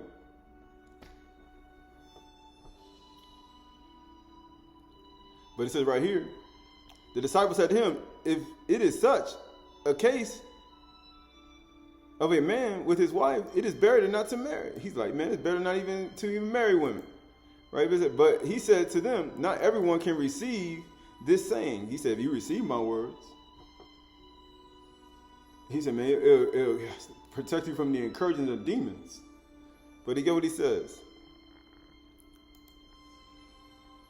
But only those to whom it is given. For there are eunuchs who have been from birth. There are eunuchs who have made eunuchs by men. And there are eunuchs who have made themselves eunuchs for the kingdom of Shamayim. Let the one who's able to receive it. So, if the man marries a woman and puts her away, not for sexual morality, who is he committing adultery against? Because he can't commit adultery against a woman. Who is he committing adultery against? Right? Because he said, if a man put away a wife and married another, he commits adultery, right? Let's see what Yahuwah did when he put away his wife. His wife that committed adultery with. And he put her away. Let's see. Psalm 107, 4 through 6. Some wandered in the desert waste, finding no way to the city to dwell in, hungry and thirsty. Their souls fainted within them. Then they cried to Yahuwah in their trouble, and he delivered them from the distress. Isn't that what Yahushua did on the cross? They were hungry and thirsty in distress. Isn't that what he said? Yahushua, he said it's going to be to the woman? He said, I'm going to uncover you and all your lovers, and you're going to die of thirst. And guess what? Yahushua said, I'll die of thirst. Guess what he did? He delivered them from their troubles. That's what he did to his bride. He delivered her from their troubles. He said, so a man, you in the image and likeness of Yahuwah. Let's see. Tahalim 107, 10 through 40. Some sat in darkness and in the shadow of death. Wasn't the darkness over the land from the 6th to the 9th hour? Prisoners in affliction and iron. For they had rebelled against Yahuwah's words of Yahuwah and spurned the counsel of the Most High. Isn't that what Yahuwah did in the garden? And Adam? And the woman? And Yehuda and Yasharal? And all the women of Yasharal? And all the women of Yehuda? And all these people? So he bowed their hearts down in hard labor. And they fell down with none to help. He said, I looked for pity and I found none.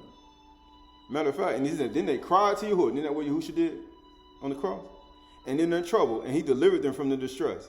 And he brought them out of darkness, from the shadow of death, and burst their bonds apart. Then what he did to Yahushua, when he pierced in his side, he burst his bonds apart. And guess what he did after that?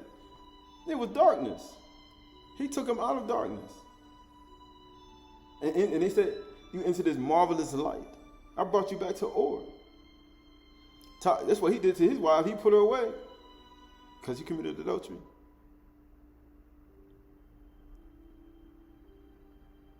Because he ain't put away. He put away his wife because she committed whoredom and adultery. And then he married Yehuda.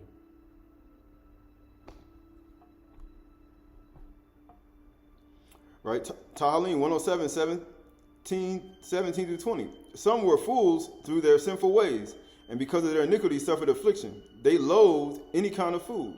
They just threw it away.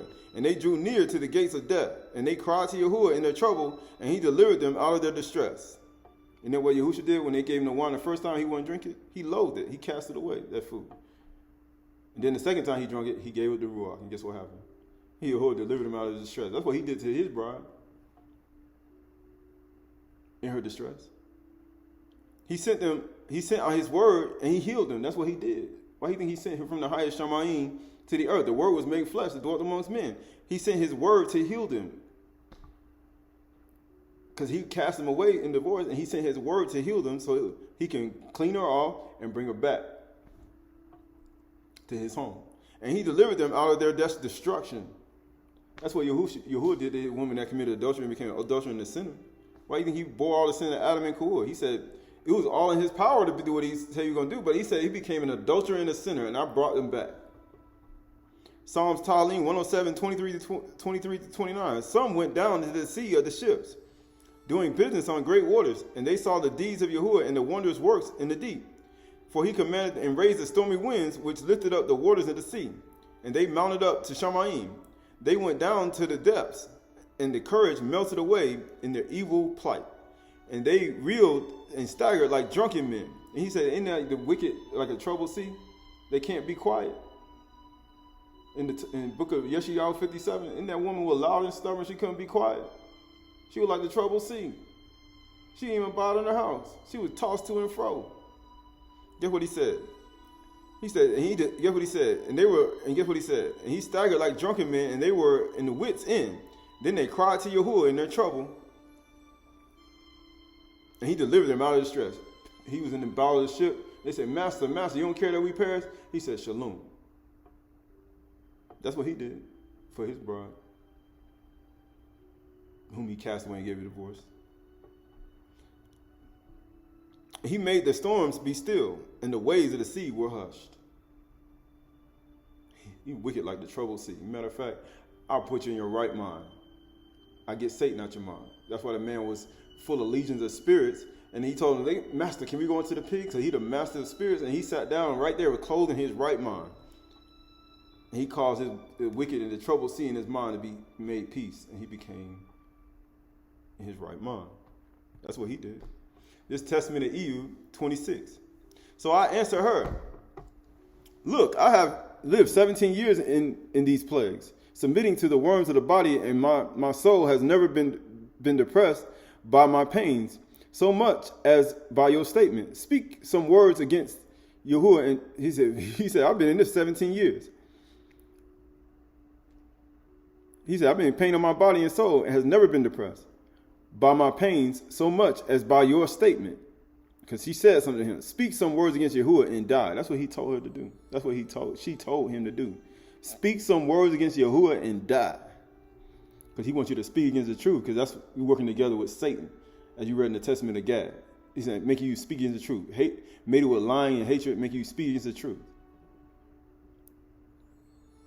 I do indeed suffer these things, and you suffer them too, because two shall become one flesh, if they are one. The loss both of our children and our goods. Do you suggest that we should say something against Yahuwah and thus be alienated from true wealth, great wealth? Why have you not remembered those good things we used to have? He's talking to the woman. If we receive good things from the hand of Yahuwah, should we not endure evil? Why do you think Yahuwah should endure the evil? Rather, let us be patient till Yahuwah is in pity shows us mercy. He said Yahuwah should look for pity, and he found none. But he did it for us.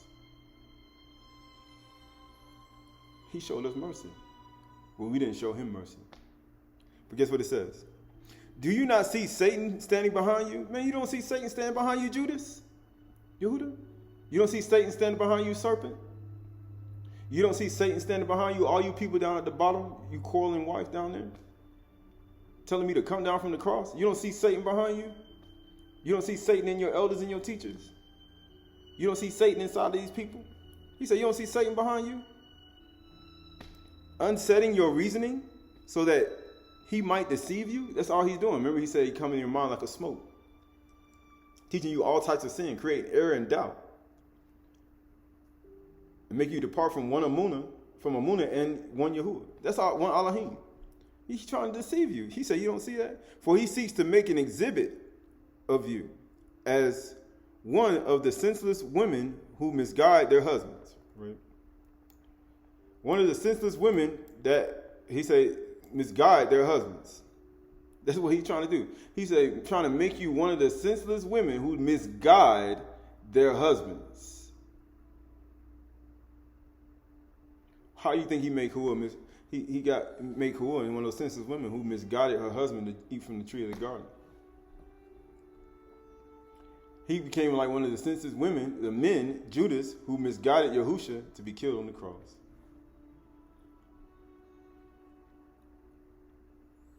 And he also makes you like one of the senseless men who teaches and gives people information and knowledge, and you misguide them, and you give them wrong information, and you cause their whole household to be destroyed, just like Adam.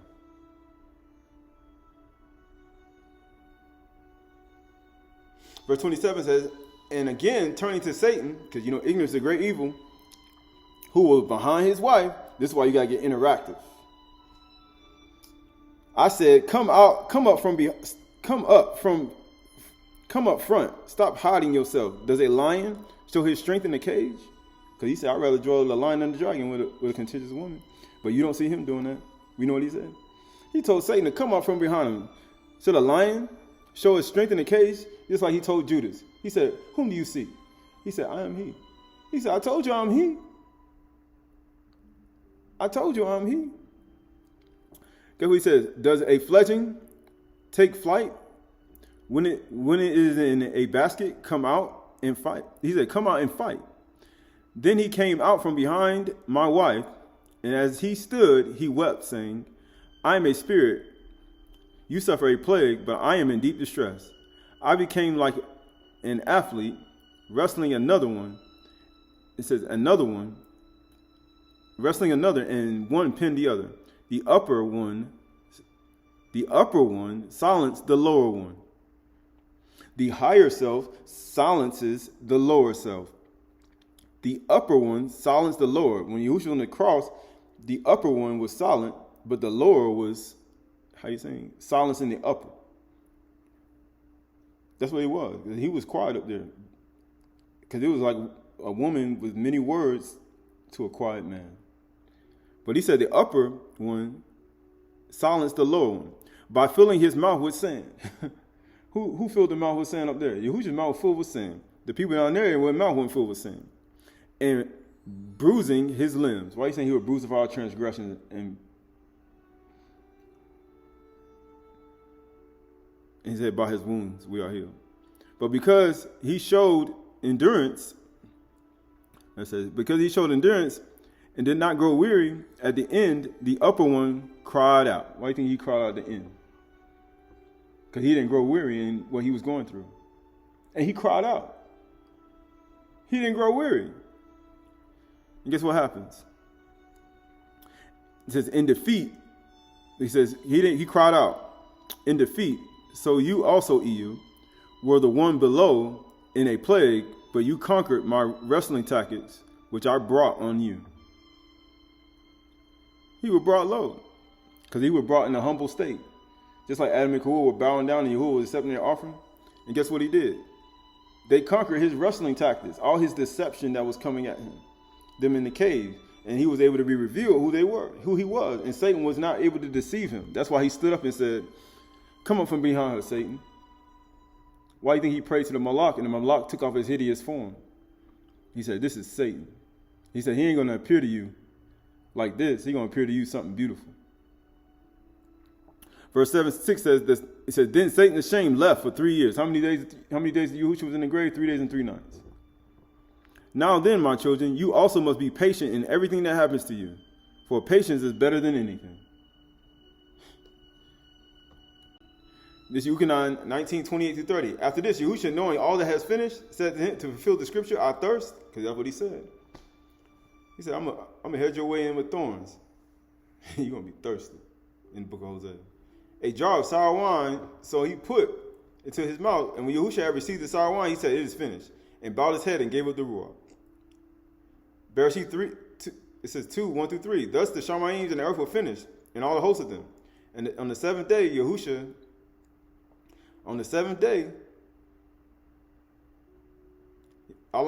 Yahuwah finished his work that he had done and rested the Shabbat day from all his work that he had done. So Elohim baraked the Shabbat day and made it Kudash, because on it Yahuwah rested from all his work that he had done in creation. Yuchanan 19:33-7. But when they had came to Yahushua, they saw that he was dead already. They did not break his legs, but one of the hosts pierced his side with a spear, and at once came blood and water.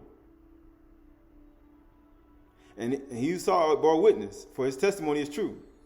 Why? Because he's told you, we read in the book of Amos, or put it here, but let justice roll down like water, and righteousness like an ever-flowing stream. He said, man, I hate your feast days, and your muahs and your feasts. He said, man, let judgment come. Let it flow down like water. And he said, who bore witness, his testimony is true, and he knows that he's telling the truth, that you also may believe. For these things took place that the scripture might be fulfilled. Not one of his bones will be broken. And another scripture says, they will look on him whom they pierced. That ain't all that fulfilled. I mean, he said, let judgment flow on like water. I mean, let it be like an ever-flowing stream. And amazingly, you got Ethan, you got 1, you got the yard is 10, the 2 is 400, and the noon is 50, which equals to what? 461 equals to 11, equals to 2. I mean, he said, let judgment flow down like water. Why do you think he cried out twice? For Adam and Qahalath. He said, Satan tried to deceive me the first time. Oh, you ain't going to deceive me the first time, some years ago.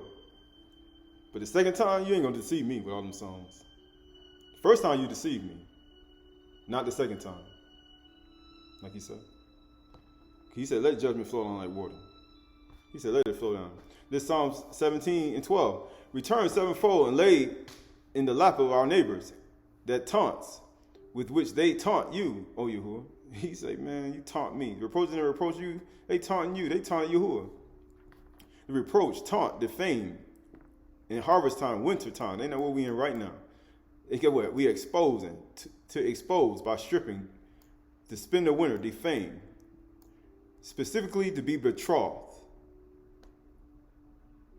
To be betrothed. This is Ehud. Have mercy on me. Ehud 19:21-22. Have mercy on me, O you my friends, for the hand of Yahuwah has touched me. Why do you like Yahuwah pursue me? Why are you not satisfied with my flesh?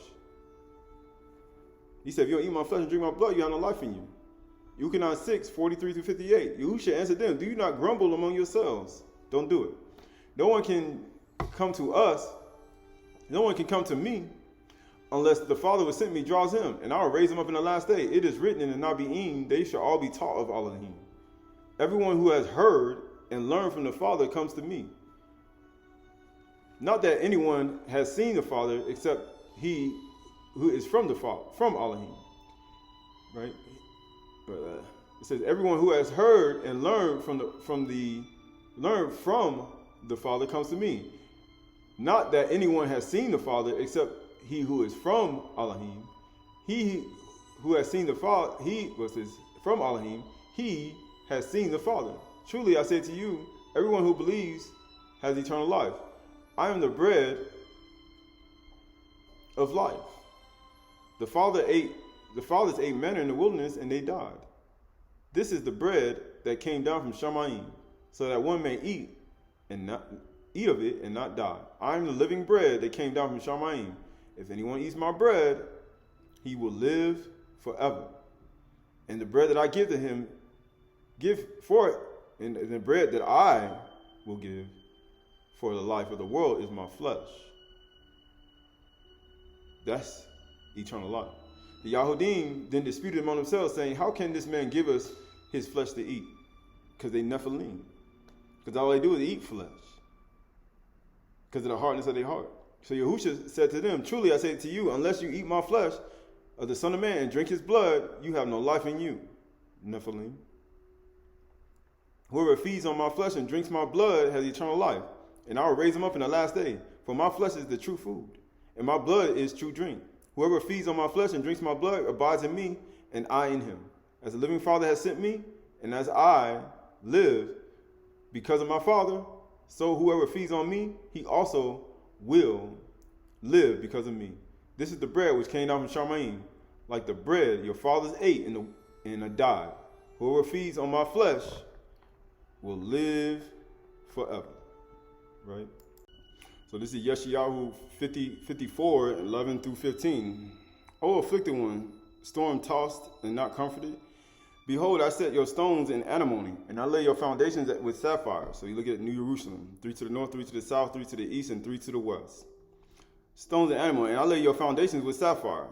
I will make your pinnacles of a gate, and your gate of Tabernacles, and all your walls are precious stones, just like 3 to the north, 3 to the south, 3 to the east, 3 to the east, 3 to the west, 12 gates, 12 stones. All these are all part of Qahalath Jerusalem, New Jerusalem. And in righteousness you shall be established, right? In righteousness you shall be established when you remove injustice from your tent.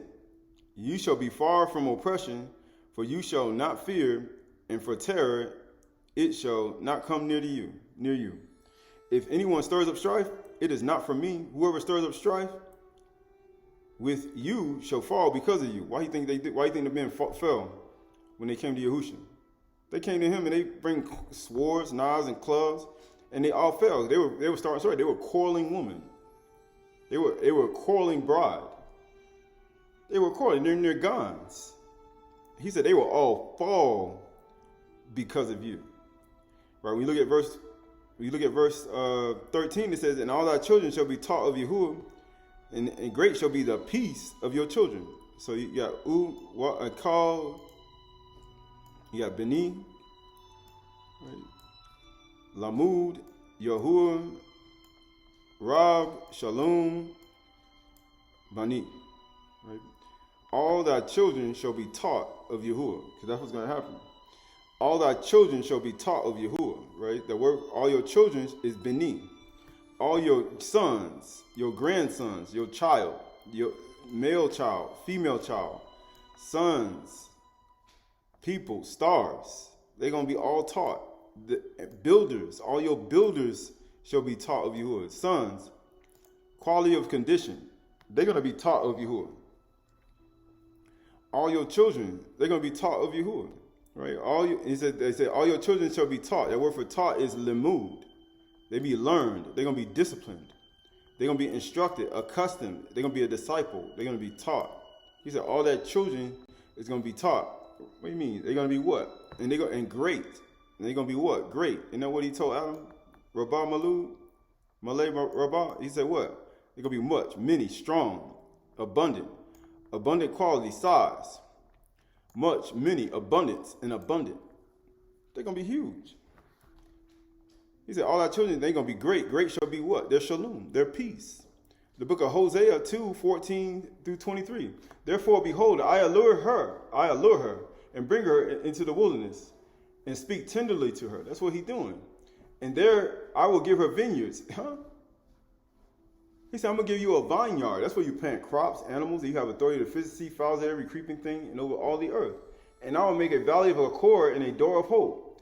And there she shall answer as in the days of her youth, as at the time when she came out of the land of Mizraim. And in that day, declares Yahuwah, you will call me my husband. Because before, they forgot their husband. They loathed their husband. They went after other lovers. And no longer will you call me my Baal. You ain't going to never use that word again. Yeah, I'm going to be that ruler over you. I'm going to be your husband again. Because they went after Baal. They went after other lovers. They have made feasts to Baal, to other gods. Verse 17, and I will remove the names of the Baals from her mouth. You say, you ain't know we're going to be saying Baal, we're going to be saying my name now. You ain't going to be saying the Baals no more. You're going to be saying Yahuwah. You're going to be saying my husband, Yahushua. You're going to be saying I'm your husband. You're going to remove the Baals from her mouth. And they shall be remembered by my name. They shall be remembered by that name, by my name no more. Right? The Baals. They call you the Baals. Because they thought those Baals were their Elohim. He said, you're not going to remember my name by those names no more. You're not going to be saying those names anymore. And I will make from them a covenant on that day with the beasts of the field. When was that? In the beginning. The birds of the heavens, that was in the beginning. And the creeping things of the ground. I'm going to bring it all the way back to the beginning. I'm going to make a covenant with the beast. He did that in the beginning. He said every herb in the sea is going to be for food and for the animals. That was the covenant he made in the beginning. Let the earth bring forth the creature and all of the creeping things and all the things of the earth. Guess what he says? And I will abolish the bow and the sword and warn the land. Because what were they doing with the bow and the sword? They were killing the animals and eating them. And I will make you lie down safely. You're going to lie down safely after that. And I will I will arouse you forever. I will betroth you. And I will betroth you to me in righteousness and in justice, in steadfast love and in mercy. I'm going to betroth you. I'm going to espouse you to me. And I will arouse you to me in faithfulness. I'm going to betroth you. And you shall know Yahuwah. And in that day I will answer, declares Yahuwah, and I will answer the Shamaim, and they shall answer the earth. And the earth shall answer the grain. Is it I who gave the grain? The wine. It is I who gave the oil. And the oil, which means it's going to yield its increase. And they shall answer Jezreel. And I will sow her for my land. Sow for myself in the land. And I will have mercy on no mercy. And I will say, not my people, you are my people. And he shall say, you are my Elohim. He said, I'm going to do that.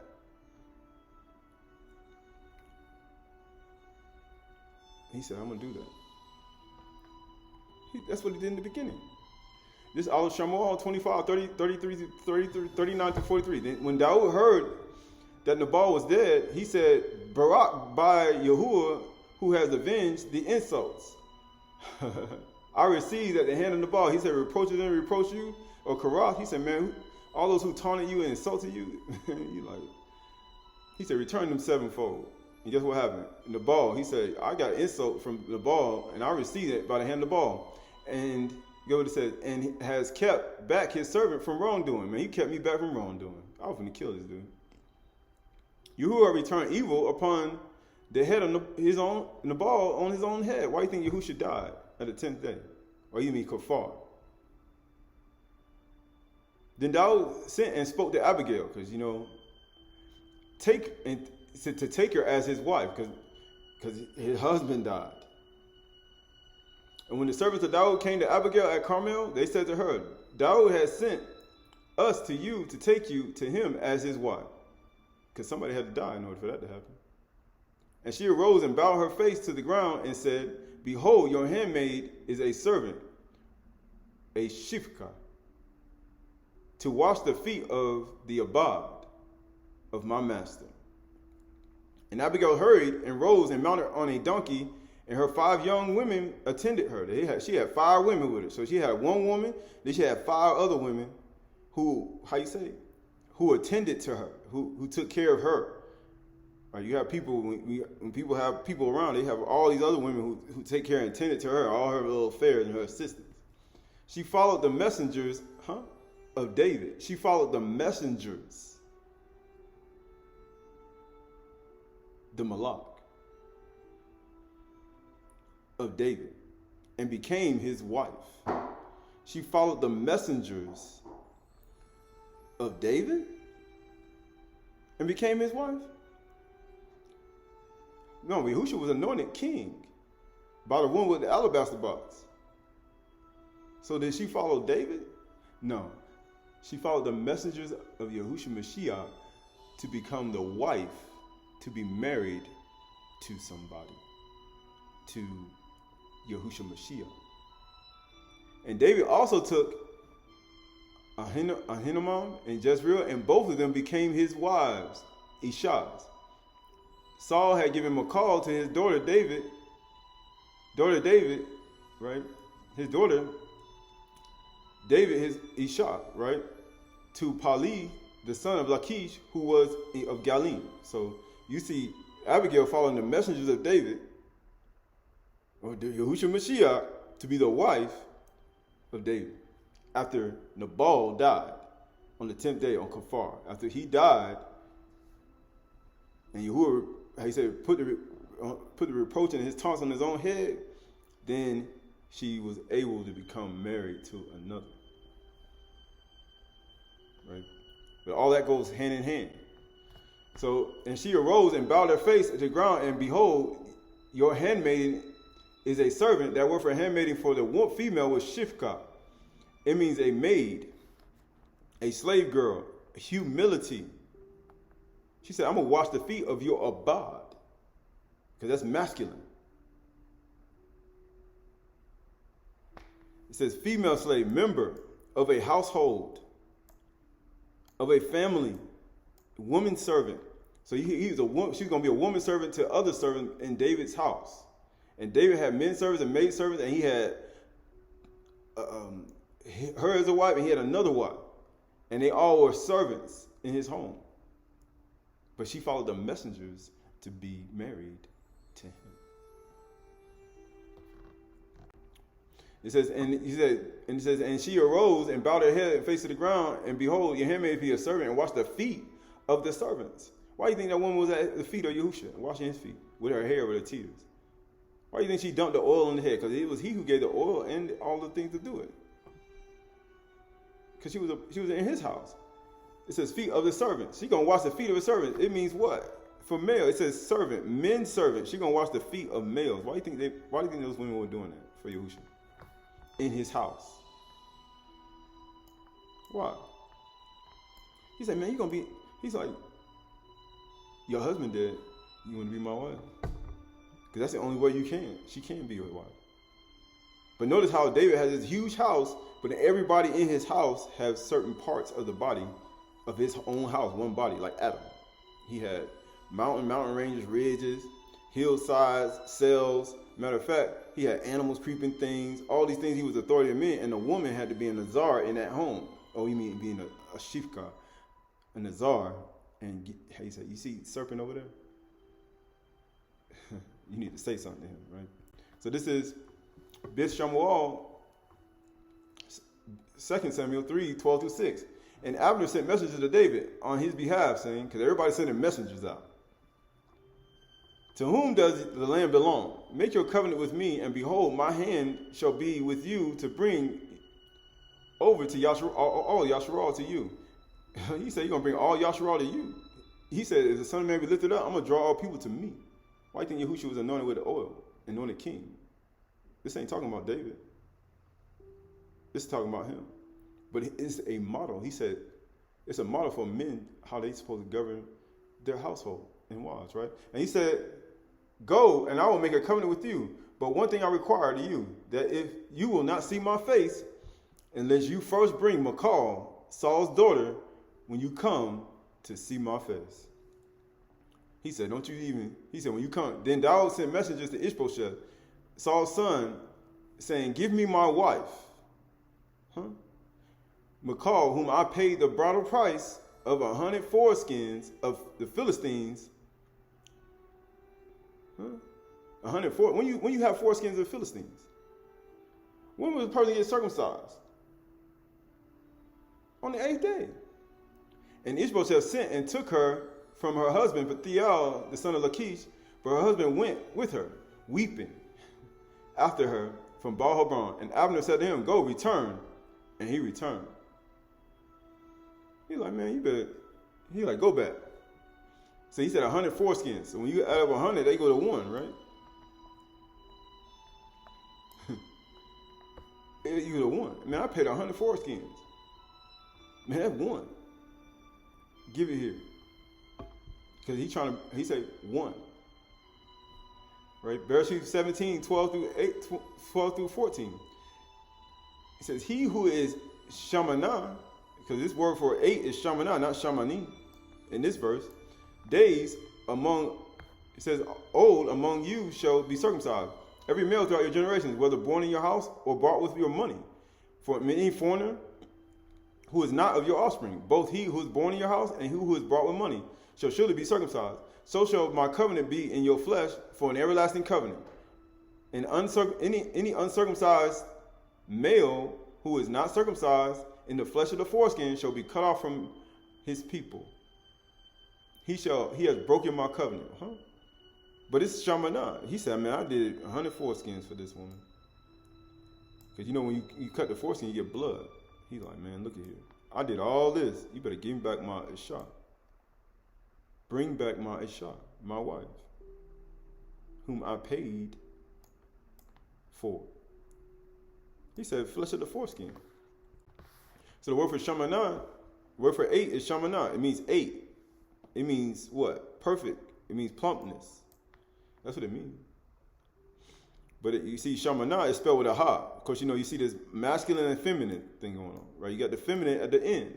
Notice you got masculine and feminine in Shamanah. He said, they that are 8 days old shall be circumcised. This is the 8th day of the feast. How you say the last day, the 8th day. And guess what the equal? Shani equals to 300, the meme is 40, the noon is 50, the ha is 5, equals to 395. We equals to 7, we equals to 8. What is that? Circumcision, Debar, Yahuwah, Gan, Karim, Mazon, Ephah, Naba, Kug, circle. Notice you got masculine and feminine. Both male and female. In Shamanah, who is 8 days old, that's male and female. How do you mean male and female being circumcised? How is that going to happen? How is that going to happen? So then David sent messages to Ishbosheth, to Saul's son, saying, give me my wife, Michal, whom I paid the bridal price. That word for whom I paid the bridal price is aras. It means I betrothed or engaged her for 100 foreskins of silver. Didn't Hosea say, I'm going to betroth you forever? And no longer will the name of Baal be in your mouth? And I'm going to make a covenant with the animals and the creeping things and the birds of the Shamayim. He said, I was going to do that. And I'm going to betroth you forever. He said, I paid the bridal price for Michal. Matter of fact, I'm going to betroth her. And guess what? That's my bride. And guess what? I want to honor my betrothed. You know what he says? Romans 2:28. For no one is Yehudi, which is merely outwardly. He said, man, both male and female. Is 8 days old. No circumcision is outward and physical. It ain't just merely just outwardly, because he said 8 days old, you're supposed to be outward. That's what only masculine can do that. Nor is circumcision outward and physical, but a Yehudi is one inwardly, and circumcision is a matter of their heart by the Ruach. That's why it had male and female. 8 days old. Both male and female. Like they say, you must be circumcised. Right? He say, why? Because if you get rid of circumcision, you won't be able to be circumcised in heart. How would you be a Ruach, a Yehudi, according to the Ruach? Not by the letter. His praise is not from man, but from Elohim. It's all from Elohim Yahuwah. Yekaziel 44, 8 through 9.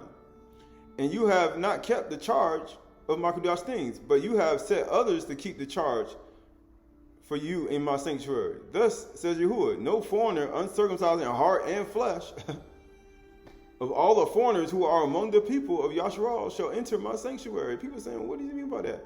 Everyone who's 8 days old, he said, I paid the bridal price. He said, I'm going to betroth you forever.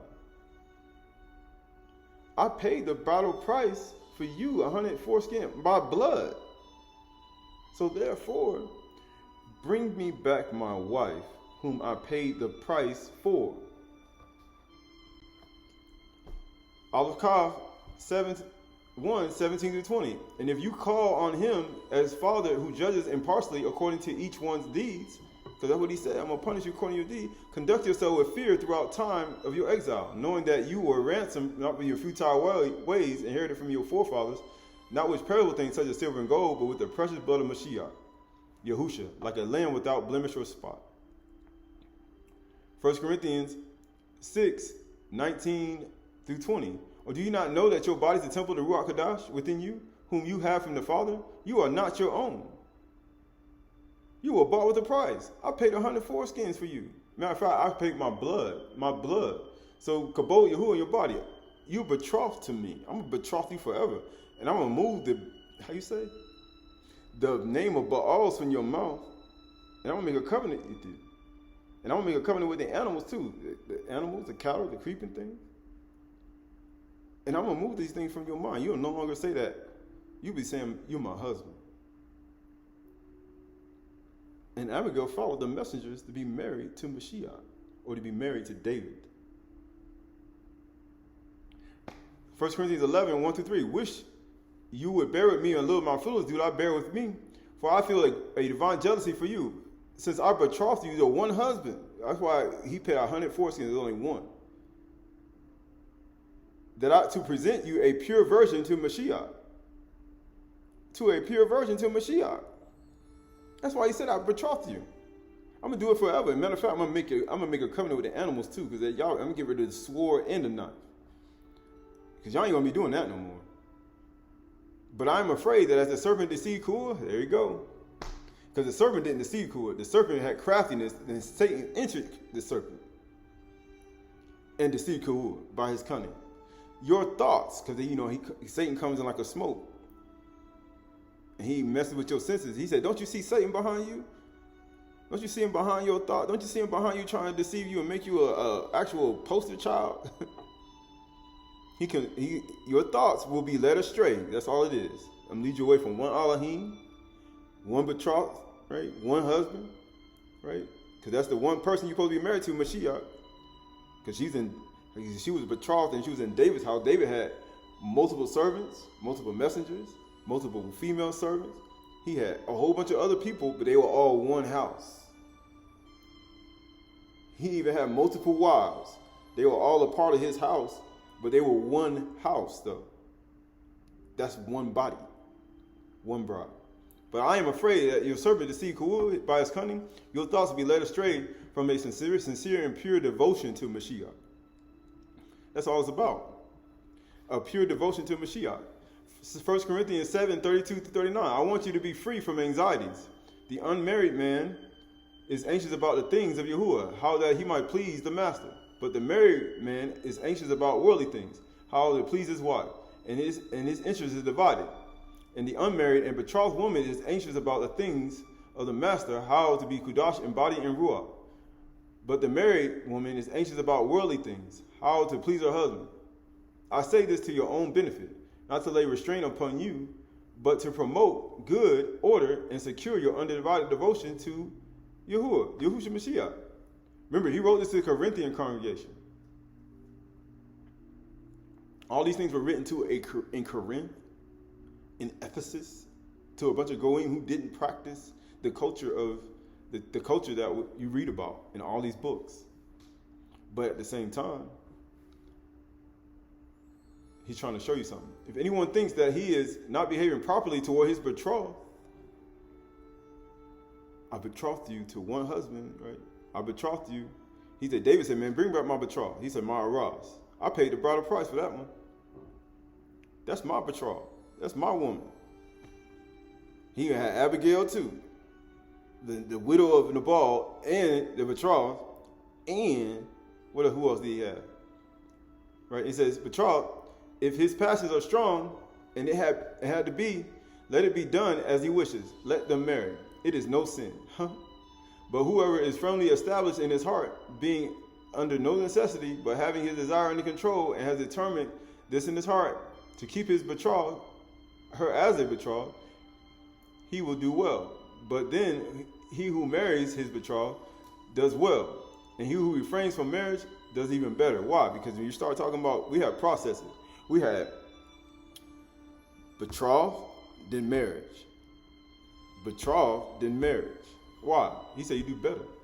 A wife is, what did he say? A wife is bound by the law, bound to her husband as long as he lives.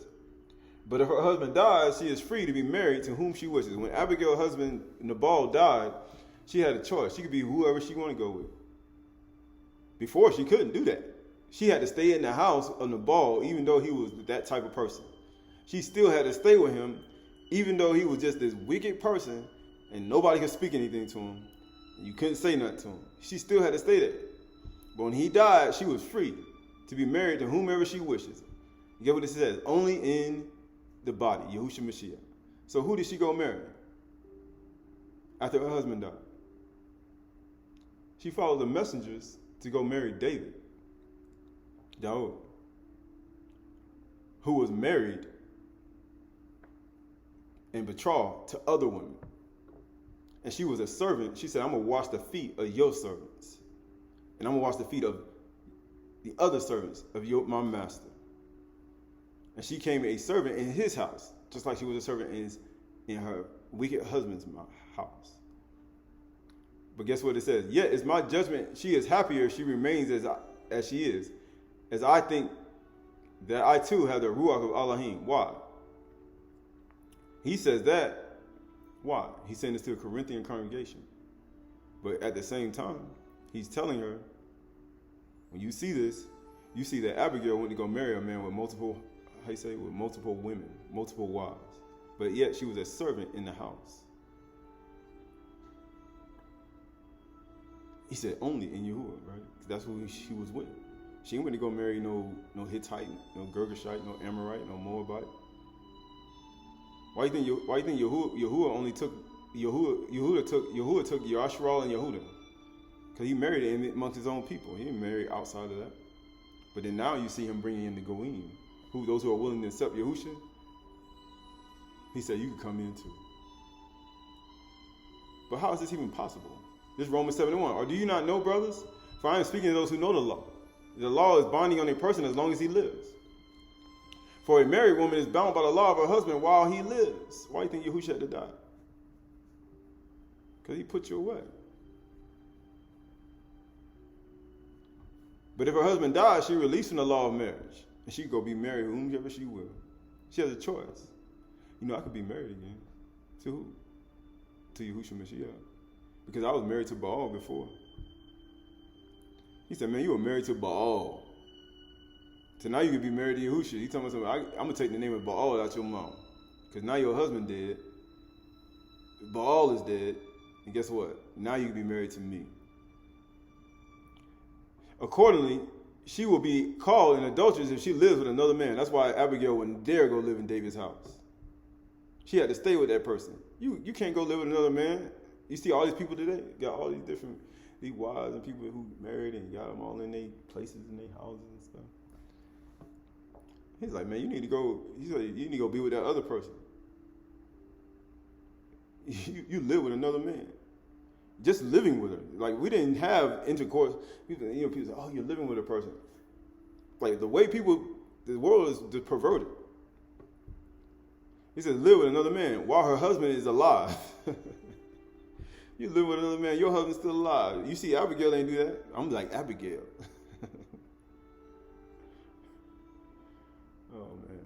But if her husband dies, she is free from the law. Why do you think she was free? She had she would already had money too. She had that inheritance. And she had them other women with her. And she went to go be with David. Man, it increased the house, man. He increased it even more. And if she married another man, she is not an adulteress. She ain't no adulteress.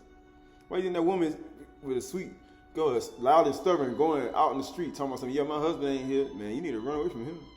Run away from her. That's that woman trying to kill you.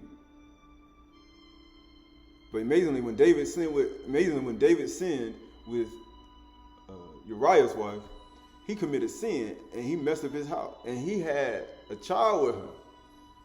And Yahuwah punished both of them and killed the child, and the husband died. And then David, in his mind, he ain't like everybody else. He said, yeah, I committed sin with this woman. Yeah, I had a child with her and I messed up their house and then all these things happened. He didn't be like, yeah, I messed with her. I committed sin. Leave me to get rid of this woman. I don't even want to see her face ever again my whole life. He said, in order for this to even be even correct, I'm going to take this woman I committed sin with and I'm going to take her to be my wife after her husband died. Because he had to wait for him to die. He said, I'm going to take her to be my wife. Because most people just throw her away and be like, yeah, go be with somebody, go do whatever you're going to do. Now he's like, nah, I'm going to take you to be my wife because I'm the one responsible for what happened. That's when you know you fully repented. He still took the woman after he committed sin with her and brought her in his house. Even after all of that. Not like, oh yeah, I met with her one night stand, boom, boom, boom, I got what I need, and then leave her and let her just go out here and just do whatever that she wants. No, he still took her to be in his house. Because that's the type of person you have to be in this world. People saying, why? Because if you don't, because you do that and you destroy somebody's house and you don't make things right like that. And you see what happens. But that's why he was called a man after Yahuwah's own heart. He had to take care of everybody. Even the people he committed sin with and destroyed, he had to still take care of those people. And Abigail, and Michal, and the other woman he had married, and the servants, and everybody in the house. Because that's what Mashiach do. Because we ain't talking about David. We talking about Yahushua Mashiach, because he was anointed king. But that's what Yahushua does. So what type of man are you supposed to be in the world? That same way. The same way. Right. So this Shemuel 5, 11 through 15. And then Hiram of Tyre sent messengers to David and cedars and also carpenters and masons and built David's house. Huh? What do you mean Yahushua's house? I mean, he's talking about Yahushua's, but we talking about David. And David knew that Yahuwah had established him king over Yasharal. Who anointed king? He anointed Yahushua with the alabaster box. The woman did that.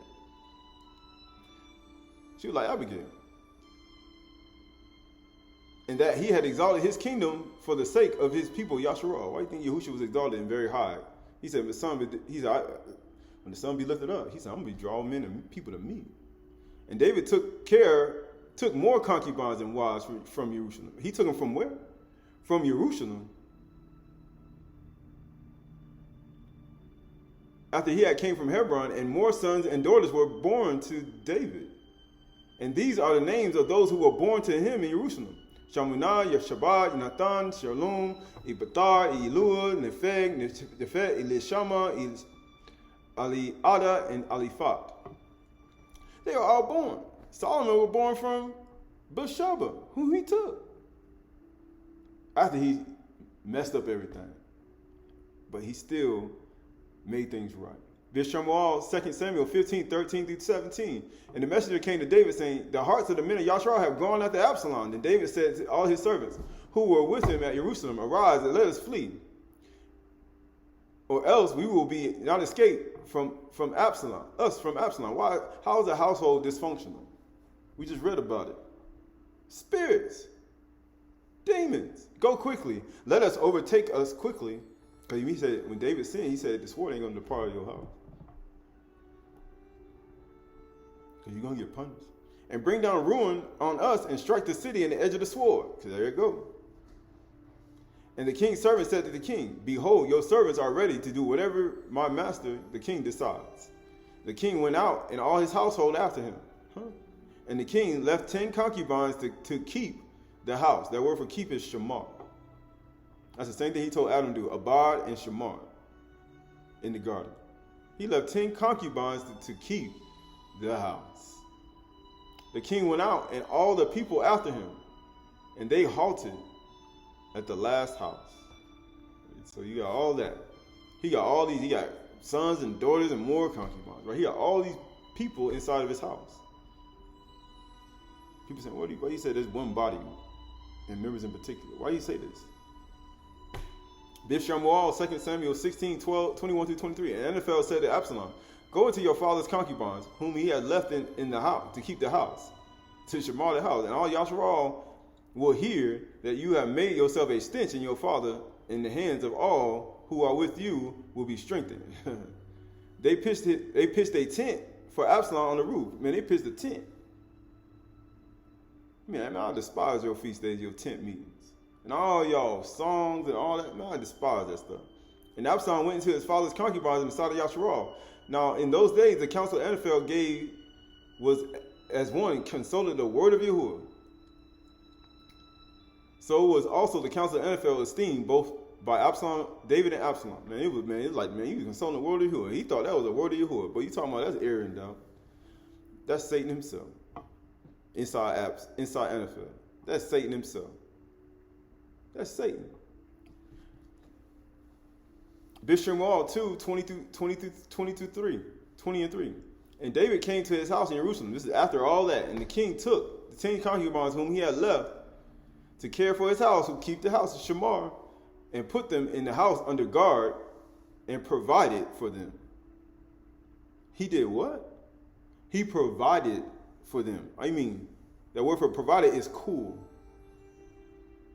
How come that ain't cool? People say, that's cool. So you provided for 10 women, concubines? But he says, but did not go into them, which means he ain't go nowhere near them. He ain't go nowhere near them women. Why? So they were shut up until the day of their death, living as in widowhood. Why? Because his son just slept with him, his father's concubines, and he defiled them all. Because they were all virgins. So he defiled them all. So he still took care of them and provided for them even after they were defiled. Now remember we talked about how when Yahuwah puts away somebody, he still takes care of them. You see David, they were still defiled, and he's still taking care of them, even to the day of their death. Why is he doing that? Because it's cool. Well, the word for cool is sustain, maintain, support, to bear, to keep, to sustain, to maintain, to provide. He still provided for those 10 women whom he took into his house that he made a covenant with, and he still made it, and he still took care of them, all 10 of them. They were like his daughters in his house after that. Now he defiled them. I'm sure they had other plans, but then guess what? He lied. Man, you just like my daughters in my house. You just like my daughters in my house. I'm going to take care of all of y'all. Just like my daughters. Right? This is Yashar, book of Yashar 36, 11 through 15. And Yaakov buried her in the way of Ephraim in Bethlehem and set a pillar upon her grave, which there unto this day. And the days of her call were 45 years, and she died. And Yaakov called the name of his son that was born to him, with recall bare unto him Benjamin, for he was born to him in the land on the right hand. And it was after the death of Rechal that Yaakov pitched his tent. He pitched his tent in the tent of his handmaid Bilhah, which he took his body and put it in her tent. And Reuben was jealous for his mother and Leah on the account of this, and he was filled with anger. And he arose up in his anger and went into the tent of Bilhah, and he thence removed his father's bed. And at that time, the portion of his birthright together in kinley in the priestly office was removed from the sons of Reuben. For he had profaned his father's bed, and the birthright was given to Yusuf, and the kingly office to Yehuda, and the priesthood to Levi, because Reuben had defiled his father's bed. Book of Jubilees 33, 1 through 9. And Yaakov went and dwelt in the south of Magarath, and he went to his father Yitzhak. He and Leah, his wife, on the new moon of the 10th month. And Reuben saw Bilhah, Rechal's maid, the concubine, his father, bathing in the water in the secret place, and he loved her. So he looked at her like David looked at Bathsheba. And he hid himself at night, and he entered into the house of Bilhah at night, and he found her sleeping alone in the bed of the house, and he lay with her, and she woke and saw the whole room was lying in her bed, and she uncovered the border of her covering and seized him and cried out and discovered that it was Reuben. And she was ashamed because of him and released her hand from him, and he fled. And she lamented because of this exceedingly, and did not tell it to anyone. And when Yaakov returned and sought her, she said unto him, I am not clean for thee, for I have been defiled as regards of thee. That's why the concubines were not clean for him, because he went into her and had children. He said, I'm not clean in regards to thee. He said, I ain't clean. For Reuben has defiled me and have lain with me in the night. And I was asleep, and I did not discover until he uncovered my skirt and slept with me. And Yaakov was exceedingly wroth with Reuben because he had laid with Bilhah, because he had uncovered his father's skirt. And Yaakov did not approach her again, He did not approach her again because Rehoboam had defiled her. Why do you think David didn't approach those women, the concubines? And he had them in the house, and he still took care of them. I'm going to show you why. And as for any man who uncovered his father's skirt, his deed wickedly exceedingly, for he is an abominable before Yahuwah. Right? Book of Jubilees 34, 15 through 16. And on that day, Bilhah heard that Yusuf had perished, and she died mourning him. She was still in Yaakov's house. So he took care of her even until the day of her death, while she was in the house. Even though she was defiled by her own son, Yaakov still prayed for Reuben, and he still kept her in his house and took care of her at the same time. And people talk about, I'm righteous and pure, right? These people, let's see what it says. And she died mourning for him, and she was living in Qahalath and Dinah also, and his daughter died after Yusuf had perished. And there came these three mourning upon Yasharal in 1 month. And they buried Bilhah over against the tomb of Rachel, and Dinah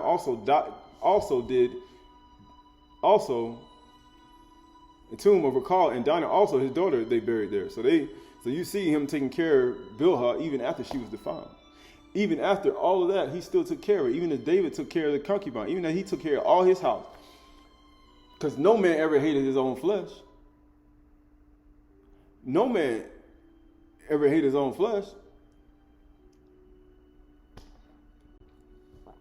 This book of Yashar 71. When Mashah was 18 years old, he desired to see his father and mother, and he went to Goshen. And when Mashah had come near to Goshen, he came to the place where the children of Yasharal were engaged in work, and he observed their burdens. And he saw an Egyptian smiting one of the Hebrew brethren. And when the man who was beaten saw Mashah, he ran to him for help. For the man Mashah was greatly respected in the house of Pharaoh. And he said to him, "My Adon, attend to me. This Egyptian came to my house in the night, bound me, and came into my wife in my presence, and now he seeks to take my life away." And when Mashah heard this wicked thing, his anger was kindled against the Egyptian. And he turned this way and the other way, and he saw that there was no man. He smote the Egyptian and hid him in the sand, and delivered the Abri from the hand that smote him. And the Abri went to his house, and Mashah returned at his home. And he went forth and came back to the king's house. And when the man had returned home, he thought of repudiating his wife, for it was not right in the house of Yaakov for a man to come to his wife after she had been defiled. He wondered why David, Daoud, Yaakov, and you see this man responding in a certain way. And you see why Yahusha had to die. People say, why? Right? Because he said, for the hardness of your heart, he wrote you this precept. From the beginning, it was not so. Even though all these people were defiled, they were not, they still were responsible for those women. They still were responsible. They still were responsible for them. The word for repudiation was to refuse to accept, right? To reject, right? To reject, to force, repudiate. Why do you think Yahushua was despised and rejected by men? Because of people like this. Wife just been raped, been torn apart by a man, and he wanted to throw her away. That's why. Why do you think what happened to Yahushua? Why do you think these happened? He died for that. Why? Because he was despised and rejected. He was not accepted. They refused him. They loathed him, just like the women who loathe their husbands. The same way. The same way women do today. Bereshit 25, 1 through 6. Abraham took another wife, whose name was Keturah. She bore him Yimvan, Joktan, Medan, Ishbak, and Shua. Joktan fathered Sheba and Dedan. And Dedan were Asherim, Lesharim, and Lubim, the son of Midian, and Ephah, Ebner, Hanak, Adiah. And these were the children of Keturah. Abraham gave all he had to Yitzhak. But the sons of his concubines, Abraham gave gifts, which means that he's taking care of his whole house. And while he was still living, he sent them away from his son Yitzhak eastward to an east country. Right? He's like, I'm still taking care of everybody, but I'm trying to keep everybody away from Isaac because I'm trying to keep him groomed up. I can't have nobody influencing him, right? So he got all these people he's taking care of. Matthew 28:18, and Yahushua came and said to them, all authority in Shamayim and on earth has been given to me. He said, man, I gave all he had to Isaac. Yahuwah gave all he had to his son Yahushua. But he said, but to the sons of the concubines, he gave gifts, and he sent them away to do what? The word for gifts is matanah. It means a present, a gift. That's what it means. Right? Ephesians 4:1. Therefore, a prisoner of Yahuwah, the master, I urge you to walk worthy of your manner of vocation. Walk in manner worthy of your calling, to which you have been called, with all humility and gentleness. That means lowliness, patience, and bearing one another, and in love. Eager to maintain the unity, the oneness. I paid the price for you, for betrothed you. The oneness, the whole body has to be one. Unity of the Ruach and the bond of Shalom. There is one body. Why do you think David's trying to, he's like, hold up. Give me back all my stuff. And one Ruach. Just as there's one hope in your calling that belongs to your call. One master, one Amunah, one emergent. There's only one, Akkad. All these people encompasses David's house, but they all one. The same way as one, the whole body of Mashiach.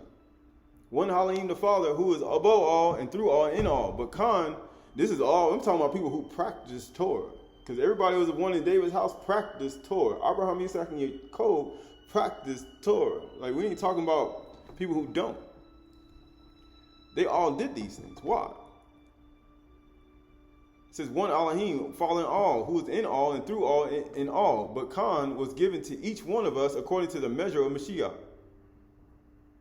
Gift, right? That's what it says.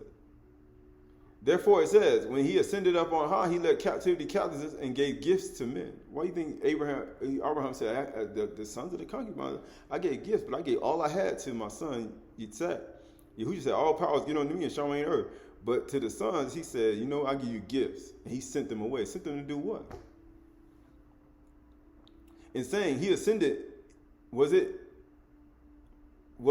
does it mean? But that he also descended to the lower regions of the earth. He who descended is the one who ascended far above all the heavens, that he might fill all things. And he gave his some a shalakim, nabi'im, evangelists, shepherds, and teachers to equip the Kodashim for the work of the ministry, for the building of the body, because all your builders shall be taught of Yahuwah, right? The Mashiach, until we all attain the unity of the Amunah and the knowledge of the Son of Yahuwah, to mature manhood, to the measure and stature of the fullness of Mashiach, so that we no longer be like children, tossed to and fro, because the wicked like the troubled sea, by the ways and carried about by every wind of doctrine, and evil cunning and the craftiness of deceitful schemes. That's what happened to Qahalath in the garden, crafty serpent, and Satan came in. Rather, speaking the truth in love, we all grow up in every way into him who is the head, into Mashiach, from whom the whole body, joined and held together by every joint with which is equipped, when each part is working properly, makes the body grow. So it builds itself up in love. That's what it does. So Luke 8:11. Now the parable is this: the seed is the word of Yahuwah. That's the seed that they have. Bereshit 1:12. The earth brought forth vegetation and plants yielding seed. This is in the beginning, according to its own kind. The tree bearing fruit, which it is their seed, each according to its kind. And Elohim saw that it was good. And there was evening and there was morning, the third day. Shalishiyun. The word for seed is Zerah. It means what? Seed, sowing, offspring, children, semen. So if everybody got the seed on the inside and got semen on the inside of them, what is it going to produce? A child, carnal child, a seed, a fruit, a seed. So which means by the seed getting inside of you, you now become pregnant with a child. He said, if you don't eat my flesh and drink my blood, you have no life in you, which means you become pregnant. So how are everybody going to get pregnant? Which means he got multiple brides. Multiple brides. He has a lot of brides, but they're all a part of one house. Psalms Talim 33, 1-4-6. For the word of Yahuwah is upright, and all the works is done in faithfulness. He loves righteousness and justice, and the earth is full of a steadfast love of Yahuwah. But by the word of Yahuwah the Shamaim were made, and by the breath of his mouth all their hosts. He said, my breath is strange to my wife. Why would another bride be getting upset with another bride? Why would another bride be trying to hate and kill another bride? Because you got Satan on the inside of you. Because the whole body is supposed to operate in perfect harmony. You betrothed too. I'm betrothed, you betrothed. Matter of fact, you got a child on the inside of you. You too. Mary had a child on the inside, and she was betrothed to Yehusuf, but she never knew a man. So how she would birth with a child, and she didn't never know a man. So in order for that to happen, it had to be born by the Ruach. It had to be of the Ruach that's inside. He said, by the breath of man, he said, Hebrews 11:3, by Amunah we understand that the universe was created by the word of Yahuwah, so that what is seen is not made by the things that are visible, right? This is Yirmiyahu 30:1-10. The word came to Yirmiyahu from Yahuwah. Thus says Yahuwah, the Elohim Yasharal, write in the book all the words that I have spoken to you. For behold, days are coming, declares Yahuwah, when I will restore the fortunes of my people, Yasharal and Yehudim, says Yahuwah, and I will bring them back to the land, and I gave their fathers, and they shall take possession of it. These are the words Yahuwah spoke concerning Yehudah and Yasharal. You mean the two whores that he had, that he redeemed, that he washing off? Thus says Yahuwah, we have heard a cry of panic. Why do you think Yahuwah should cry on the state, on totality, of terror and no shalom? And now, and see, can a man bear a child? Why then do I see every man with his hand on his stomach like a woman in labor? The only way that's going to happen, they got to have the seed on the inside of them. And if they had the seed on the inside of them, that means they have a child on the inside of them. And if each one of these men have a child on the inside of them, that means he got a whole bunch of people pregnant. Can a man have a child? Amazing, when Yahushua cried out, they pierced him inside, came blood and water. But in order for a man to have a child, without having intercourse, he had to have the seed of your Mashiach Yahushua on the inside. That's why he said, I espouse you to one husband, I may present you a chaste virgin. With the sun on the inside. How you say? Why has every face turned pale? Alas, this is the great day. This is so great. And there is none like it. It is a time of distress. Yaakov, yet he shall be saved out of it. This is the distress of Yaakov. Why? Because he's getting ready to birth a child. Everyone getting ready to birth a child. As one. There's going to be so many different children. There's going to be children born. And it came to pass that in that day, declares Yahuwah of hosts, that I will break his yoke off his neck, and I will burst your bonds, and foreigners shall no more make a servant of him. But they shall serve Yahuwah their Elohim, and David their king, whom I will raise up for them. Huh? David. Oh, that woman came and anointed him, just like Shamuel anointed David with an alabaster box. And then Yahushua said, for this purpose I came into the world. For when I am lifted up, when I rise above them, I'm going to draw all people to myself. Then fear not, O Yahuwah, my servant, declares Yahuwah, nor be dismayed, O Yasharal, for behold, I will save you from far away. Huh? Why do you think he was high up on the cross? They were looking up at him. He's like, man, it's better to be up here than for the foolish, contentious woman. They don't even know. She don't even know what I'm getting ready to do for her. She don't even know. And your offspring from the land of their captivity, and your code shall return and have quiet and ease. Huh? He shall have quiet and ease, and none shall make him afraid. Why would nobody make him afraid? Right, this is Proverbs 3:1. My son, do not forget my teaching, but let your heart keep my commandments. For length of days and years and life and peace shall be added to you. Let not steadfast love and faithfulness forsake you. Bind them around your neck. Write them on the tablets of your heart. So you will find favor and good success in the sight of Yahuwah and man. Trust in Yahuwah with all your heart, mind. Do not lean to your own understanding. In all your ways acknowledge him, and he will make straight your paths. Be not wise in your own eyes. Fear Yahuwah and turn away from Ra. It will be healing to your navel and refreshment to your bones, your esteem. You mean bone of my bone, flesh of my flesh, she shall be called Isha. It'll be refreshment. How you say it? And it'll be like healing to your navel. Of course, we know healing to your flesh, your navel, your umbilical cord, your navel string. You mean your connection of your child to your father. It'll be healing to your shore. It'll be refreshment to your bones. To the child that's getting ready to be born on the inside of you. From the seed, the word of Yahuwah, that's been placed inside of you. As one of his brides. Because if you get away, you literally put away the attribute of a man having, he say, multiple wives, you lose out on your salvation. If you put out the attributes of a servant, you ain't getting no salvation. If you put out your attributes of not being a abad, you lose out on your salvation. If you get rid of multiple wives, you get rid of your salvation.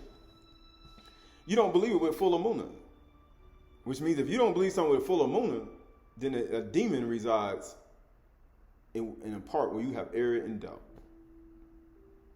There's no way. Just like you can't get rid of circumcision. You can't. You can't. Marshally Proverbs 3:19-27. Yahuwah by wisdom founded the earth, and by understanding he established the Shamaim, and by his knowledge the deeps broke open, and the clouds dropped down dew. How you gonna do that? He did it by his debar, that one seed. How you say how all that's gonna happen? My son, do not lose sight of these. Don't lose sight of the beginning. Because when Adam, when Adam was created, he was put over authority, efficiency, foul every creeping thing, but there was not found an Nazar fit for him. A bride. How you say a selah. He said, keep sound wisdom, and they will be life to your soul and adornment to your neck. Then you will walk in your way securely, and your foot will not stumble. If you lie down, you will not be afraid. That's why he talk about, I'm going to make he's talking about every man got a hand on the stomach. They're going to be in quiet and peace, and nobody going to make them afraid. Because they're going to be thinking, they're all the way back to the beginning. He said, I'm going to make a covenant in Hosea with the animals, with the creeping things, with the birds, and I'm going to betroth you forever, and you're going to move the name of Baals from your mouth. Nobody going to make you afraid anymore. When you lie down, your sleep going to be sweet. Do not be afraid of the sudden terror and the ruin of the wicked when it comes. For Yahuwah will be your confidence and will keep your foot from being caught up in it. Do not withhold good from those whom it is due. Why? Because good. How you saying? Good works going to the city of salvation. When it is in your power to do it. He said, you got power to do that. How you going to get power? Co-op. Your force, your wealth. Matthew 19:7-10. Then he says to them, why didn't then Messiah command you to give her a certificate of divorce and put her away? Why he do that? He said to them, because of the hardness of your heart, he allowed you to divorce your wives. But from the beginning, it was not so. There was no divorce. As you just read, you see how nobody put away anybody. Everybody kept everybody in their house. And you see how everybody took care of each other. Even Abraham, Yitzhak, and Yaakov. Do you see Abraham putting away Sarah? Or Keturah? Right? You see anybody putting away, right, not taking care of nobody? Rebecca, Leah, Rachel, Bilhah, Zilpah. Do you see that? You see David putting away anybody? Saul gave his betrothed to somebody else. But David said, nah, give me back my stuff. I paid the price for that. They ain't do that stuff. I say to you, whoever divorces his wife except for sexual morality, none of them people committed sexual morality. How you say? We talking about carnally. And marries another, he commits adultery. Commits adultery against who? We still on that. The disciple said to him, if such cases, if if such is the case, the man and his wife it is better not to marry. Why are you saying that? Because they doing it. That's the only reason they saying it. This is the gospel of the truth of Kedosh 12, lesson 42, 4 through 7. For have you not read that Elohim made them from the beginning male and female? And said, for this cause shall a man or a woman leave father and mother, and shall cleave to his wife or husband, and they twain shall be one flesh. Wherefore they are no more twain two, but they are a God. Man, I paid the price. I paid the price. I paid it, man. I paid 100 foreskins. That one. I paid that. What therefore Elohim has joined together, let no man put asunder. They said to him, why didn't Mashal then command it to give a writing of divorcement? He said unto them, Mashal, because of the hardness of your heart, suffer you to put away your wives. Even he permitted you to eat flesh for many causes. In the same way they eat the flesh of the ox and the birds and catch them in the trap, the same way a woman go out and commit adultery. And that's what they did. But he said, eat flesh for many causes. But from the beginning, it wasn't even so. Nobody ate no flesh. Why did he said in Hosea, I'm going to betroth you forever. I'm going to make a covenant with the animals, the creeping things, the birds of the Shemayim. And I'm going to get rid of the sword of the night. He said, I'm going to do that. Why? Because I made a covenant from the beginning. From the beginning, and none of this stuff was so. And I say unto you, whosoever put away his wife except for a just cause, and shall marry another in her place, committed adultery. Now you see why Bilhah wasn't put away. Because remember, Yaakov made a covenant with Laban, saying, oh, he ain't going to marry nobody else but his two daughters. Remember he said that? He said, this pillar is a witness between me and you.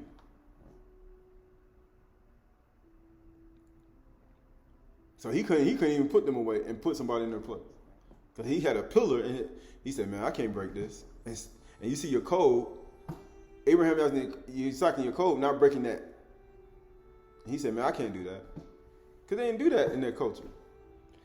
He said, in her place, you commit adultery. Commit adultery against who? We still on that. Who you committing adultery to? Who are you committing adultery? You can't commit adultery with a woman you married to. Who are you committing adultery against? This is Hadassah 10 and 12. On the seventh day, when the heart of the king was merry with wine, he commanded Muzim, Bizar, Hardar, Badar, Argada, Zafar, Kakas, the 7 eunuchs who served the presence of the king, Asherosto, to bring the queen Vashti before the king in her royal crown, in order to show the people and the princes her beauty. And she was lovely to look at. But Queen Vashti refused to come to the king's command. And he delivered by the eunuchs. Because, they had eunuchs too. Remember he said someone made eunuchs for kings. Someone made eunuchs. Some unrighteous people are eunuchs too. Some are for the kingdom too. So they got eunuchs in there too. So people being a eunuch, that don't mean nothing. Oh, I don't have no sex. That don't mean nothing. You be like, who are you a eunuch for? He says, it all depends on who you're eunuch for. And as this, the king became enraged, and his anger burned within him. So now he got anger and he drinking. So you already know what that is.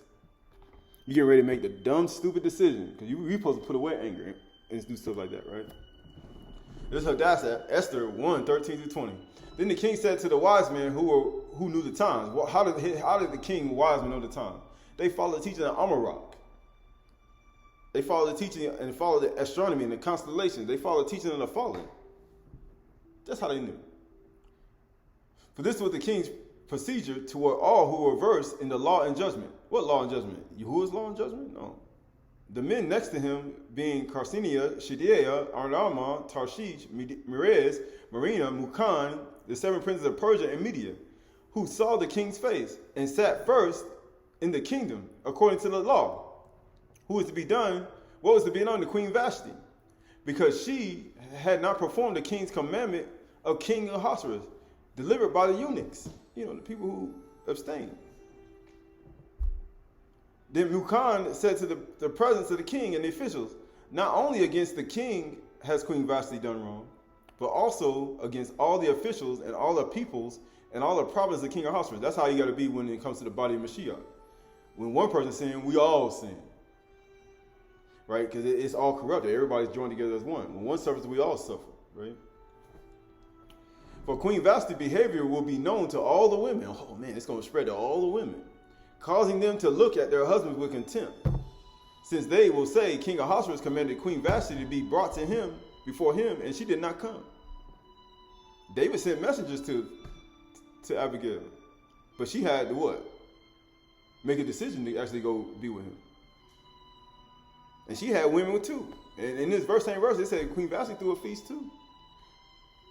She had to make a decision, right? It says, this very day, the noblewomen of Persia and Media who have heard that queen's behavior will say the same, and all the king's officials, and there will be contempt and wrath and plenty. If it please the king, let a royal order go out from him, and let it be written among the laws of the Persians and the Medes, so that it may not be repealed. And Vashti shall never again come before the king of Ahasuerus. Man, you ain't never coming back here. Put your behind away, right? Because you wouldn't come when I asked. And let the king give her a royal position and another who is better than she. Man, I'm gonna put somebody else in her place, right? I'm gonna put somebody in her place, and she ain't do nothing wrong. She ain't commit no adultery or nothing. It ain't even a just cause. I'm gonna put somebody else in her place. Matter of fact, I'm gonna put somebody else there, right? So who you obeying? So when the decree made by the king is proclaimed throughout all his kingdom, for it is vast. Well, that's a big kingdom. David had a big kingdom too, no? Yahushua got a big kingdom too. All the women, it says, and all the women will give honor to their husband, Baal, to their husbands. That word for husbands is Baal, high and low. Because what God did the Medes and the Persians worship? They did not worship Yahuwah. They would give honor to Baal. Right? They would give honor to Baal. So he said we give honor to your husband. That same word, he said, I'm going to take the Baals out your mouth. I'm going to betroth you, and I'm going to take Baals out your mouth. Because you had feasts to Baal. Remember? We had feasts to Baal. He said, I hate your feast days, your new moon. You have feasts to Baal. He said when they committed adultery.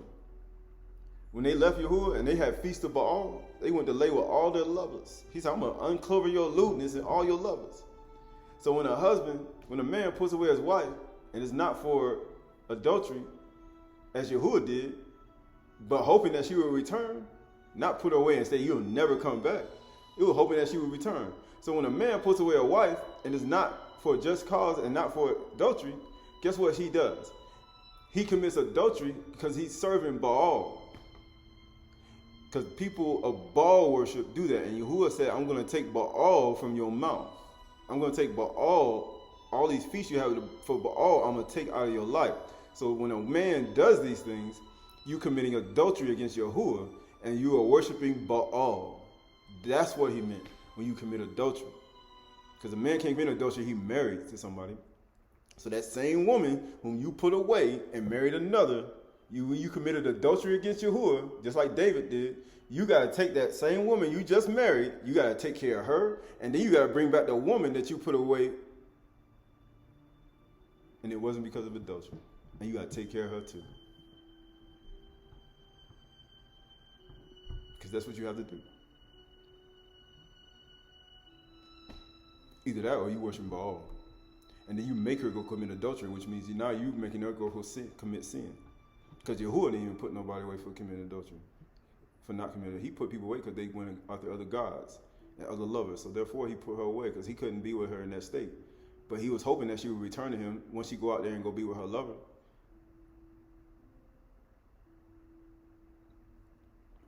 But even with that statement, you see how even Yahuwah himself said, I'm going to take, the kingdom going to be taken from you and given to another producing its fruits.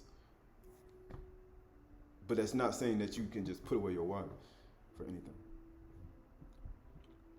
Because he was drunk and he was angry. He told us to put away anger. And he said, use a little wine. But he said, don't be drunk with wine, but be filled with the ruach. Because, you know, the child on the inside. And the child loves the ruach because they know it jumps. It leaps in your belly. You know, like Maureen, when she heard the sound, the salutation, it leaps in your stomach. Matthew 8 through 13. But the centurion replied, Master, I am not worthy to have you come unto my roof, but only say the word, and my servant will be healed. For I too am a man of authority. It wasn't the king Ahasuerus of authority? With the soldiers under me. And I say go. and I say to go, and he goes, and I say come, and he comes. And to my servants, do this, and he does it. Did Vashti do it? No, she didn't do it. But what did he say? When Yahusha heard this, he marveled and said, to those who follow him, truly, I tell you, with no one in Yasharal I have found such amunah. I tell you, many will come to the east and the west and recline at the table of Abraham, Yitzhak, and Yaakov. You see how Abraham and Yitzhak and Yaakov operated. They didn't do certain things, but they still took care of their house. Because no man ever hated his own flesh. In the kingdom of Malkuth, the Shamayim, while the sons of the kingdom would be thrown in outer darkness. In that place, he's talking about Abraham, Yitzhak, and Yaakov going to be there. And you see how they operated. And you see how David operated. You see how all these people operated, whom Yahuwah trying to show you, but then you see Yahushua Mashiach operating in that same capacity. And he says, while the sons of the kingdom will be thrown out of darkness, in that place there will be weeping and gnashing of teeth. And to the centurion, Yahushua said, go, let it be done for you as you believed. And the servant was healed that very moment because he spoke the word and he believed. All he had to do was speak the word. And all these things will happen and everything will obey you. All you got to do is speak the word. So if you have a person that won't listen to you in the body, he said, all you got to do is speak the word. And as you have believed, that person will be healed. If you don't believe it, then it ain't going to be happening. Ain't nothing happening for you. Ain't nothing happening for you. Right? It's really that simple, right? But it ain't simple for everybody. Right? Kukumasi Shalom, wisdom of Solomon. For the whole world is before thee. And as a little grain in the balance. Yea, as a drop of morning dew, it falleth down upon the earth. But thou hast mercy upon all. For thou canst do all things, and winkest at the sins of men, because they should be amended. For thou lovest all things that are, and abhorrest nothing that thou hast made. Why would you abhor a covenant that you made? Why would you abhor a child you made? Why would you abhor anything? He said, I've never abhorred. I've never done that. Yahuwah said, I ain't never done that. He said, I never would thou have made anything that if thou hast hated it. And how could anything have endured if it had not been thy will? Or been preserved, or if it had not, or preserved if not called by thee. But thou sparest all, for they are thine, Yahuwah, thou lover of souls. Why do you think Yaakov spared these people?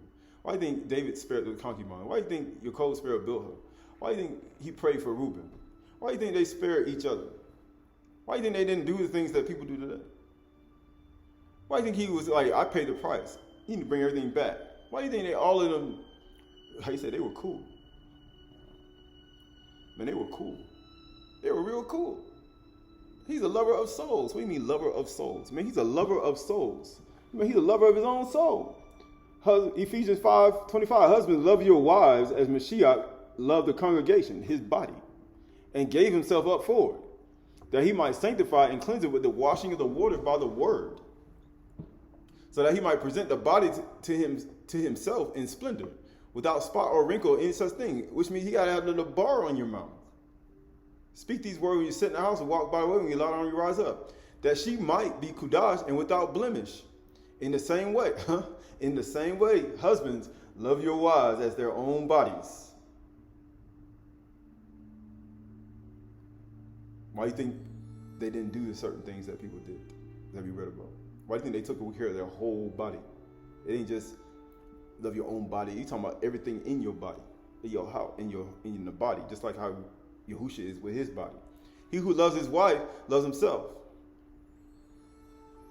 Just like Yahusha has a body and it consists of multiple things, you have a body and it consists of multiple attributes. And then all these people coincide to it. For no one has ever hated his own flesh. He said, why would I hate my own flesh? I ain't never hate nothing I made. Yahusha don't hate nobody. That's Satan. But nourishes and cherishes it, just as Mashiach does the body, because we are members of his body. And you see what happens when you're a member of Daud's house or Abraham's house or Yaakov's house or Yitzhak's house, you see what you get, right? It's a whole nother life, right? Therefore, a man shall leave his father and mother, and a wife, or you see, a hold fast to his wife, and they two shall become full and flesh. You go all the way back to the beginning. Adam, animals, creeping things, the birds of the air, fowls of the air, creeping things, the cattle, the mountain ranges, the Salah, the cells, over the garden, all that. Shamar, Akib, Abad, he go all the way back to the beginning. That's how one should govern their house, the same way. This mystery is profound. And I am saying that it refers to Mashiach in his body. Why do you think he said, return unto me? Yashua and Yehuda. Return unto me, my brother. I'll betroth you forever. He said, I'll make a covenant with you. I'm going to betroth you forever. And I'll make a covenant with the animals. And I'm going to bring this thing like it was in the beginning. Why do you think he said that? Why he was trying to get her to return to him? Only admit that you've done what you've done. And I'll do that for you. In the same way, a man's supposed to love his bride. And the people attached to his house and his brides or bride. Because why would Shaul be writing this to Ephesus? He grew up in the culture of Abraham, Yitzhak, and Yaakov. Why would he be writing something and trying to condemn David? Or trying to condemn Yaakov? Or trying to condemn... Why would he write something like that? He wouldn't. He's telling you to love your whole household that you have. He would not write that. Why do you think Yahushua ain't... Yahushua like, yeah, you know, Yaakov and David and all these people. He said, man, David, how come... He said, how is David his son? He said, David said, I heard my master say that my master sit there at my right hand and might make the enemy of our footstool. If David called him master, how he is his son? How he David's son? Because David had a son from Bathsheba that wasn't lawful. But actuality, after he died, her husband died, well, he killed him, but it's still, after her husband died, he took her to be his wife and he bore Shalom. How you saying? Shalom. It means peace. However, let each one of you love his wife as himself, and let the wife see that she respects her husband. So when he says wife, Yahushua has a bride, and it consists of many members in particular. You have a bride, a wife, that consists of many members in particular. And guess what? Those members of your bride that you have, they need to respect you, or your house will be dysfunctional, like Eve's house. He said, my servants, my men servants, the children, my wife, everybody. He's like, man, the whole thing. Man, they despise me. He said, my whole house. And you know who makes houses dysfunctional? Satan. Literax, if that's his real name. Right? Asmodeus. That's what they do.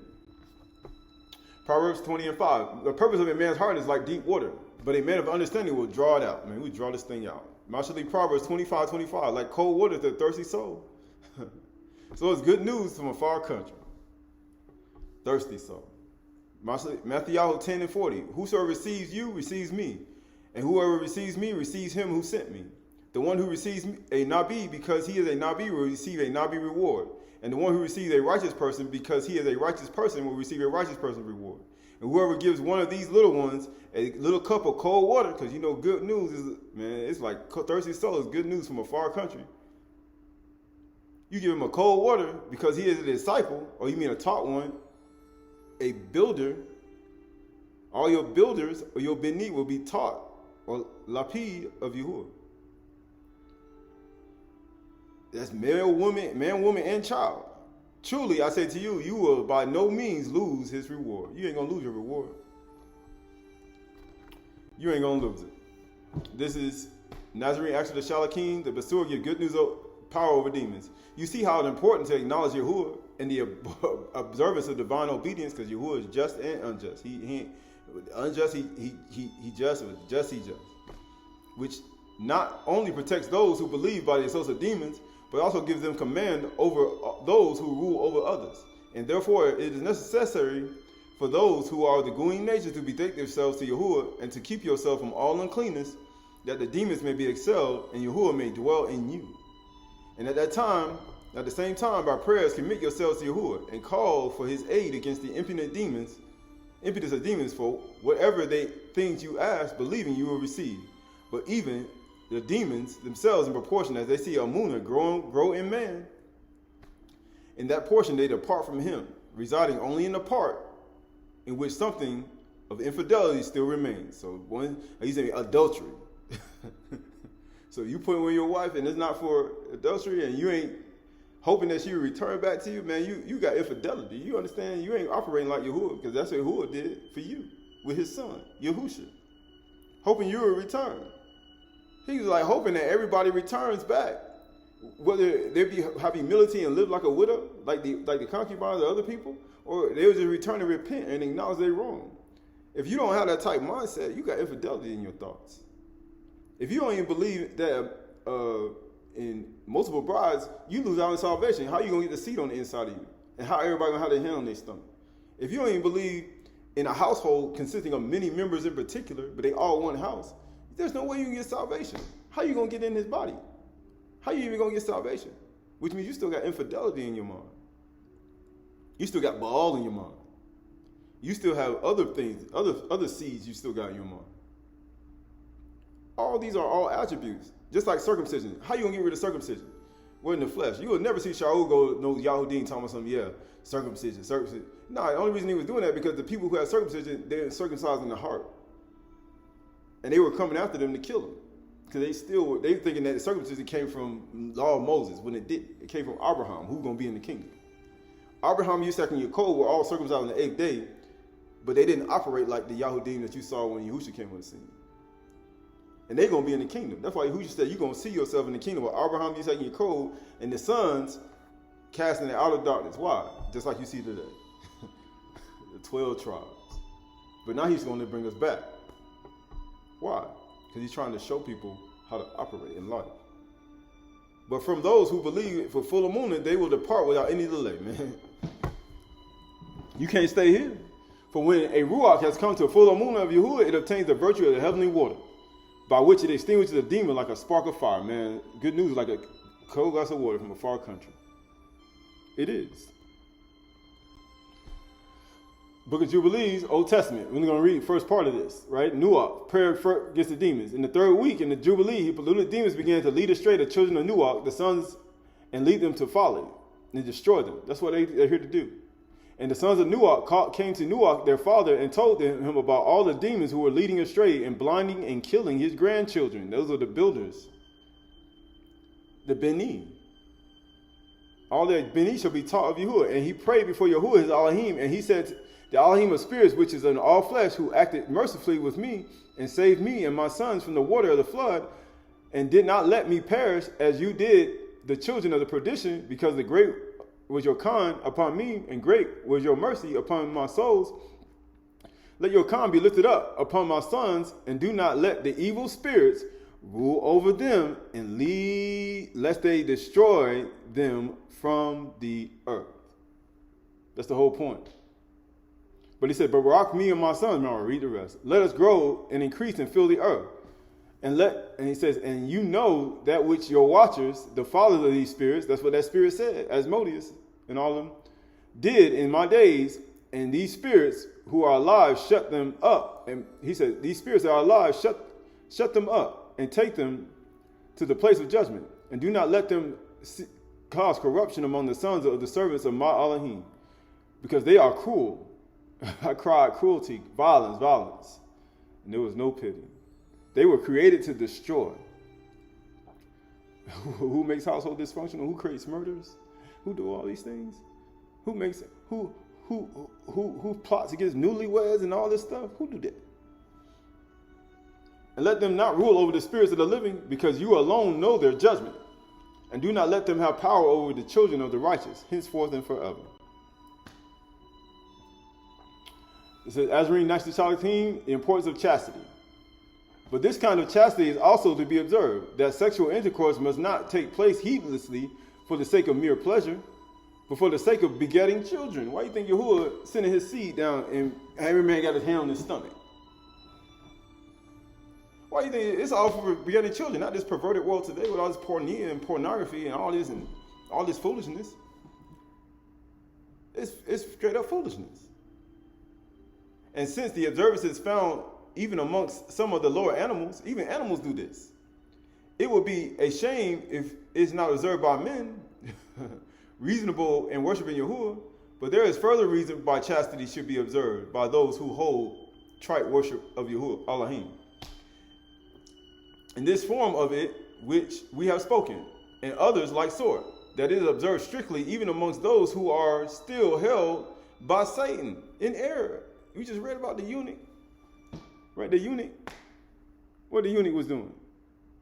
For even amongst them, there is some degree of observance of chastity. What then? Will you not observe? Now that you are reformed, will you observe when you were in error? Right? Right? People don't want that. How you say self-control? But people do that in the world too. People do that even doing evil stuff. Right? And it says right here, Nazarene Acts of the Apostles, chapter 15. How demons get power, and therefore demons, as we have said, once they have been able, by means of opportunities afforded them to convey themselves through base evil actions in the bodies of men and children, men, women, and children, if they remain in them a long time through their own negligence in your household, because they do not seek after what is profitable for their inner beings, they necessarily compel them in the future to fulfill the desires of the demons who dwell in them. But what is worse, at the end of the age, when the demons will be co-signed to Ayda's fire, the necessity of the Ruach, that also obeyed him, will with him be tortured as an ageless fire, together with his body it has polluted. So we read about all these spirits, all these things, all the education. Now how you say ignorance is now been destroyed. Now one can be equipped to defend themselves. You see what Nuach did? He prayed against the attacks of demons. And when Adam and Kuah prayed, Satan couldn't approach them. While they prayed in the cave, he tried to put apparitions and everything. Right? You're getting equipped with what to do. When Eve saw Satan standing behind his wife, he said, "Come out from behind her, Satan." Why? Because Satan ain't going to stop. When you see Satan, whether it's a man, woman, or child, you see him manifest, you got to check him. Just like Kuah had to do in the garden. She was made from fire, but she ain't check it. Because she was in the serpent. You got to check him. You got to let him know. In a more gentle way. But at the same time, sometimes Satan don't want to listen. Right? And then that's when, how you say, Yahuwah burning hot.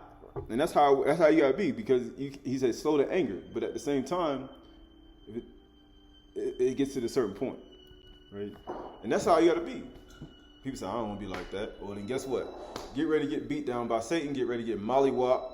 Get ready to get, like we had in sport, get cracked back, get knocked out, get ear holed in the head. And you're gonna be wondering what happened. And you ain't gonna be able to say, oh, I'm ignorant. No, you're not. Use the bar and use it for its purpose. Because it's there to keep the whole world in subjection. And if it's keeping the whole world some of the people in subjection, guess what happens?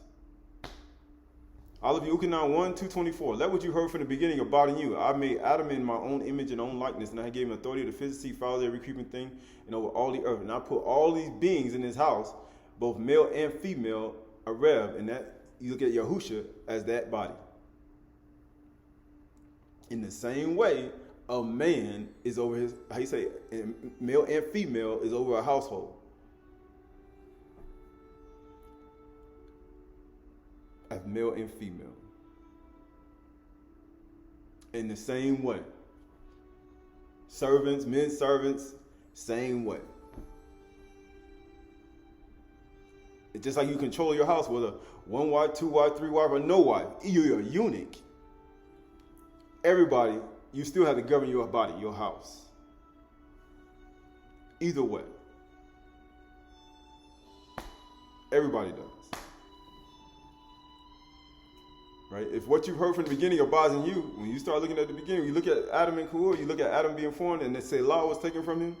You see his cells and his rib cage. You see all these things, the mountain range, hillsides, and all these things. There are many things that dwell on the hillsides of Jerusalem. There are many things that dwell in the hillside, in the forest, in the trees, in the yard. There are many things that bear children.